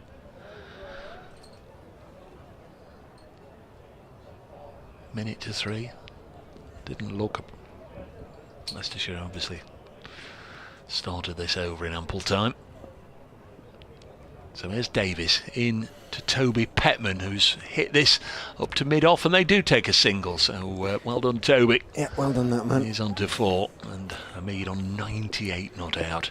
He's giving his skipper a chance. Yeah, so what he can't do is take a single here. So run out for 99, coming back for a second. Oh, let's not think about it. Will Davis to bowl. So Asib Hamid, 2 one-day centuries to his name already, on strike on 98 not out. He's heaved this away on the leg side, and it's gone straight out to Aaron Lilly, and he is going to be 99 not out at the non-striker's end, because they were ran, but they were only ever going to get a single there, weren't they? I know you can't turn down runs, but straight to Aaron Lilly on the bounce, took it cleanly, fired it back in. Job done. And Asib Hamid has just said, I presume the conversation went something like that. What do you want me to do, Skip, then? From Toby Petman, and he made the swing gesture as if to say, well, you might as well.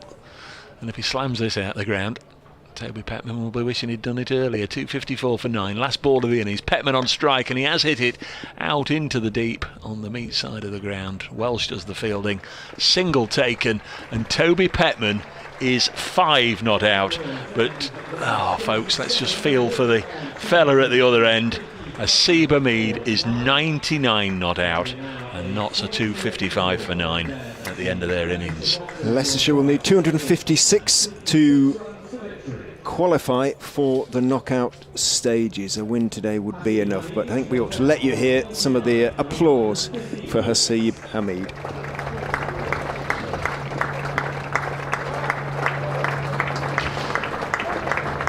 Here he comes, looks a little downcast. He's not taken his helmet off, and in truth he's not really raised his bat above sort of waist height. It was just 1 or 2 tentative acknowledgements to the crowd.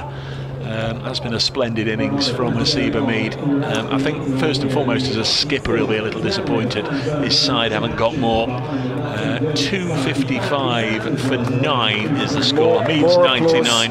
For Chris Wright as well, as he leads Leicestershire from the field. So far, right, he's a better in one and step. Terrific, ultra-image, and he never gets that buzz. Notts have got to somebody who match it to need 250. Not entirely sure. I mean, what one's not have we set this out for 5 or of in how in terms of you can to stay with us on the stream or on BBC app and all other such points. 256 will be Leicestershire's target from, remember, just 47 overs. But just for now, from Dave Bracegirdle and myself, well, we'll be back with you in around about 30 minutes' time. Right, I'll leg it across and get our lunch bags. Is that what we get? Lunch bags. Can I do anything for you, mate? Do you want me to go?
open batting for the Leicestershire Foxes, number 67, Nick Welsh, and number 26, Rishi Patel.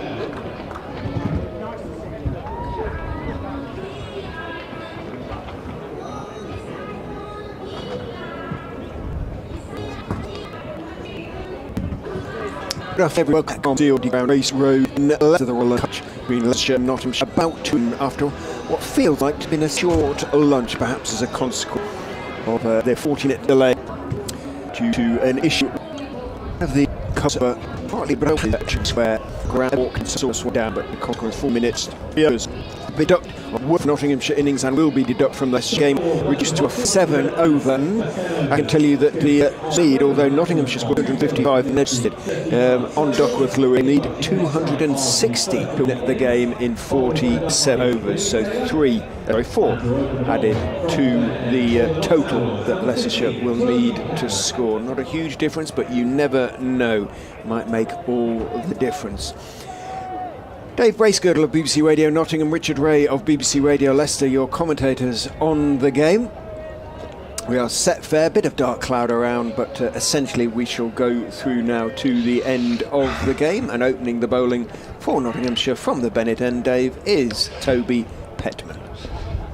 So thrown in very much at the deep end here, but he's such a tall lad, he'll no doubt still be able to keep his head above water. Let's see how he goes. Going to bowl to Nick Welsh, who's on strike. Welsh and Patel, the openers, and first ball of a fullish length, 8 or 9 inches outside the off stump, and allowed to go through to Dane Schardendorf. 2 slips, Montgomery and Lyndon James. A point Budinger. Ben Slater is at extra cover. He's wearing a plain shirt, Ben Slater, so he's obviously either damaged or decided to change it or lost his numbers or what, but Ben Slater's in a plain shirt at extra cover. Here's Petman in to bowl. Struck him on the pad, and asking from this angle, might have been slipping down. The umpire at the far end, Billy Taylor, not interested. Patterson White comes in from square leg to field, no run. Sounded a bit wooden, didn't it? Might have been a bit of inside edge. Welsh and Patel, although Welsh started this competition spectacularly with an unbeaten century at Guildford against Surrey, they've been struggling of late, so great expectations for the opening partnership.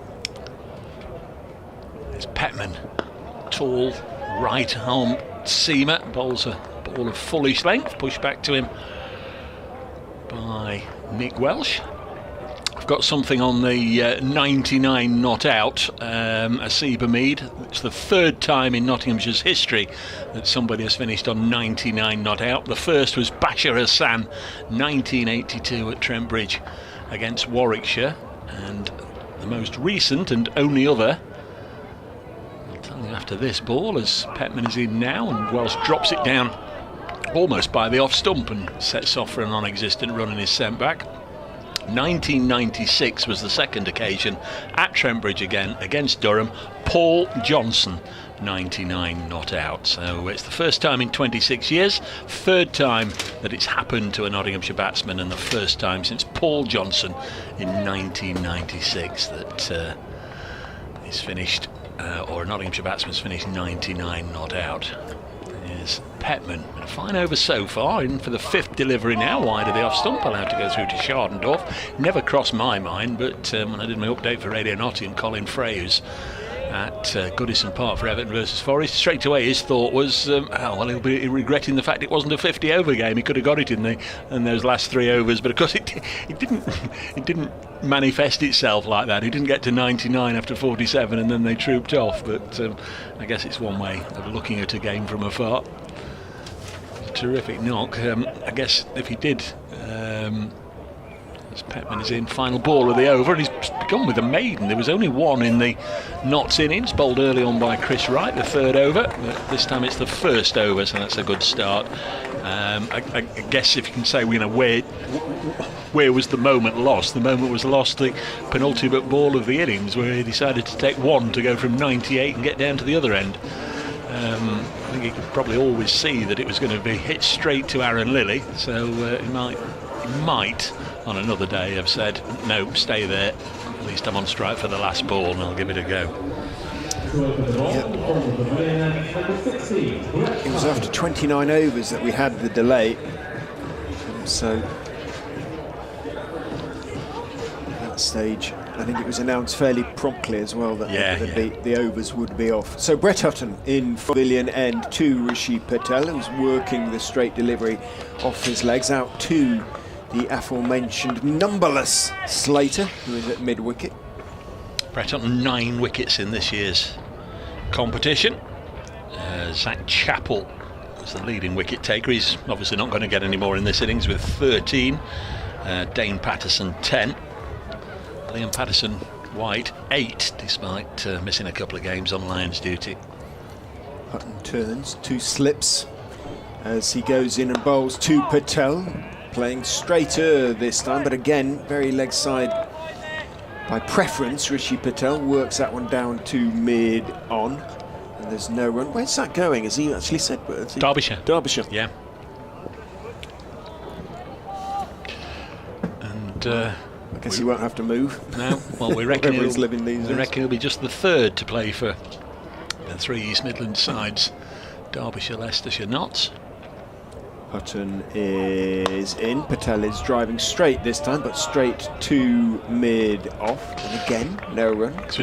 Nine balls, no runs. We did have a look when Ben Slater moved, and astonishingly, it seems that A.J. Harris was the only previous one in all the years of first-class cricket, of county cricket, that had played for Derbyshire, Leicestershire and Nottinghamshire. So Ben Slater became the second, albeit briefly in Leicestershire's case, but he still did it, and now Zach Chappell is going to become the third.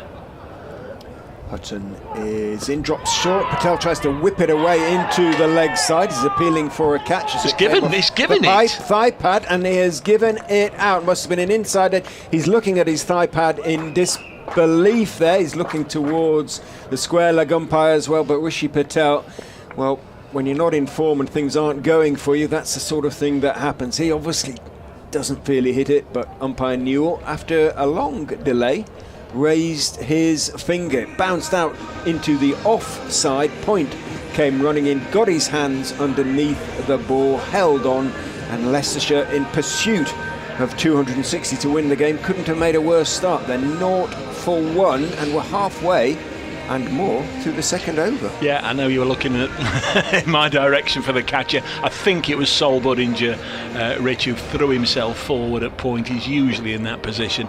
Did really well to catch it, but I was just astonished. It says Patterson-White on the board, but I still think it was Sol Budinger.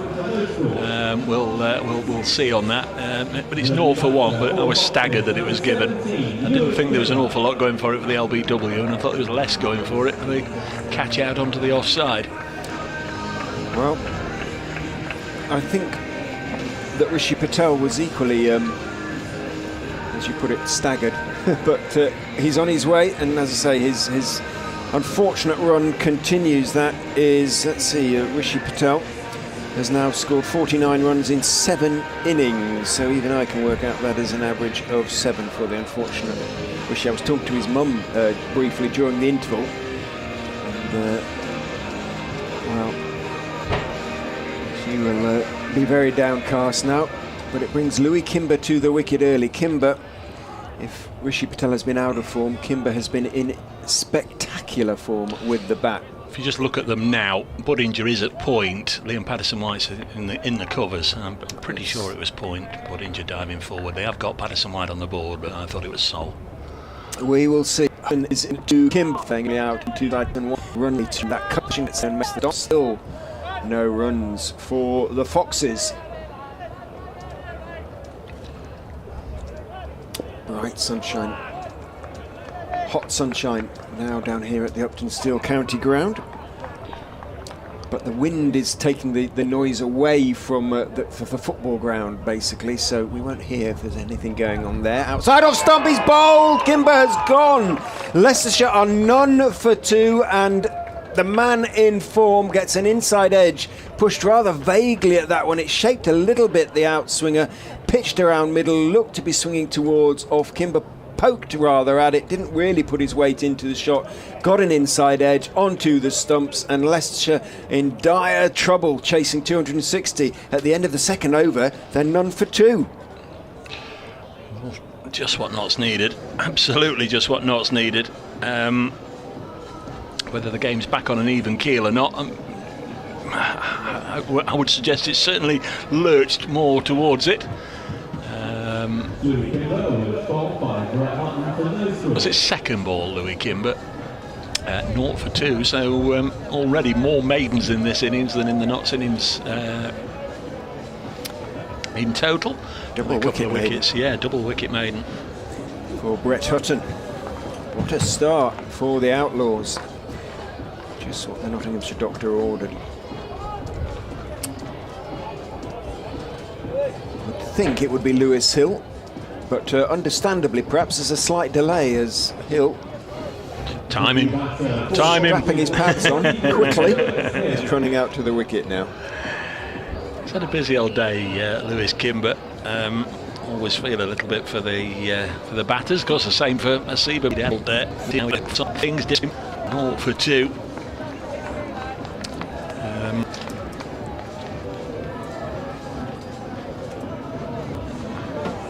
His whole day. He knows, he can see and hear the celebrations of the Nottinghamshire players. Brett Hutton is on fire. He has taken 0 for 3 in 1.1 overs, and Leicestershire are 7 for 3. Just check, Rich, is he on a hat-trick? Did he get Kimber with the last ball of the previous over? I think he did. So we'll just have to check. Give us a moment or two before the new man comes out, but 7 for 3.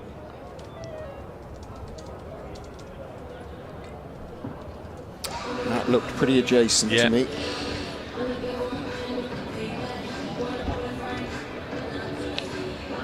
He did get Kimber. No, I don't think so.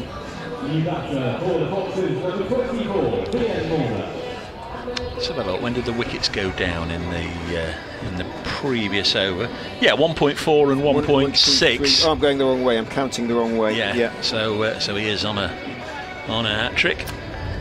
Hasn't been one for Notts this century. Vasbert Drake's 1999 against Derbyshire at Trent when he actually got 4 in 4, the last hat trick by a Notts bowler in List A cricket. Let's see if you can help him get the milestone in the way that Hamid wasn't quite able to. Perhaps Hutton will. It's been a day of extraordinary incidents and dents. Remember, we had a 6 for 35 from Chris Wright. Brett Hutton 3 for none. Key man at the wicket now as far as Leicestershire are concerned in Vian Mulder. Good time to pull a hamstring, Brett. Save your figures. So, Vian Mulder on strike, and I tell you what, if you're going to get a hat-trick, you will get them in front of the pins on strike. Brett Hutton on a hat-trick from this media end. Also, it would certainly hit the stumps or hit the pads and in the finger for the second time over, but on this occasion, and sweetly, and the signs of a man in form with no fuss whatsoever. He's off the mark, guiding it down to third man, and Mulder's up and running, 8 for 3. Terrific stuff from Hutton.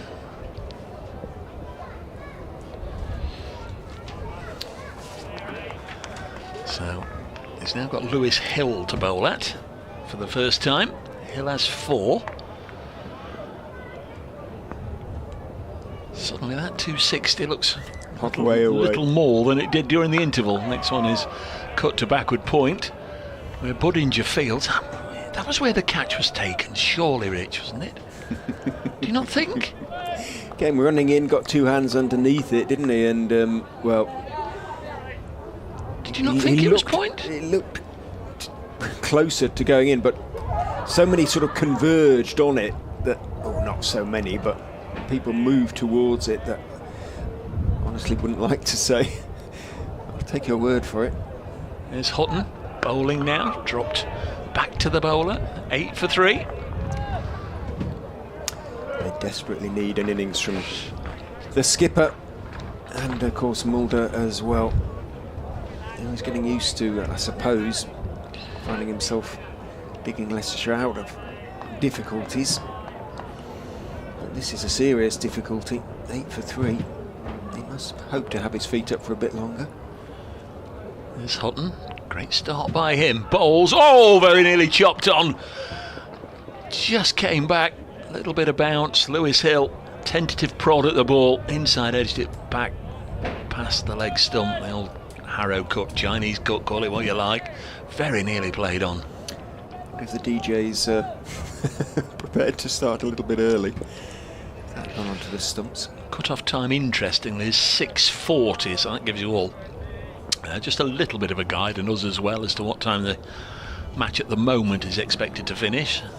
As Hutton is in, bowls to Lewis Hill, and he defends. This is a terrific start from Brett Hutton, who's got figures of 3 for 1 after 2 overs. 8 for 3. Yeah, top of the Nottinghamshire bowling averages in the competition already. 9 at 23. Well, he's massively improved that, Brett Hutton. Also the close to, in fact he has got the lowest economy rate, 4.55 as well, so leading from the front, the Yorkshireman. Toby Petman, 2 overs, none for 7. A tall man, he stands with feet apart at the top of his run. A little bit like Big George does at Derby, Scrimshaw.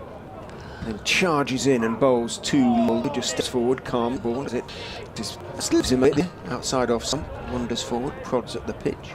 It's worked for hours and hours, well, months, and almost 2 years with Kevin Shine just running in, bowling that delivery. I think he's ready. He's had a little bit of first team exposure. Now they're keen to see what he can do.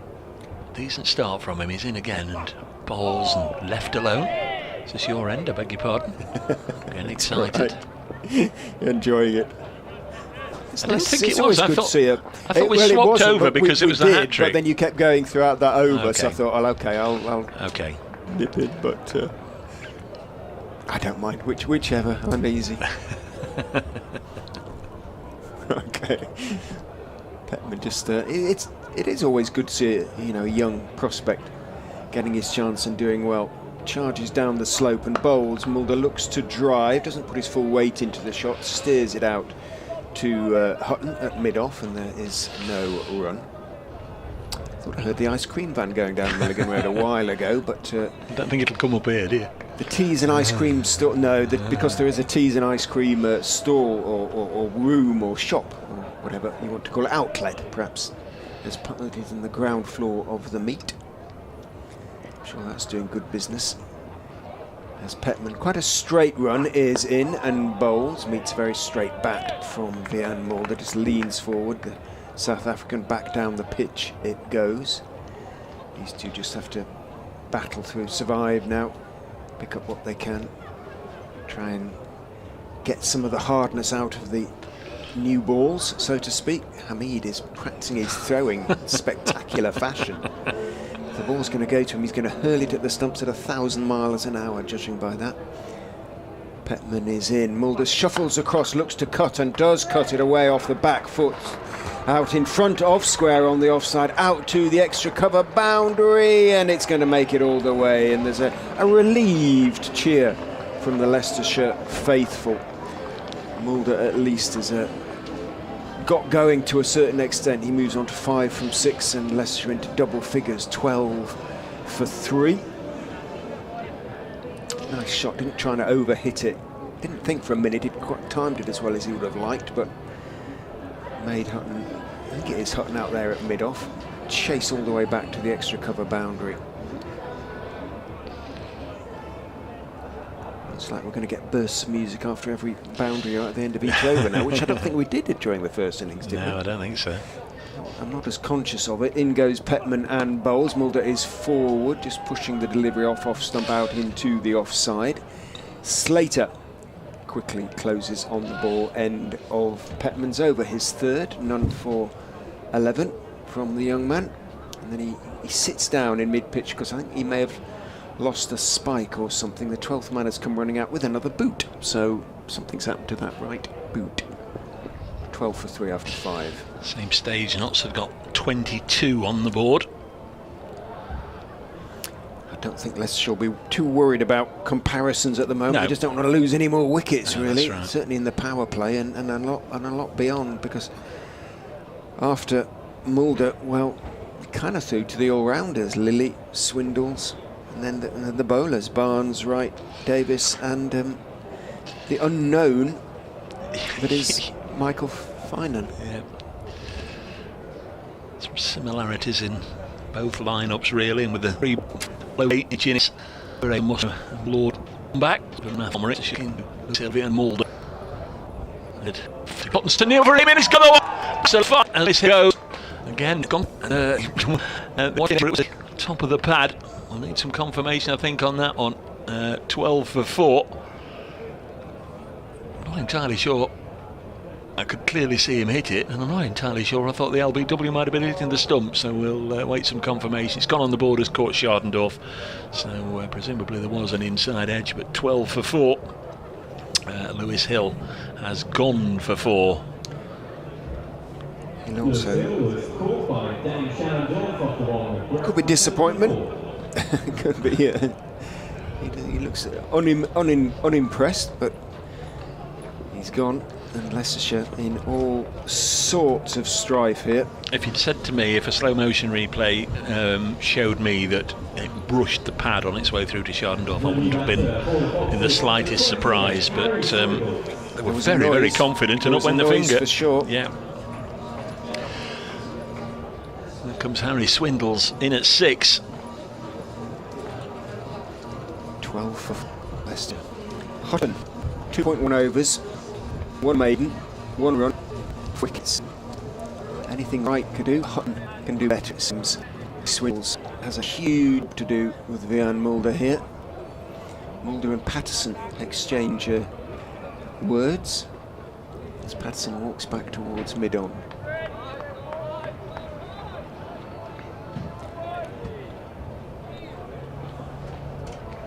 Hutton, 5 for in his 3rd over, perhaps. That would be extraordinary, wouldn't it? So he's going to bowl to Harry Swindles. Sun's getting a little glary. He's in and bowls, and this is end straight down into the ground. Bounces well forward. Teams at second. Slip happening out there for Notts, and in particular for Brett Hutton. And the Foxes are just going to have to weather the storm a little bit here. 12 for 4. Extraordinary stuff. Considering that Notts we thought were relatively under par on a decent looking surface, played well enough. There's a little bit of movement out there for the bowlers, but never really imagined that the side would be reduced to 12 for 4. There's Hutton in again, bowls and again off the edge, but this time it's probably with an element of control and runs down to 3rd man. And they take a single, 13 for 4 in the 6th over. The general consensus talking to the Leicestershire faithful was, one, they were a bit worried about the drainage issue leading to points being taken off because the ECB have... Oh, crikey. But we're told by the umpires that's not an issue. No, you wouldn't have thought so. There's Hutton, 13 for 4, Vian Mulder on strike. Bowls, left alone, and that was the one that went straight on, I think, and Brett Hutton just goes down, hands on knees, and has a little bit of a look, as if he meant that, and it was close to shaving the off stump. Not sure where we are in terms of the football half times, but still have to go and do a little piece into Radio Nottingham halfway through the 2 commentary football matches this afternoon, and then we'll be okay for the 45 minutes after then. Just see this one delivery from Brett Hutton. Figures of 4 for 2. In fact, there's 2 balls left in the over. Let's see how they over. 13 for 4. As they say, they can't start without me. Next ball is blocked by Vian Mulder, who, one way or another, has got to play a counter-attacking innings. You know, what sort of player is he, Rich? I've been seeing these scores from afar, but not seen him in real life get runs. He's a proper player in that he plays himself in, but when the ball does go soft, he's brutal. But he doesn't go necessarily hard from the start. So he could be looking for the first 10 as Hutton bowls to him, and that's hit him on the pad, asking umpire Newell. It's all going off at the moment. 13 for 4 at the end of the 6th. Dave pops next door to give BBC Radio Nottingham the good news. We'll no doubt be hearing in due course from BBC Radio Leicester during the half-time interval from up the road or down the road or back in the city centre or back towards the city centre. You can see the floodlights of the Leicester City ground and indeed the Leicester Tigers ground from our perch atop this pavilion, looking backwards of course. And an immediate change of bowling, so just the 3 overs from Toby Petman. There was nothing really wrong with any of them, but sensing a real opportunity, Hasib Hamid has gone to his other sort of key bowler, if you like, Dane Patterson, who is in from then end. Bowls to Swindle, working away square off his legs, deep backward square, running from the side. Long legs to the ball, that deep square, gets his throw away. Swindles picks up a couple, he moves on to 3, 15 for 4. Say again, 15 for 4. Leicestershire needing 260 to win the game. Patterson in again to Swindles, who defends on the off stump, dropping the delivery out into the offside. And there's no run.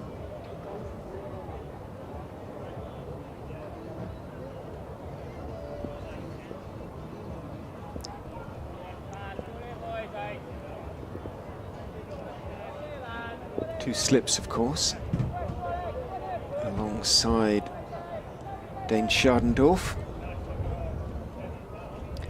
Matthew Montgomery at first, Lyndon James at second, as Patterson is in, pushed off his legs down to long leg. Here's the update for BBC Radio Leicester. I have to tell you that it has not been a good start for the Foxes, I'm afraid. I'm looking at a scoreboard that reads 16 for 4. Rishi Patel was the first to go, caught by Liam Patterson-White off the bowling of Brett Hutton without scoring, running forward from point, taking an edge which Rishi Patel clearly thought had come off his thigh pad. Key wicket then maybe fell 2 balls later when Louis Kimber, who's been in outstanding form with the bat for the Foxes, was bowled by Brett Hutton off his inside edge. And his stumps disturbed again without scoring, 0 for 2. Nick Welsh was the third to go. He was leg before to Hutton. Ball kept a little bit low, was clearly going to hit the stumps for 3, 7 for 3. And just a few moments ago, the captain, Lewis Hill, was given out, caught behind again off Hutton. Keeper Dane Schardendorf taking the edge. There was a noise, but Hill likewise clearly felt that the bat was not involved. Doesn't matter, he is back in the pavilion. Vian Mulder really is Leicestershire's only hope of chasing down the target of 260. He is 5 not out, make that 9 not out, as he plays a lovely straight drive off the bowling of Patterson for relieved cheers from the Leicestershire faithful. Mulder moves on to 9, but Leicestershire are 20 now for 4.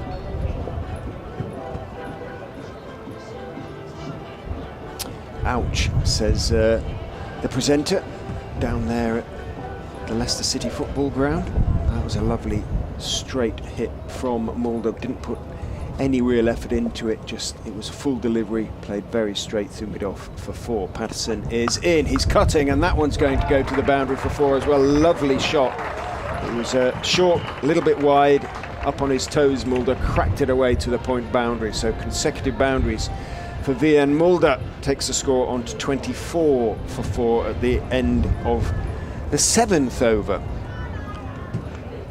4 wickets down makes all the difference. A couple of boundaries improves the run rate dramatically at this stage in proceedings, of course, but goodness me, so much reparatory work to do for Mulder and Swindles that it's hard to see Leicestershire threatening the score. All they can really do is build a partnership and see where it takes them. But 2 lovely shots from Mulder will give the Leicestershire faithful just a scintilla of hope, perhaps. Scintilla?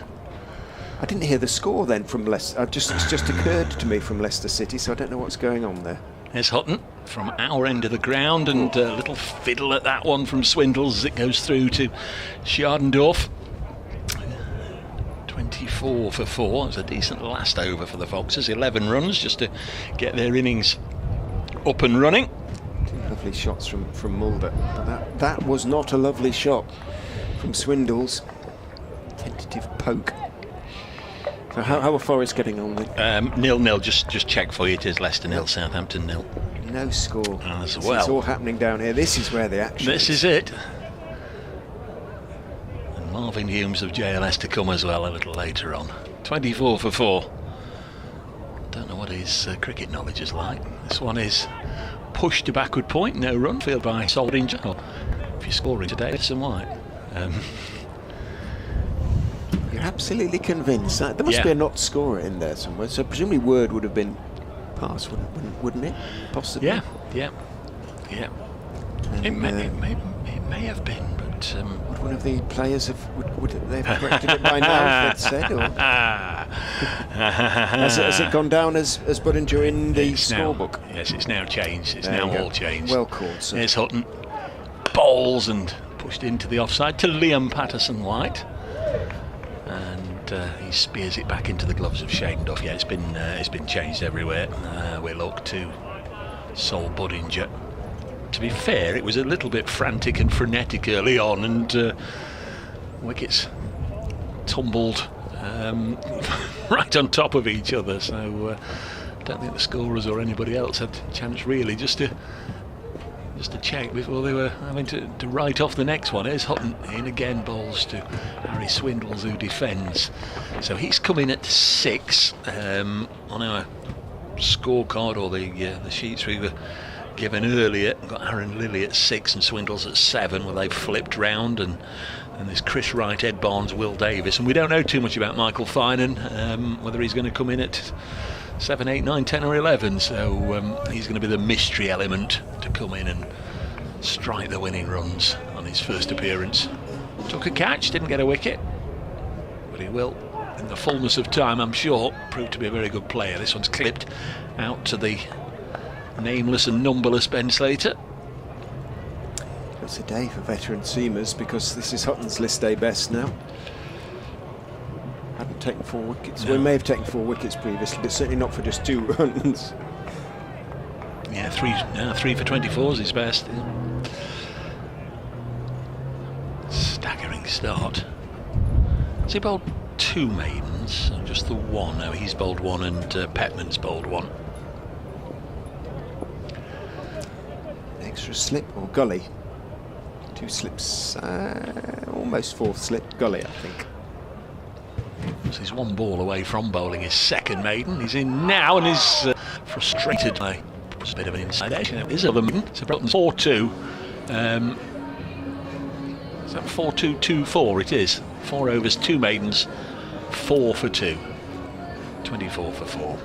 Harry Swindles extremely discomforted by that delivery, which cut back and hit him, as we euphemistically say, amidships. Yeah, amidships, or in the breadbasket, or in the unmentionables, or Yeah.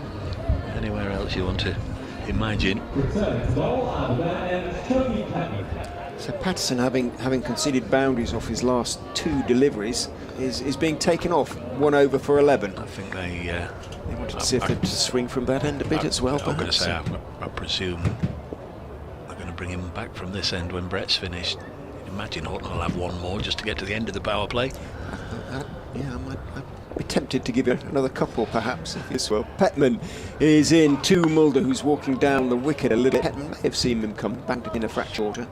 Turned off the back foot, Mulder defensively into the onside. Didn't There's really no run. notice him. Maybe he was still sorting out his boot problems, because you pointed he came on with. Yeah, this is true. you It know, might have been an issue, yeah. They might have had to 12th man came in re-shod with him with a new shoe, Yeah. but maybe had to go off. Yeah, they might have re-shod him, so Dane bowled 1 over when he perhaps wasn't expecting to. Petman charges in and bowls to Mulder, who leaves outside off stump, bounces at a nice pace through to Schardendorf. Dot ball. still suffering, Harry Swindles. He's down on one knee at the moment, feeling slightly bilious. You're not going to get any support or sympathy or words of advice or encouragement from anybody else, especially Billy Taylor, the umpire, who will probably be saying, get up, get on with it. Clambers up from his one knee as Petman is into Mulder. Everything nice and close together, leans forward into his defensive shot. Back down the pitch it goes to Petman. Back to squatting position. Sinks the unfortunate Swindles. He's got that feeling of sickness. Stop hurting, please stop hurting. Yeah. Down there. It will eventually, Harry, but not straight away. Petman is in left, on length as much as anything, I suspect, by Mulder, but a good lead. He's gone down again. He's back down on one knee. He's really got issues. They don't sign up for that, keepers. They expect a little bit of finger and thumb damage and bruises on the palms of their hands. It's turned into a nice day. One or two dark clouds are being whisked over, but nothing to concern us. We had 4 spots of rain, didn't we, earlier? Petman is in. Mulder is right down the wicket, on driving beautifully. Very straight. Hasib Hamid couldn't get across. He's played 3 really glorious shots, Vian Mulder. Very correct player. Very compact, everything close together. And punched that away very straight through, straight mid-on. To the boundary it goes. There have been days this season when Mulder has looked to be playing a slightly different game to his Leicestershire teammates, and maybe this is going to be one of them. Moves on to 17. Petman is in again to him. All the time in the world just to turn that one. Again he advanced down the wicket. Shuffled down the wicket, turned it off his legs down towards deepish square. Running back is Liam Patterson. White, the left armer, slides, gets his throw away. Mulder picks up 2, moves on to 19 off 19 balls. Unfortunately, outlined in green next to that score is Leicestershire's score, which is 30 for 4 after 9 overs. So that's 9 done. Final over of the power play will be Brett Hutton, so he's kept things, well, more than quiet from this end, but able to bowl through the power play, which is one of the things that Hasib Hamid hasn't always been able to do. Zach Chappell has generally just had 2 or 3 overs. They've used him in short bursts, so there's had to be bowling changes in the power play. I know Dane Patterson had the 1 over, but from this end Hutton's gone nicely through. 30 for 4. Swindles on strike. Ooh, and beauty. A super delivery. That's as good a delivery as he's bowled. Didn't get the wicket, but that's what he's trying to bowl. It's short of a length, and as it then pitches, it just nips back, or nips away rather, with the batsman groping at fresh air.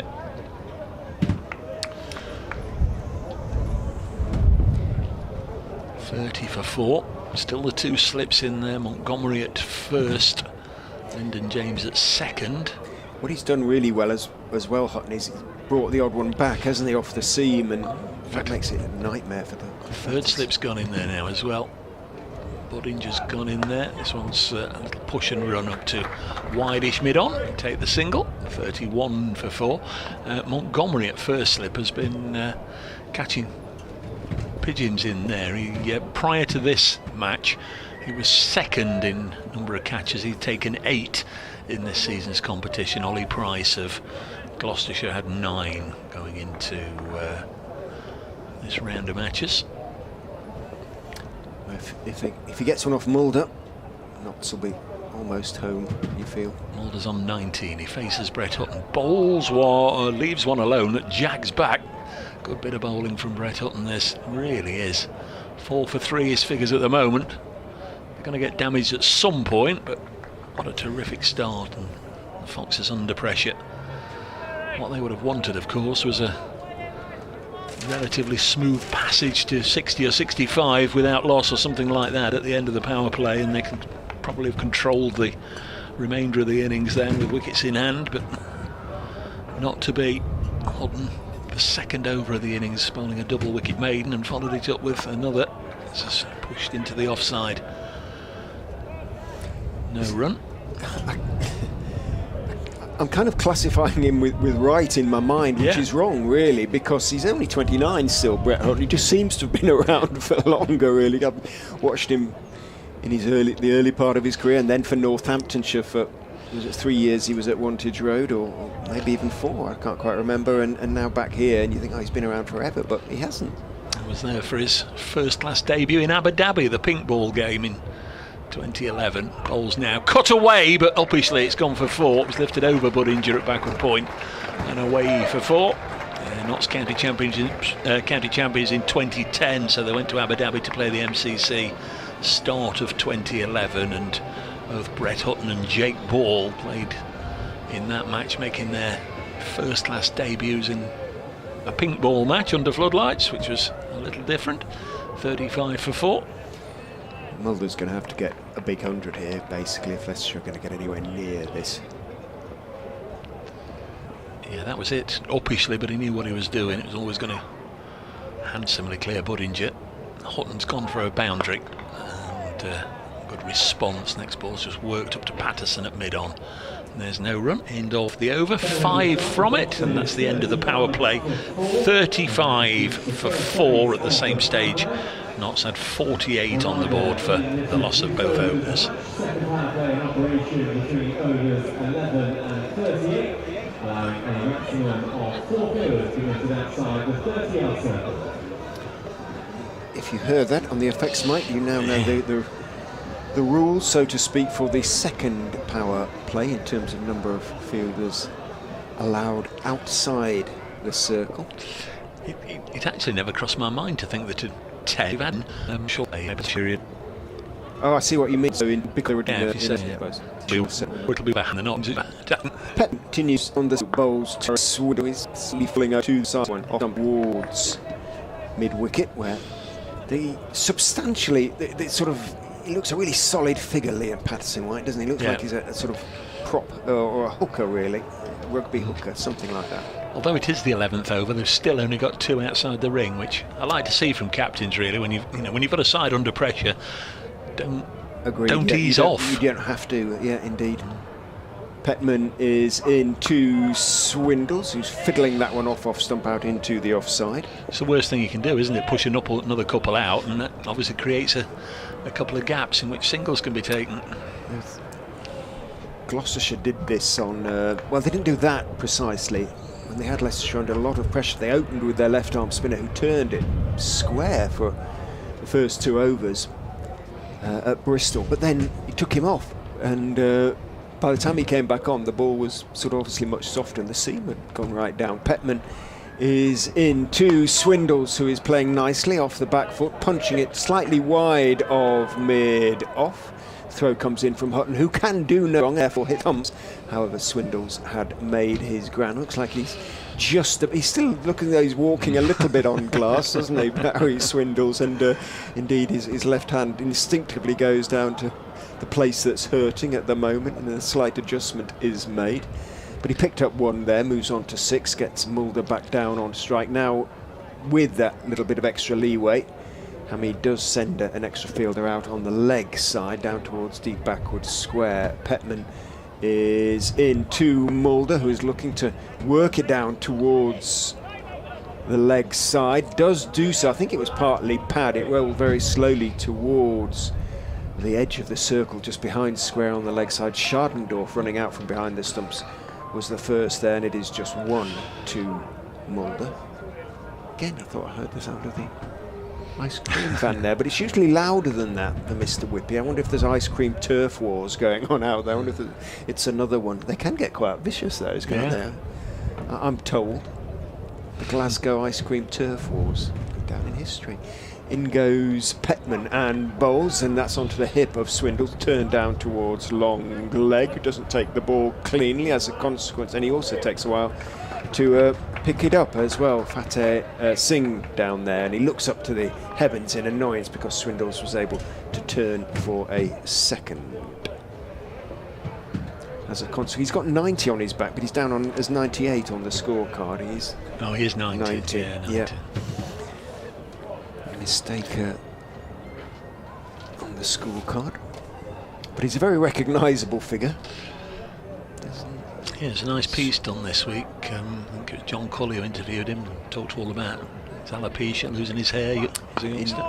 Goes Petman, and Swindles, I think, looking to off-drive, got it off a thick inside edge, and it ran out towards mid-wicket. Asib Hamid ran in towards it, picked it up, got his throw away, but one taken. 40 for 4 after 11. Leicestershire. Swindles has 9, Mulder has 24. Yeah, a little bit of trauma as a youngster. He fell, banged his head on the concrete, and alopecia is stress-induced or whatever, and lost all his hair. There's one or two around, aren't there? I'm thinking of sport, obviously, because it's part of the they're part of the general population. Yeah. But, yeah. I guess Duncan Goodhue's the most famous into the swimmer. 40 for 4 then after 11. Hutton's going to have another one. Not surprised. As Rich said, why not? 4 for 7 off 5 overs. Can he just winkle another one out? Swindles on 9. He bowls to him, and he's got it on a string at the moment. This one causes Swindles just to defend it on a line of off stump. Crowd's been remarkably good-natured today and very much enjoying the sunshine and being here. There's been lots of noise. Certainly seem as if they're having a nice all day at the cricket. Been here once or twice when the wind's blowing, it's cold and it's chilly, not too many in. As this one just shapes away nicely, goes through to the keeper. You'll have been here in all conditions and seen it all, but just a pleasant number in the ground today to give it a really nice feel. I think they've appreciated what they've seen, very much enjoyed Chris Wright's performance, and they not only applaud him from the field, they did the same to Asib Hamid very generously. Third slip going in. Sol Budinger. We're in the 12th over of a 47 over a side match. Hutton bowls now, and pushing at that one a little late was Swindles. Wasn't really anywhere in the vicinity, just a lazy little push at fresh air outside the off stump. Could so easily have feathered it through to Schardendorf.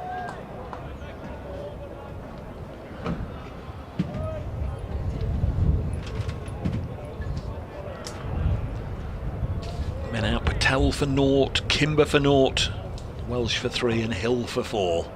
All to this man, Brett Hutton, who runs in now past the umpire's left shoulder, clipped away on the leg side. There were momentarily cries to catch it, but it was well away from Ben Slater, who saved the trouble of going all the way out to the boundary by somebody in a red t-shirt who comes down. It's the red Leicester shirt, the one-day shirt. It's Ollie in his red one-day shirt, you're perfectly correct. Throws it back. Super fan Ollie, who goes Ollie. everywhere. Home and away. For 4. And can tell you all about every railway timetable to get there. Hutton into Swindles, who's on 13, and he's fiddled at that one without edging it. Lovely bowling this by Brett Hutton, really is. Goes without reward. How much longer does Asib Hamid want to keep him going? Definitely keep him going, really, because one more wicket. Lily, and then the bowlers. Lily sort of isn't one really to hang around that long. There's Hutton.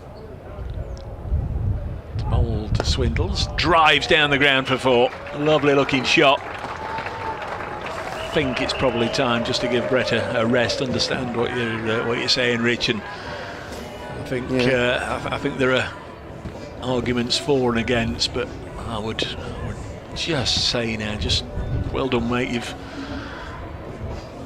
got us into this position, and we'll bring you back. You'll get the chance for your 5-fer, but leave it a little while. There's nobody going to him, although the skipper is running in that direction.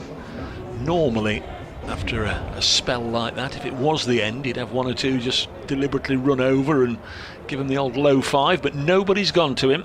So, well, we can't read anything into it until we find out next over, but there was certainly no obvious signs, as I say, of anybody going over and sort of congratulating him on the end of his spell. Kind of the first half volley is bowled, really, trying to get that swing. While it is still just a little bit of swing, Petman is in to Mulder, who is on the back foot, just turning the delivery. I must stop saying just, I keep saying it, it's a habit. Bring it into the inside. Hamid is the only man sort of saving one on the leg side, has to run around from mid-on to field. And one is taken, Mulder on to 25, 49 for 4. John 88's been in touch. Says great commentary, guys, thanks very much. Great to see Toby Petman in the team at last, and then he sent me all today's football scores. Yeah, I've got them, John, I've got them, mate, thank you very much. You got them up, have you? The Wi-Fi's working. 0-0 at Goodison as Petman is in. Swindles is looking to drive, it's not really there to drive. Thick inside edge runs out towards Hamid, who, having run in and picked the ball up, sidearms a throw at the stumps at the non-striker's end, and Mulder, although the throw missed, had to be alert to get back into his ground. Good cricket from Hasib Hamid, and good backing up actually from Hutton as well. Not on the ball at the moment. Sensing a real opportunity, they could yet qualify. As Petman is in to Swindles, who's driving and missing. It's not really driving, just pushing firmly at the delivery that swings past his outside edge, and he's been beaten at least 6 or 7 times now on his outside edge, Swindles, but he's still there. Well, Notts are going to have to obviously win this one and defeat Surrey and then look for help from elsewhere. They're going to need Durham to come here and beat Leicestershire. Frankly, I don't see that, and they may need, I don't really know until Tuesday, but they may need another result to go in their favour. Petman is into Swindles, that's drifting onto his legs, and Harry Swindles happier on his legs, turns it down to the wide, deep backward square boundary, and although Singh puts in the dive, he can't get there and it runs away across the ropes. Brings up the Foxes 50-53 for 4. They are. Swindles into the 20s, on to 21. Mulder has 25. So a partnership of sorts is starting to build, but it has to get to much bigger proportions for Leicester to feel they're playing themselves back into this game. I think Durham actually are at Edgbaston tomorrow, aren't they? Play Warwickshire, I think. They could do Notts a road trip, aren't they? They could do Notts a favour by winning that one. So things will look a little clearer, or will look definitely unreachable, I think, after tomorrow evening's games. Certainly they'll know if there is an outside chance what they need to do, but Durham, who sit down there at the bottom with Somerset, need to win a couple of games. Petman again into Swindles, adjusts his line outside off stump, but clipped away by Swindles, and clipped away nicely. Sprawled point away to his right, couldn't get there, in fact to his left, I beg your pardon, it was behind square on the offside. Nicely angled by Swindles, whether inadvertently or is it advertently? You say inadvertently, but do you say advertent? I'm not sure actually. Anyway, he picks up consecutive boundaries and moves on to 25, the same score as Vian Mulder, 57 for 4. So it would mean deliberately, wouldn't it, if it's a word intentionally, advertently, perhaps. But inadvertently I often use, but it suddenly occurred to me, is it advertently as well? Petman is in to Swindles full and clipped off his toes, but only as far as Hamid at mid-on. Delighted to say that Brunty is back with us. He's just got his. We were all a little bit worried about Brunty, who basically broke his phone and therefore lost every means of connection, and we weren't getting in touch with him, and we were a bit concerned. Glad to say he's back with us, and he's noted that Leicestershire played extremely well while his phone was smashed, and now that he's got it back and they're not playing so well, perhaps he ought to smash it again. So Hutton is out of the attack. 6 overs for Brett Hutton. I'm sure we'll see him a little later on. Dane Patterson's going to have a bowl. There's only 6 runs actually between the two sides.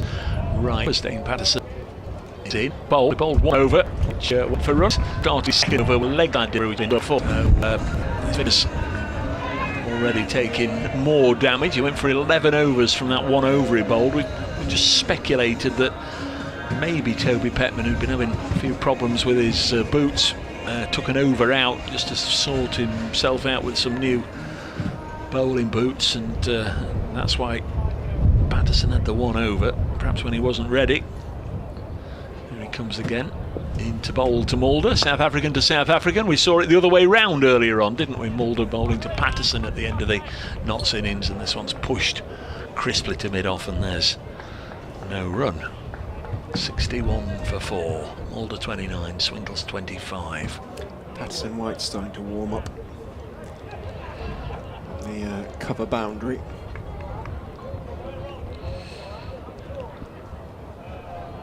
Quite a warm, sunny afternoon now as Dane Patterson runs away from us to bowl to Vian Mulder, solidly behind it and defends.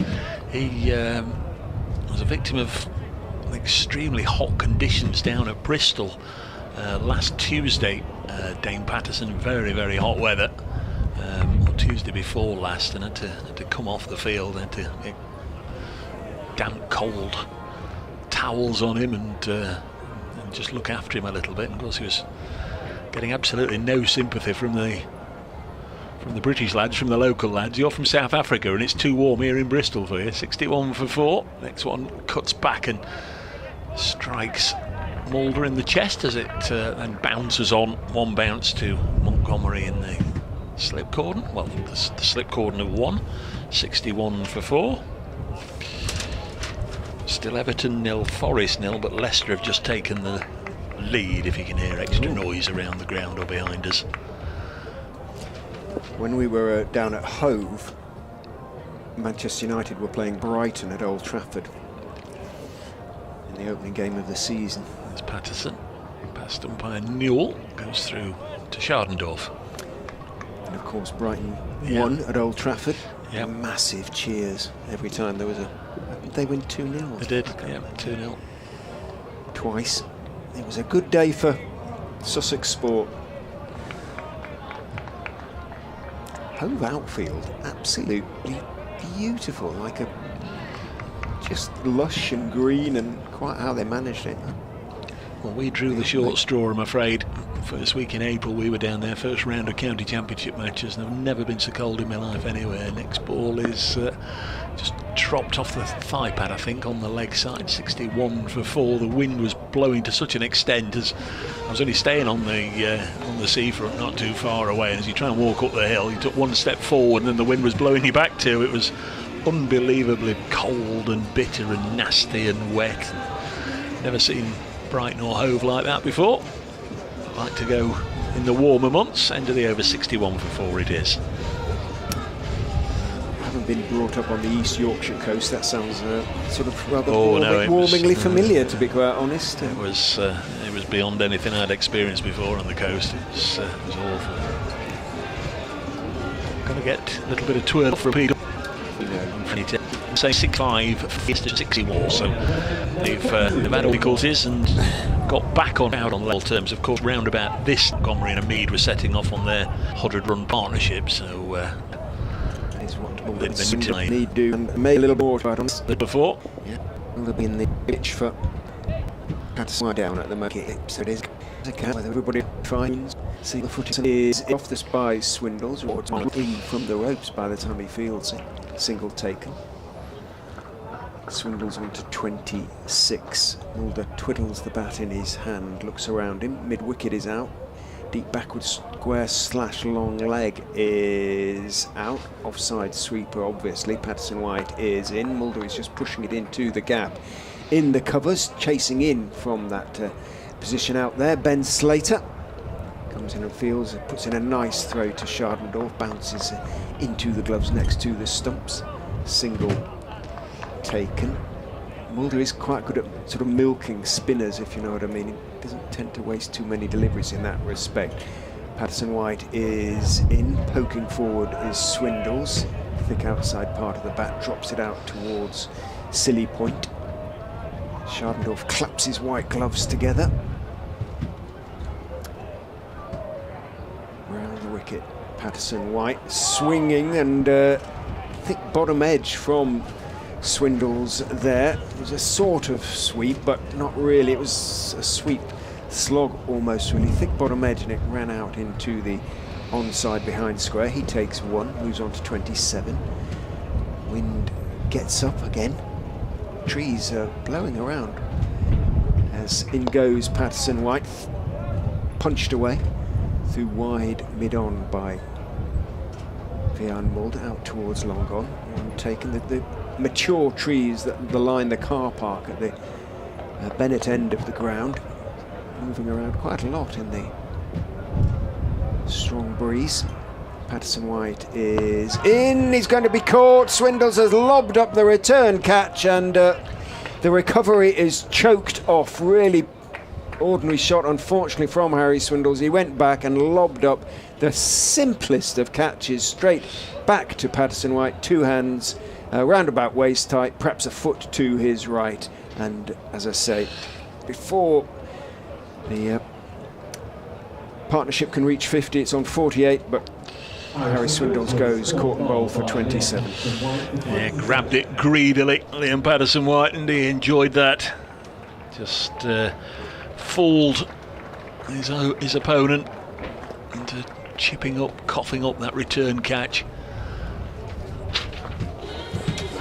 65 for 5, so even more pressure heaped on the broad shoulders of Vian Mulder. And here comes Aaron Lilly, who likes to give the ball a meaty thwack whenever the opportunity presents itself. Might be an interesting little battle between him and Liam Patterson White.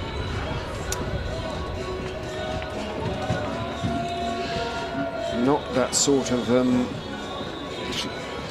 actually they did get the 50 partnership, didn't they? Because they came together when the score was on 12, so the partnership was 53. Apologies to Harry Swindles and Vian Mulder, but needed to beat probably 3 times that one feels.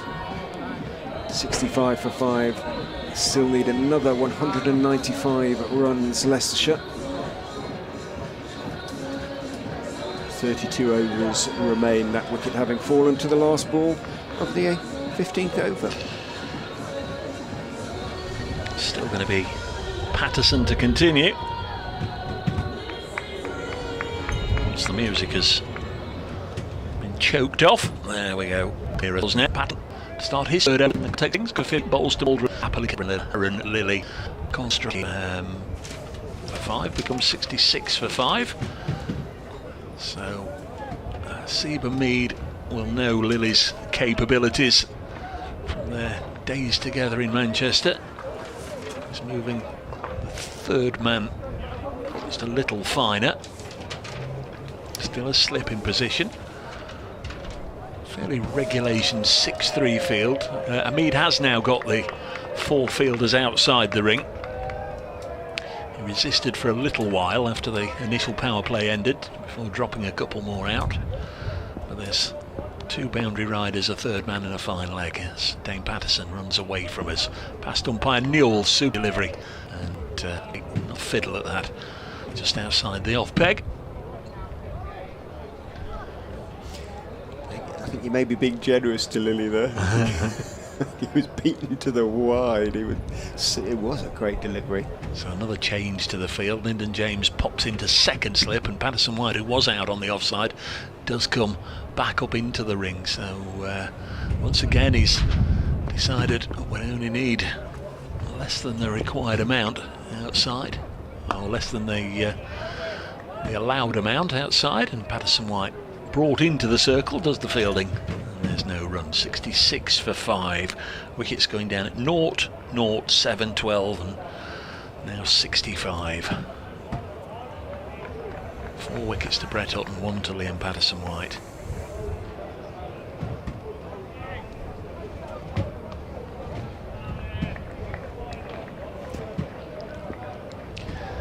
Patterson turns. Not the longest of runs. Comes in right arm, medium pacer bowls with an open face. The ball is guided down to Fatty Singh for a single down at third man. 67 for 5. The home support were just starting to get into good voice, weren't there? There was the first few cries of Leicestershire, la la la, and all that business, but the fall of the wicket has just momentarily distracted them. Dane Patterson to Vian Mulder. Bowls now, and Mulder again runs it down to Singh. I'm sure we'll see bowling before too long. Another single taken, 68 for 5.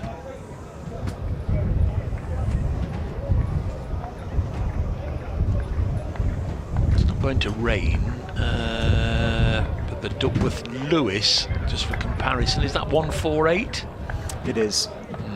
So it's just a measure of where Leicestershire are, or where Leicestershire are in relation to what DLS thinks they should be at this stage. 68 rather than 148. Mead doing the fielding. If you just join us, Asiba Mead wears number 99, and today he made 99. 99 not out at the end of the Nottinghamshire innings. The skipper came in at number 4. It was a lovely knock from Mead, you'd say, very nicely, almost perfectly paced, except on 98 he took a single, the penultimate ball of the innings, hit it straight out in the deep, straight to Aaron Lilly. He'd got the last man, Toby Petman, with him for company. I don't think anybody at all would have blamed Mead had he said, no, you're all right mate, let's turn that one down, and then he could have had a go with the last one. We don't know how that would have ended up, but he almost made self-sacrifice. He was going to get a single. Slater is in bulldozer away from the offside. It wide of, so a lot of work for Slater to do on the cover boundary, running a good 20-25 yards up to his right. As a consequence, Mulder can pick up a couple. He's going to run a ball, isn't it, Vian Mulder? Awful lot for him to do though from here. He's done it a few times already this season, but it is a big ask for him to keep doing it. Patterson wide steps in and bowls. Mulder is just carefully forward, defensive, back down the pitch on the on side. Dr. Karen wondering whether Scott Steele should have played in this game. Has yet to make an appearance so far. In goes Patterson wide, looking to drive slightly inside out there. Mulder plays it out towards mid-off. There is no run. The squad each time. Patterson wide is in. Mulder is sweeping off leg stump down towards deep backward square. Montgomery doing the fielding, first time out of the slips for Matt Montgomery. I was going to say, that's an unfamiliar number down there. Matthew Montgomery batted very, very nicely, and an important contribution in partnership with Hasib Hamid when Nottinghamshire batted earlier today. Mulder on to 36. Lilly faces Patterson White for the first time, leans forward and clips it out towards mid-on, thumps into the chest of Lyndon James down there, bobbles over the rock-hard outfield, except for one little patch of about a 2-foot diameter circle. In goes Patterson White. Again, Mulder is sweeping thick bottom edge, and again Montgomery is called into action down here at deep backward square, stroke wide long leg.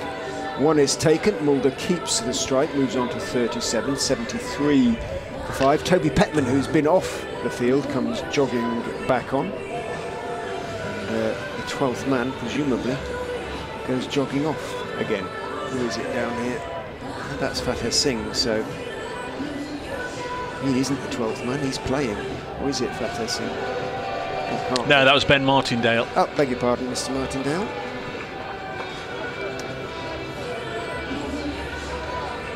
.73 for 5 after 17 at the same stage.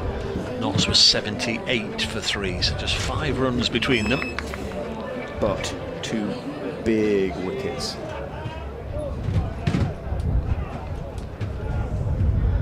It's going to be Patterson to bowl to Mulder. 37 not out from 40 deliveries faced for Vian Mulder. Patterson bowls to him. Hit back past the bowler, and that's good work by Hamid, who ran round from mid-on, picked the ball up and shied at the stumps. Aaron Lilly had gone wandering down, and once he'd realised that the straight drive had beaten the bowler, thought there were going to be some runs for him and set off, but Mulder made Lilly turn and go back. And he was run out in exactly that manner earlier this week at Gloucestershire. Exactly that manner. Hamid narrowly missing the stumps. No idea if Lilly had got back. Probably should have done. There's Patterson. Eventful start to the over. Bowls again to Mulder, who's pulled this out onto the leg side. Slater's out there but won't get anywhere near it as the ball smacks into the advertising hoardings for 4. And Mulder on to 41 now, 77 for 5. The Foxes in pursuit of a victory target of 260, which DLS has set them after Notts made 255 for 9. There was around about a 35-40 minute stoppage at the end of the 29th over of the Notts innings. There's Patterson in again, bowls to Mulder, and he'll take a single on the leg side here. Nicely played this by Vian Mulder, moves to 42. Leicestershire came out 260 their target, and at the end of the second over they were 0 for 2. Start of the 6th over they were 12 for 4. It's been an uphill battle just to try and get back on an even keel since then. As I'm afraid there's going to be a spoiler here for anybody who didn't want it, but the red half of Nottingham is celebrating, taking the lead at Everton as Patterson comes in. Bowls, cut away for runs, cut away for 4 of them. Lovely shot this time from Aaron Lilly. He goes on to 6 when it does go on the board, and it will be 82 for 5. Just waited for it and he cut it away nicely between Budinger and Patterson White. That'll ease the pressure on Frank Lampard, won't it? Brennan Johnson with the goal for Forest. Is he one of the new ones, or is he one of the old ones? No. Oh, he's one of the stalwarts, is he? Been there a year. He's the young star that's been there a couple of years. Next delivery on its way, cut away again, 4 more. This time a little more behind the square, but no opportunity for third man to get anywhere near it. And Lilly has gone very quickly from 2 to 6 to 10 in 2 deliveries. 86 for 5, and unusually Dane Patterson leaking runs, not at his best. None for 31. Strange old match, this one. Such a difference, isn't it? That new ball, once it goes a little bit off or the seam is reduced, and it somehow does seem to reduce so much more quickly than the red ball, but it's a different feel to the game. This Patterson needs to find a response. Bowls to Lilly now, and does bowl a quick delivery that Lilly ducked underneath. It's called a no ball. On Banged in short height by Dane Patterson to Aaron Lilly. Patterson just having a word with the umpire. He's not going to change his mind, Dane, but just nice to clarify, I guess, that it's not a free hit. I'm sure that's what he was doing. 88 for 5. Might just have turned just at the time he was signalling no ball, or might just have heard the shout of no ball and not seen a tap of the head or an indication that it was for head height. There's Patterson in again to Lilly, solidly behind this one, and pushes it back to Dane Patterson. So a good over for the Foxes. We've had 18 overs now, and for the first time in the innings Leicestershire are ahead of where Notts were at the same stage. Notts were 82 for 3, Leicestershire 88 for 5. And they come back to a wickets down situation. While Mulder is there, Leicestershire have a chance, essentially. And South African calmness personified, it would appear, at the crease at the moment. He's going to be facing Liam Patterson-White, who has 1 for 9 from his 2 overs of left arm spin. It's protection on both sides of the field. Goes in and bowls to Mulder, leans forward, blocks it out into the offside, off stump. Hamid, the skipper, comes in from shortish extra cover in the shadow of one of the floodlights now to field. What time is it? Oh, it's 4:45, I suppose. Patterson White is in, a little bit short. Back goes Mulder and cracks it away through the gap between backward point and extra cover. Then Slater out there on the quite point boundary, sort of between point and cover boundary, trying to cover both positions. One is taken. Patterson White blows on his hands and goes in and bowls. Lilly again pushes to the same sort of area, doesn't put as much weight into the shot, so backward point, I think, is Patterson can scramble across and make the stop. The result is the same, single is taken. 90 for 5. Patterson White is in, a little bit short again, and Mulder, wait, he calls, as having gone back, steered it, but only as far as Patterson at that backward point position. He'll feel probably missed out a little bit there in terms of putting it, placing it in the gap. Patterson White just steps to the crease and bowls. Mulder is driving into the gap this time. It's a little bit of work for Slater to do. Lilly thinks there's a second, and there is, because Slater isn't able to pick the ball up cleanly, relatively speaking, as he runs onto it. Has to go back and retrieve, having stopped it, but not, as I say, picked it up cleanly. So 2 to Mulder, moves on to 45, 92 for 5. Last ball of the over. Patterson White goes in, and again that gap is being exploited by Vian Mulder. Back foot defensive punch out. Not defensive, offensive punch, but made sure he was on top of the bounce and took one, keeps the strike. 46 to Vian Mulder, 93 for 5 after 19. Very warm now in Leicester. Best conditions of the day. The morning began with a fairly stiff breeze. Always looked as if it was going to be a dry day. We did have a couple of spots just after they returned to the field, ironically, after the 40-minute stoppage. But it's been a nice day, one that's seen the weather improve gradually as we have gone along. So not out in the heat of it. Perhaps the best conditions for batting right now as Vian Mulder pushes at his countryman Dane Patterson. First ball, the start of Patterson's 5th over is a dot ball. 4 overs, none for 33 for Dane today. Up to this point. Makes his way back to his mark. Turns just beyond the 30-yard disc. In fact, that's not a 30-yard disc, that's his bowling mark. He's in now, bowls to Mulder, chops it to backward point beyond the reach of Sol Budinger. They'll come back for a couple. 95 for 5, Mulder under 48. Yeah, I thought it was one of those discs that looks like he's using it as a bowling mark. It's maybe when you get close, nothing like it, but from here it looks very similar. It does, doesn't it? As if it's been sort of kicked out of position or something, but so Mulder within 2.5 century. Batted very nicely. Risk-free. He's on the strike.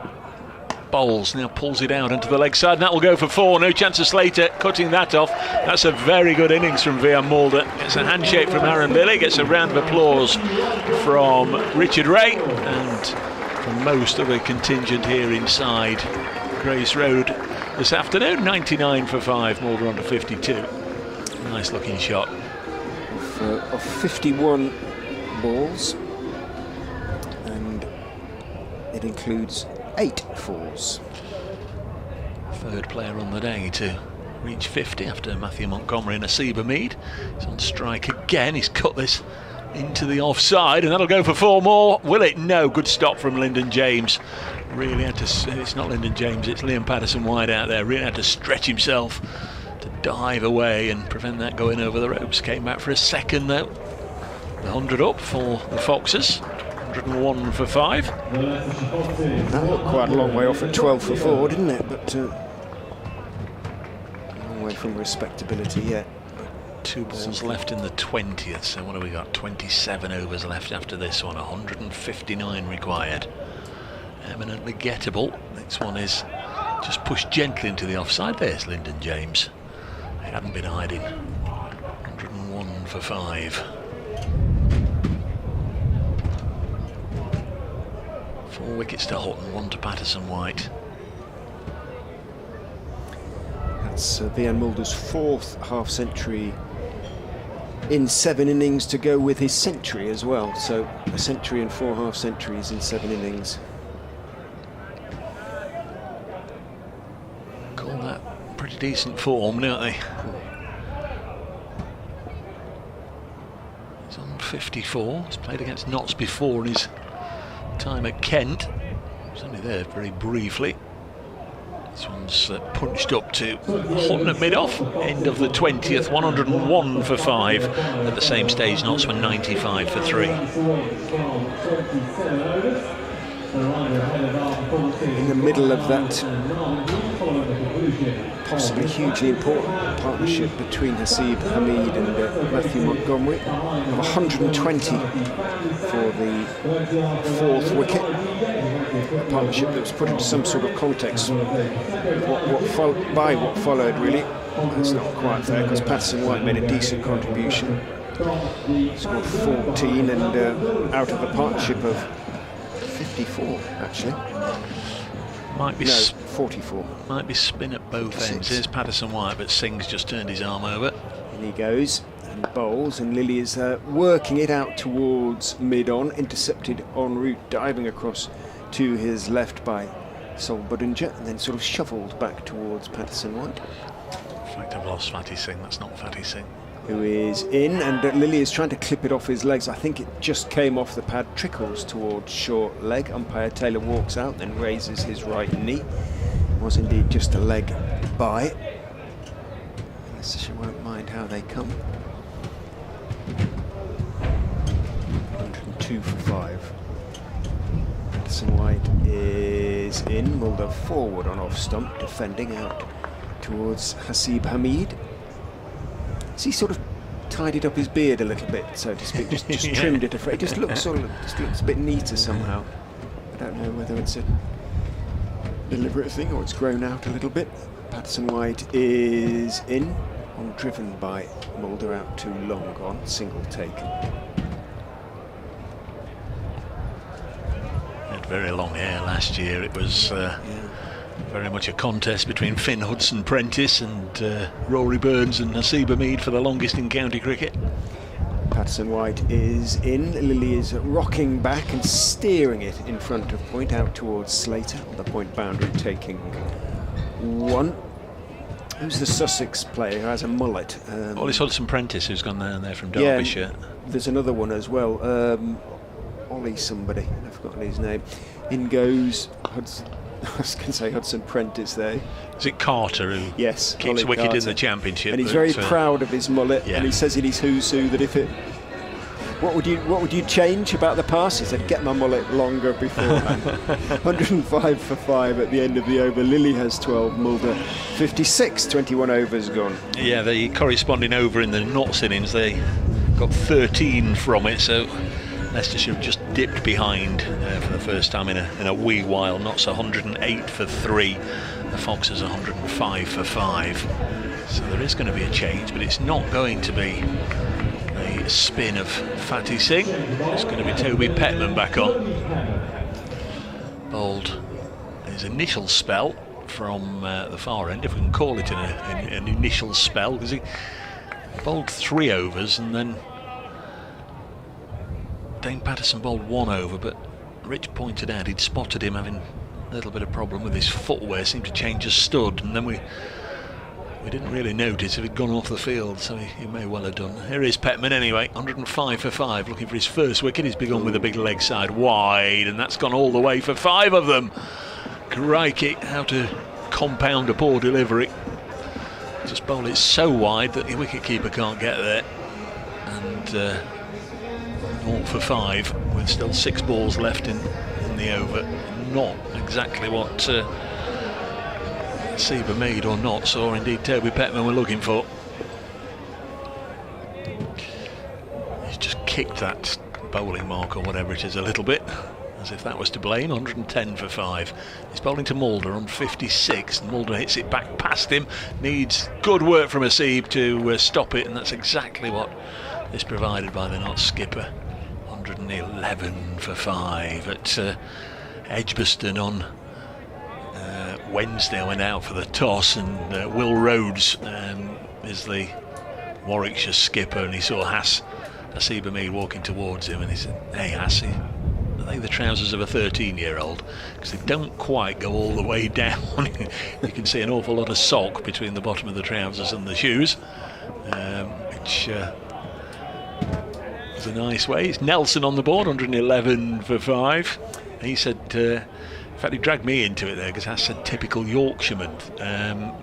I came back, I said, he's from Nottingham, because Will Rhodes was actually born and brought up in Nottingham before moving up to Hull, where he began with Yorkshire, and then moved 5 or 6 years ago down to Edgbaston.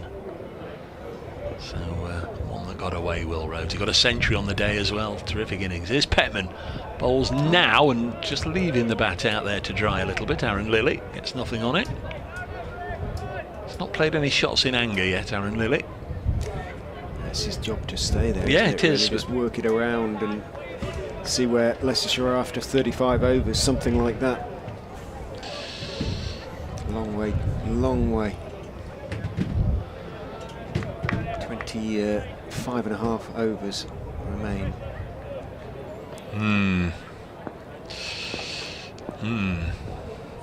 111 for 5. Lily's on strike. Petman bowls, hit up in the air, a shot in anger, and it's going to fall between a couple of fielders. And he's got away with one there. 111 for 5. I'm going to have to disappear next door and no doubt hear the last few words in a little bit of an inquest as to how far he's conceded right in the death. 1-1. Oh, disaster. Lampard's job is saved for now, perhaps. Lilly went aerial for the first time there.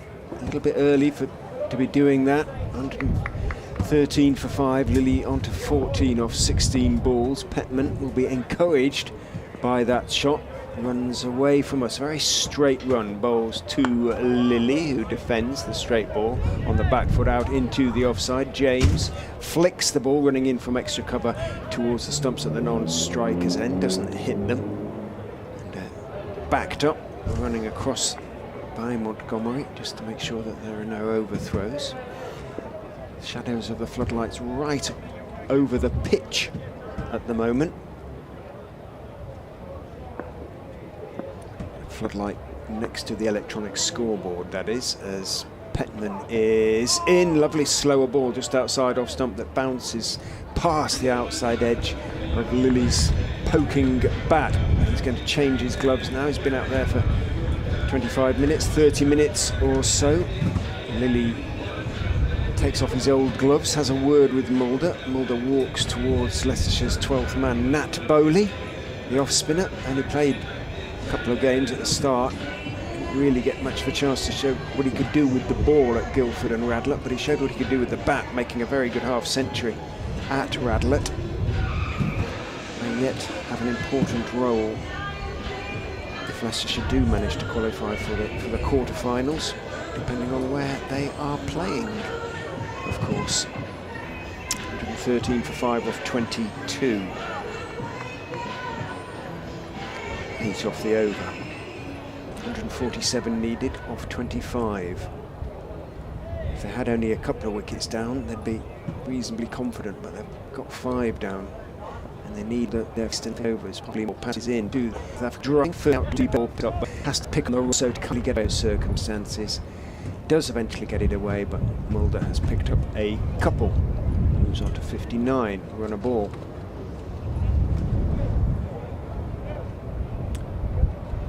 White is into him again. It's outside off stump. He tries to cut, misses, goes underneath his bat, I think, and having taken the ball, Shuddendorf knocks the bails off and leaves the off stump leaning drunkenly to one side. Mulder uses his bat to tap it back into place, then squares up as in goes Patterson White, driven past him and driven past extra cover 2 for 4. Lovely shot again. No great follow through from Vian Mulder, just timing and power forearm, really. Strong young man. Punches it away to the extra cover boundary, goes underneath the covers that are living underneath the electronic scoreboard at the moment. He moves on to 63, more than half Leicestershire's runs, 119 for 5, the Foxes. Patson White is in again. Mulder defends this time, having got 6 off the over so far. Dot ball.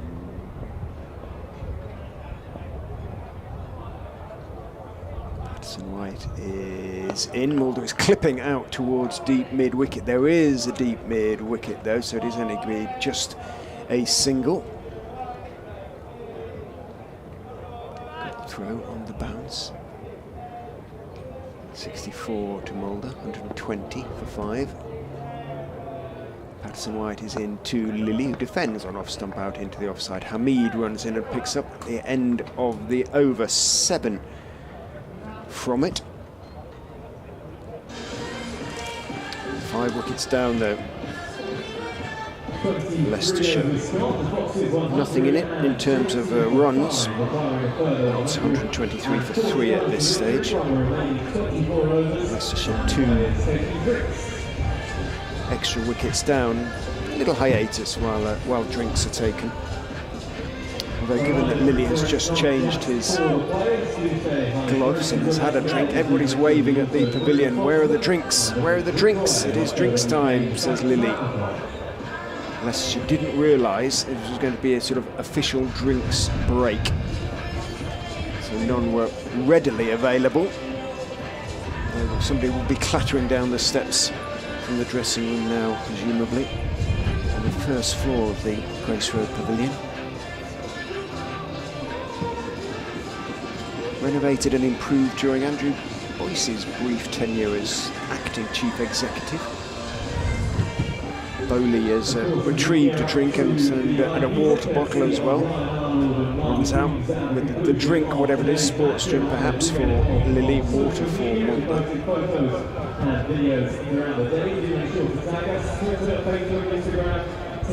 Almost halfway, another 3 balls will do it. Almost halfway in terms of reaching the target. They need another 140 then off 24 overs, Leicestershire. Less than 6 and over, 5.8. They're scoring at 5.2, but they cannot afford to lose another wicket soon, that is for sure.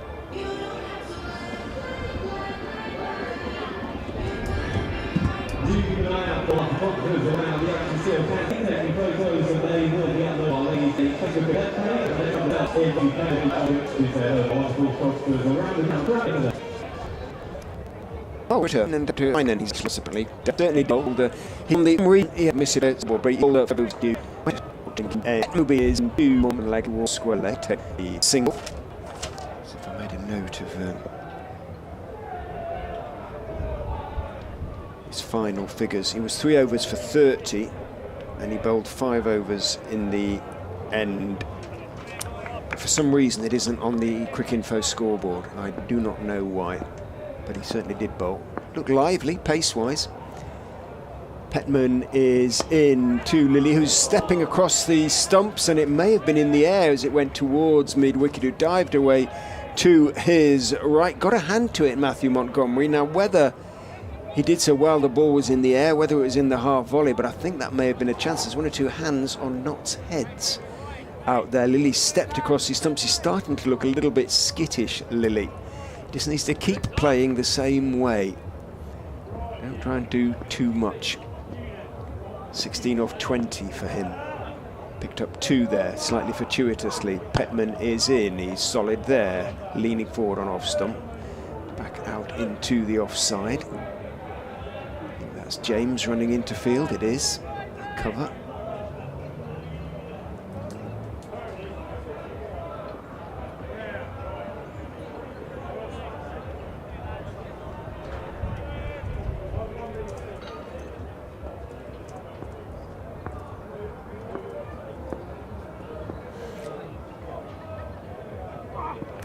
Goes Petman. There's a sound of a noise there as that one bounced through to wicket-keeper. Lilly trying to steer it away off the back foot. It was a slightly ugly shot.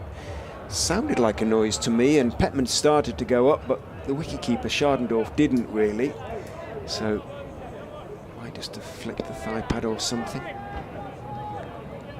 Again, though, Lilly is starting to try and do things that he doesn't really need to do from Leicestershire's point of view. Notts will be delighted, I suspect, to see him start to play a little bit more loosely.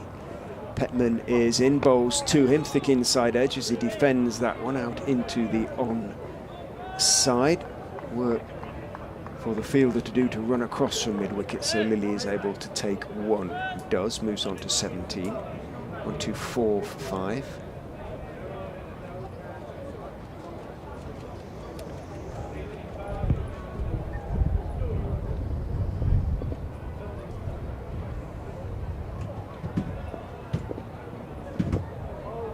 Mulder 65 on strike as Petman goes in, bowls to him, he drives gloriously down towards deep extra cover. Offside fielder, the sweeper should get there, he does, has a lot of ground to make up to the ball, but it was travelling fairly quickly, so Patterson-White, a good strong left arm throw, keeps Mulder down to 2. He moves on to 67, 1, 2, 6 for 5, almost then at the halfway point in terms of runs required. Leicestershire have lost 5 top order wickets. Looks rather better than it did at 12 for 4. At least they're still in the game, being kept there by Vian Mulder. Lilly 17 off 23, Mulder 67 off 65. Patterson-White 1 for 24 from 5 overs will continue from the Bennett end.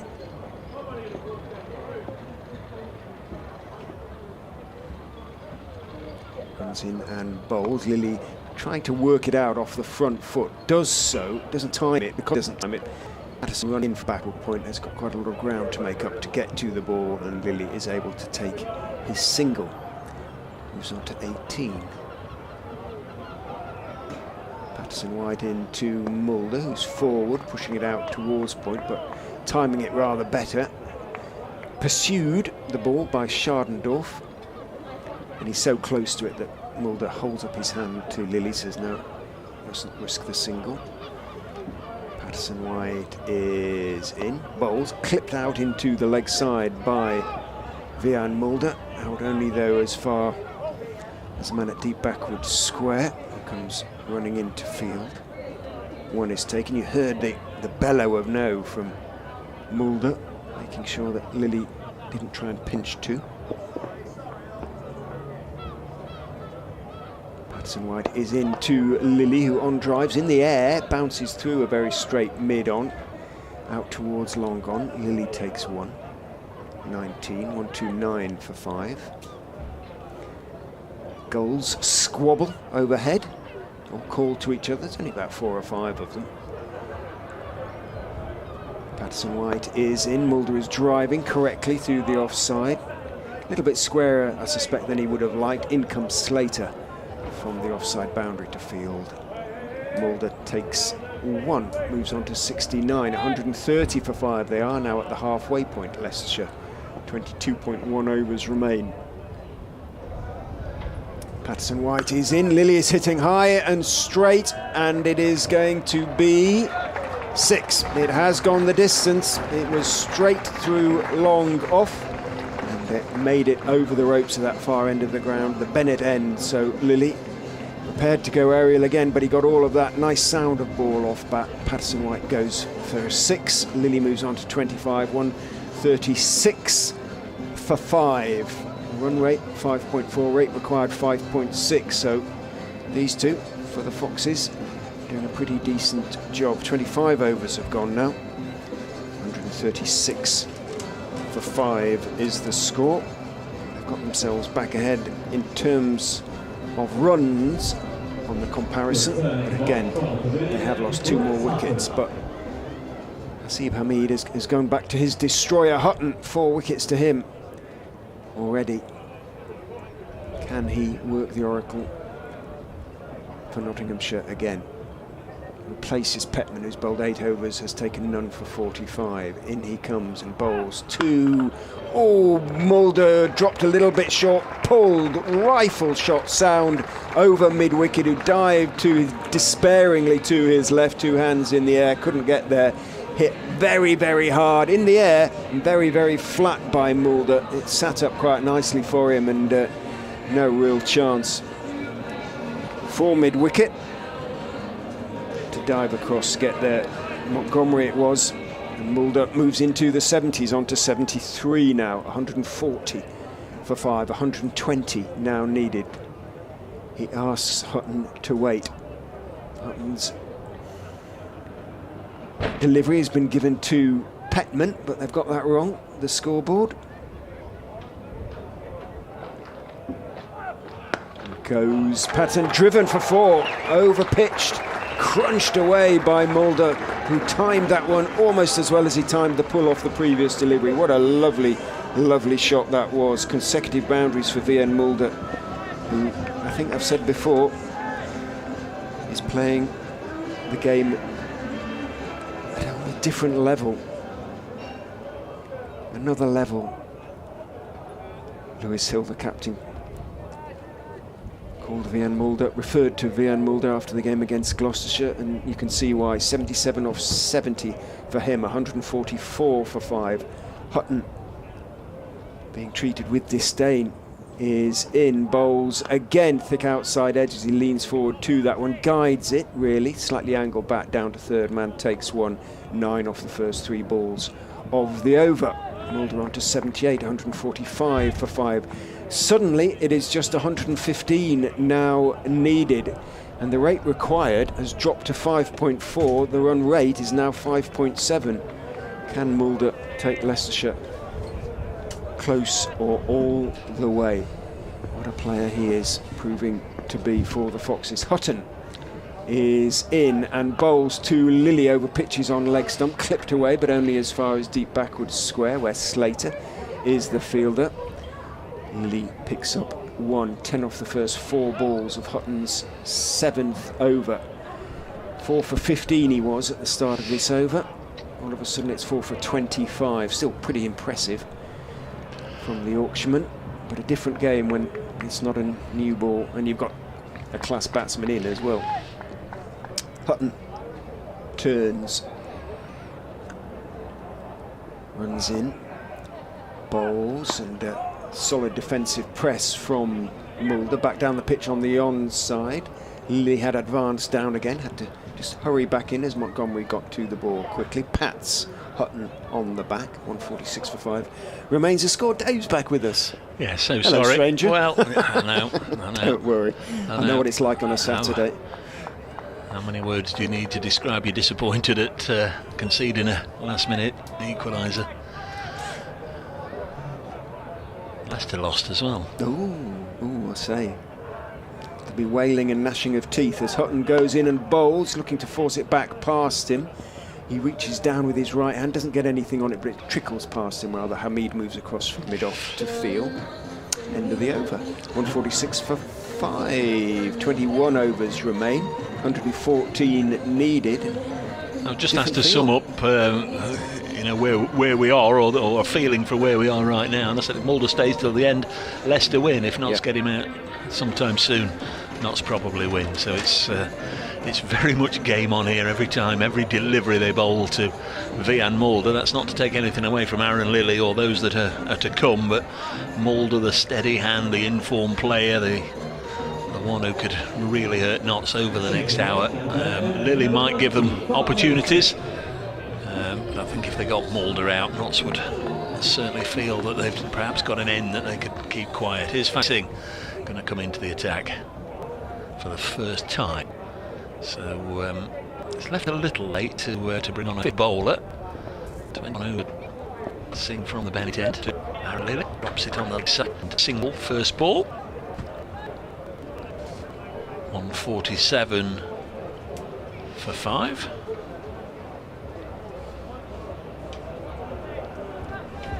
Mulder on 78.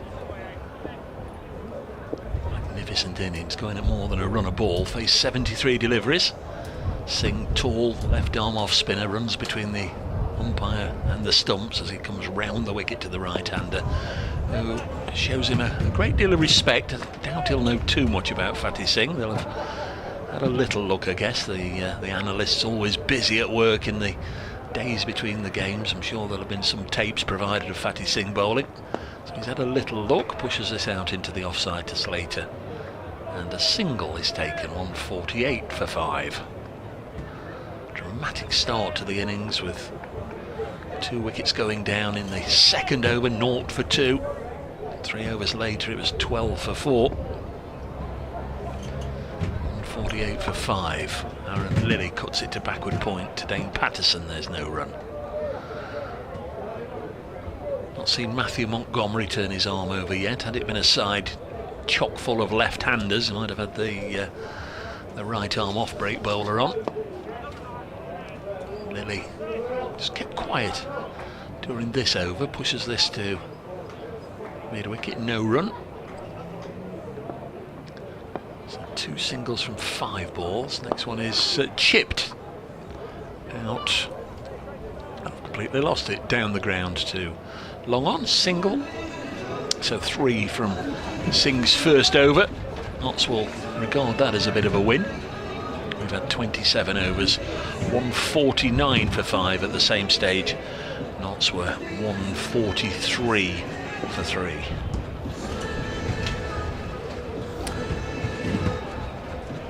Mulder and Lilly in conversation.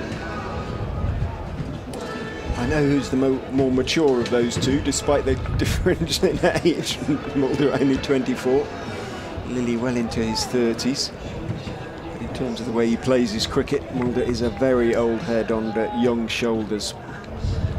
Hutton conceded 10 from his previous over. Turns at the pavilion end, runs in and bowls to Lilly, who pulls the delivery in the air. Oh. Brilliant catch, running in by Ben Slater from the square leg boundary. Ran forward a good 15 yards and managed to get 2 hands underneath it, no more than an inch above the ground. The sort of catch that changes pitches. And a 5 for Brett the first up, and he's thinking of the first out there to greet and congratulate Ben Slater. It was a terrific catch. Had to run in quickly, throw himself forward. That's one of those that you really are owing an awful lot to chance, an awful lot to skill. As you throw yourself forward, you might just get the ball just bouncing up and getting in the face, but nicely judged, and he's gone. So Brett Upton gets a 5 for 25 in the 8th over of his spell, 149 for 6. Really ordinary shot, I think, from Lee, and as he saw it going in the air, Mulder was looking at the sky in semi-disbelief, I think, really. These two they were playing really nicely. They'd got ahead of the rate required, and another 40 or 50 partnership in the partnership, and they were doing it fairly straightforward, especially the way Mulder was playing. And they've opened an end up, Aaron Lilly.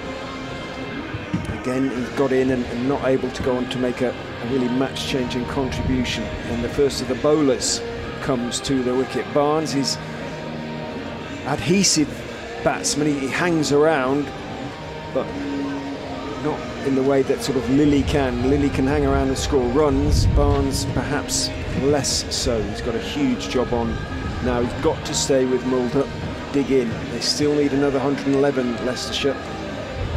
We do feel that could be a really vital moment, and well bowled Brett Hutton, 5 for 25.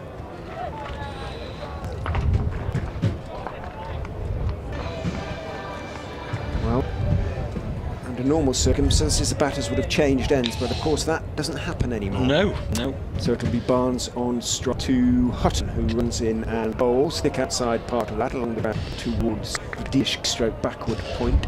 I think I quite like it, actually. I was a little unsure at first, but You like the fact that the new arrival has to go to the end that the departed player has to go to. Yeah. Too many times. Did they cross umpire?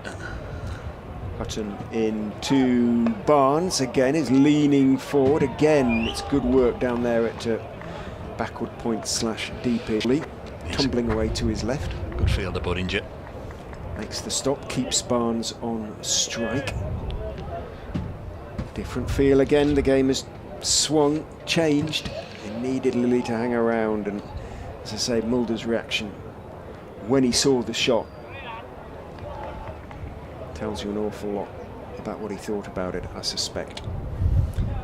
Hutton into Barnes outside off stump, good full swinging delivery, swung a little bit, swung enough, defeated Barnes, who stayed on the back foot and prodded at it, went past his outside edge. Seemed unthinkable at the innings that anybody today would better, not that we thought about it, but that anybody would better Chris Wright's figures. But 5 for 25, and he needs one of these little play and a misses just to brush the outside edge, and Brett Hutton could do something very special here, not that he hasn't already. Is in to Barnes, who edges and is caught at slip. Well, there you go, Brett Hutton has his 6th wicket. Two-handed low to his right, never looked like dropping it. Went a little bit hard-handed at it, Barnes, and a thick outside edge.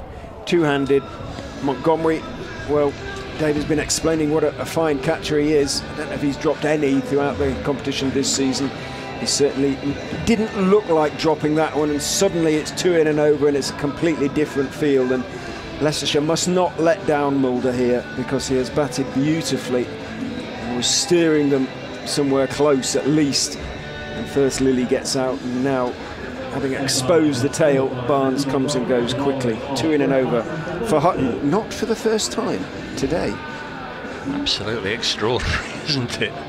The way the contest has flipped on its head, and the way some things are being mirrored from one innings to the next. Here comes Will Davis, so Michael Finan being made to wait. He's not in the top 9, we know that. Remains to be seen whether he comes out next or he comes out behind Chris Wright. Chris Wright's a decent player with a bat, isn't he? Yeah. A little surprised looking from afar that is coming in after Barnes and Davis, but I don't see them play often enough to have any firm thoughts on it, but latest Malk says must have a crystal ball. I'm referring to the fact that if it's another week now, Wright's fixing might see runs a couple of overs. Somebody to the attack, he might be. Because he's still throwing one, got 15 left bowl, presumably. So somebody just 2 bowls or one of them should. Just not at best. Second goes into Davis, turn towards Slater, who arguably started this brilliant try. Hit it in the air, end of the over. The 150 is up off the over, the final ball of the over. But goodness me, feels different again now. Well, nobody's ever taken 7 wickets in an innings for Nottinghamshire in a List A match, so Brett Hutton's got 2 overs left. The best is 6 for 10 for Kevin Evans against Northumberland, so that would have been a 1994, probably a NatWest Trophy game. That was up at Jesmond, and then Hadley 6 for 12, the best against a county. That was Lancashire. Samit Patel 6 for Peter Hacker, Chris Wright, Clive Rice, Mike Ball, Clive Rice, Gareth Clough. 3, so he's going to snare from end balls to Will Davis, who to the offside. Perhaps a little pride that Will Davis doesn't turn round and see that there's a slip in there for him. Singh in bowls again, and it's given out. That must be an LBW. Yep. I think for a split second, I just wondered if he'd nicked it and Shatendorf had not been able to take it, because I could see the ball on the ground, but the umpire raised the finger immediately, and 150 for 8. Brett's saying, hey, save one for me, but please for the youngster. I'm very sorry for Mulder here. He's throwing an awful lot of balls in his court, isn't it? I still think Leicestershire, as long as they beat Durham, are going to be all right to qualify, but it all remains to be seen. Looks a bit despondent, Mulder, as he wanders down to the striker's end to greet either Chris Wright or the new man, Michael Finan. I suspect it'll be Wright. Who knows? Finan, having had a slightly miserable time with the ball on debut, maybe he's going to be the hero with the bat. Well, hero by hanging around. I think that's 3 for 1 in 7 balls or some such. It is. Chris Wright is the man coming to the wicket.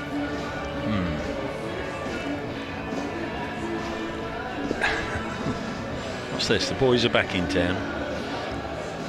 No, it's not, is it? It's not a... best of That's it. It's fizzy. That loud, you can't say.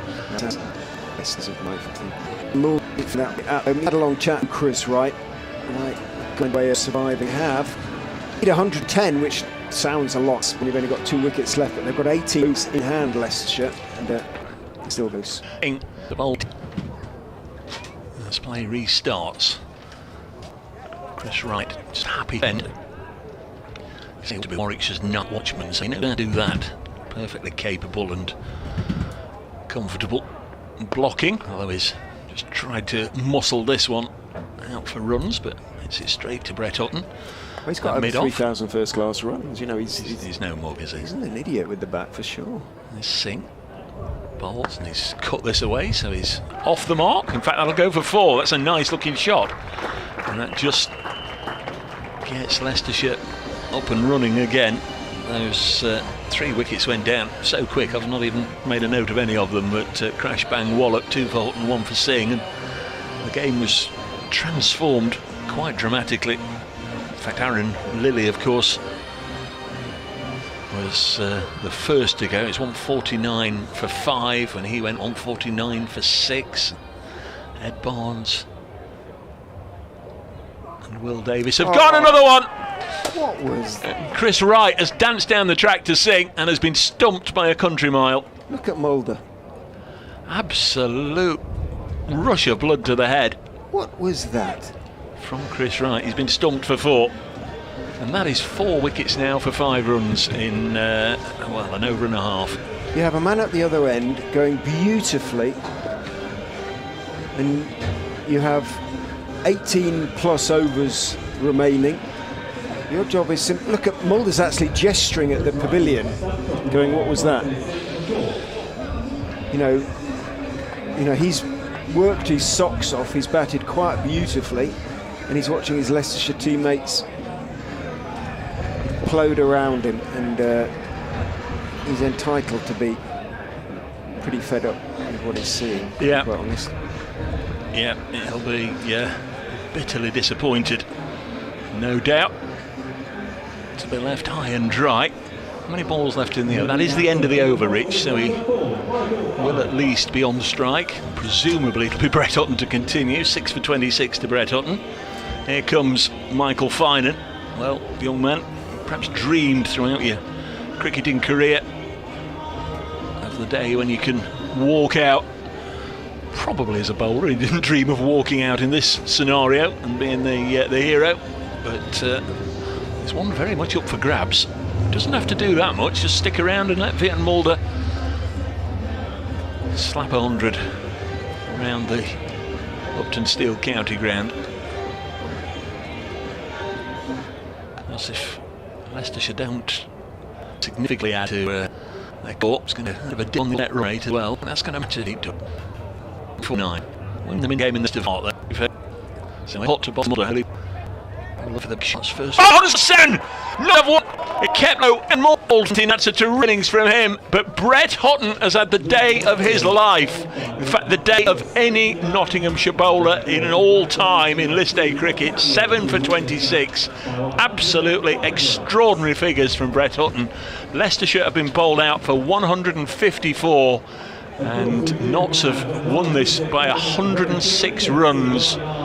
That is absolutely quite extraordinary the way this has turned around. Leicestershire have lost their last 6 wickets each for 5 runs, something of that order. 5 wickets for 5 runs. 5 wickets, yeah, from 149 for 5 to 154 all out. So Notts take the points, keeps them mathematically alive as they head to Welbeck on Tuesday. Of course, that game and all the other games you can hear on the BBC Sport website and app. Richard and Leicestershire will be here for a game against Durham, which, if they win that, I think we'll still see them safely into the knockout phase. But Notts have pulled off quite a with all and is going to be the Notts player at the best leave the hell by the Notts let by those who made the sequence. Thanks very much to Rich for your hospitality today. In a couple of weeks we'll be back for the county championship meeting at Trembridge. Very much look forward to catching up with you again, Rich, and look on to you, Dick. Yeah, thanks. That said, for Durham beating where another I'm really pure objective point of view, Durham to win. That would just give in on you by if not in, they don't. Still stand with you on Tuesday from a slightly stunned Uptonsteel County Road in Leicester. It's very good.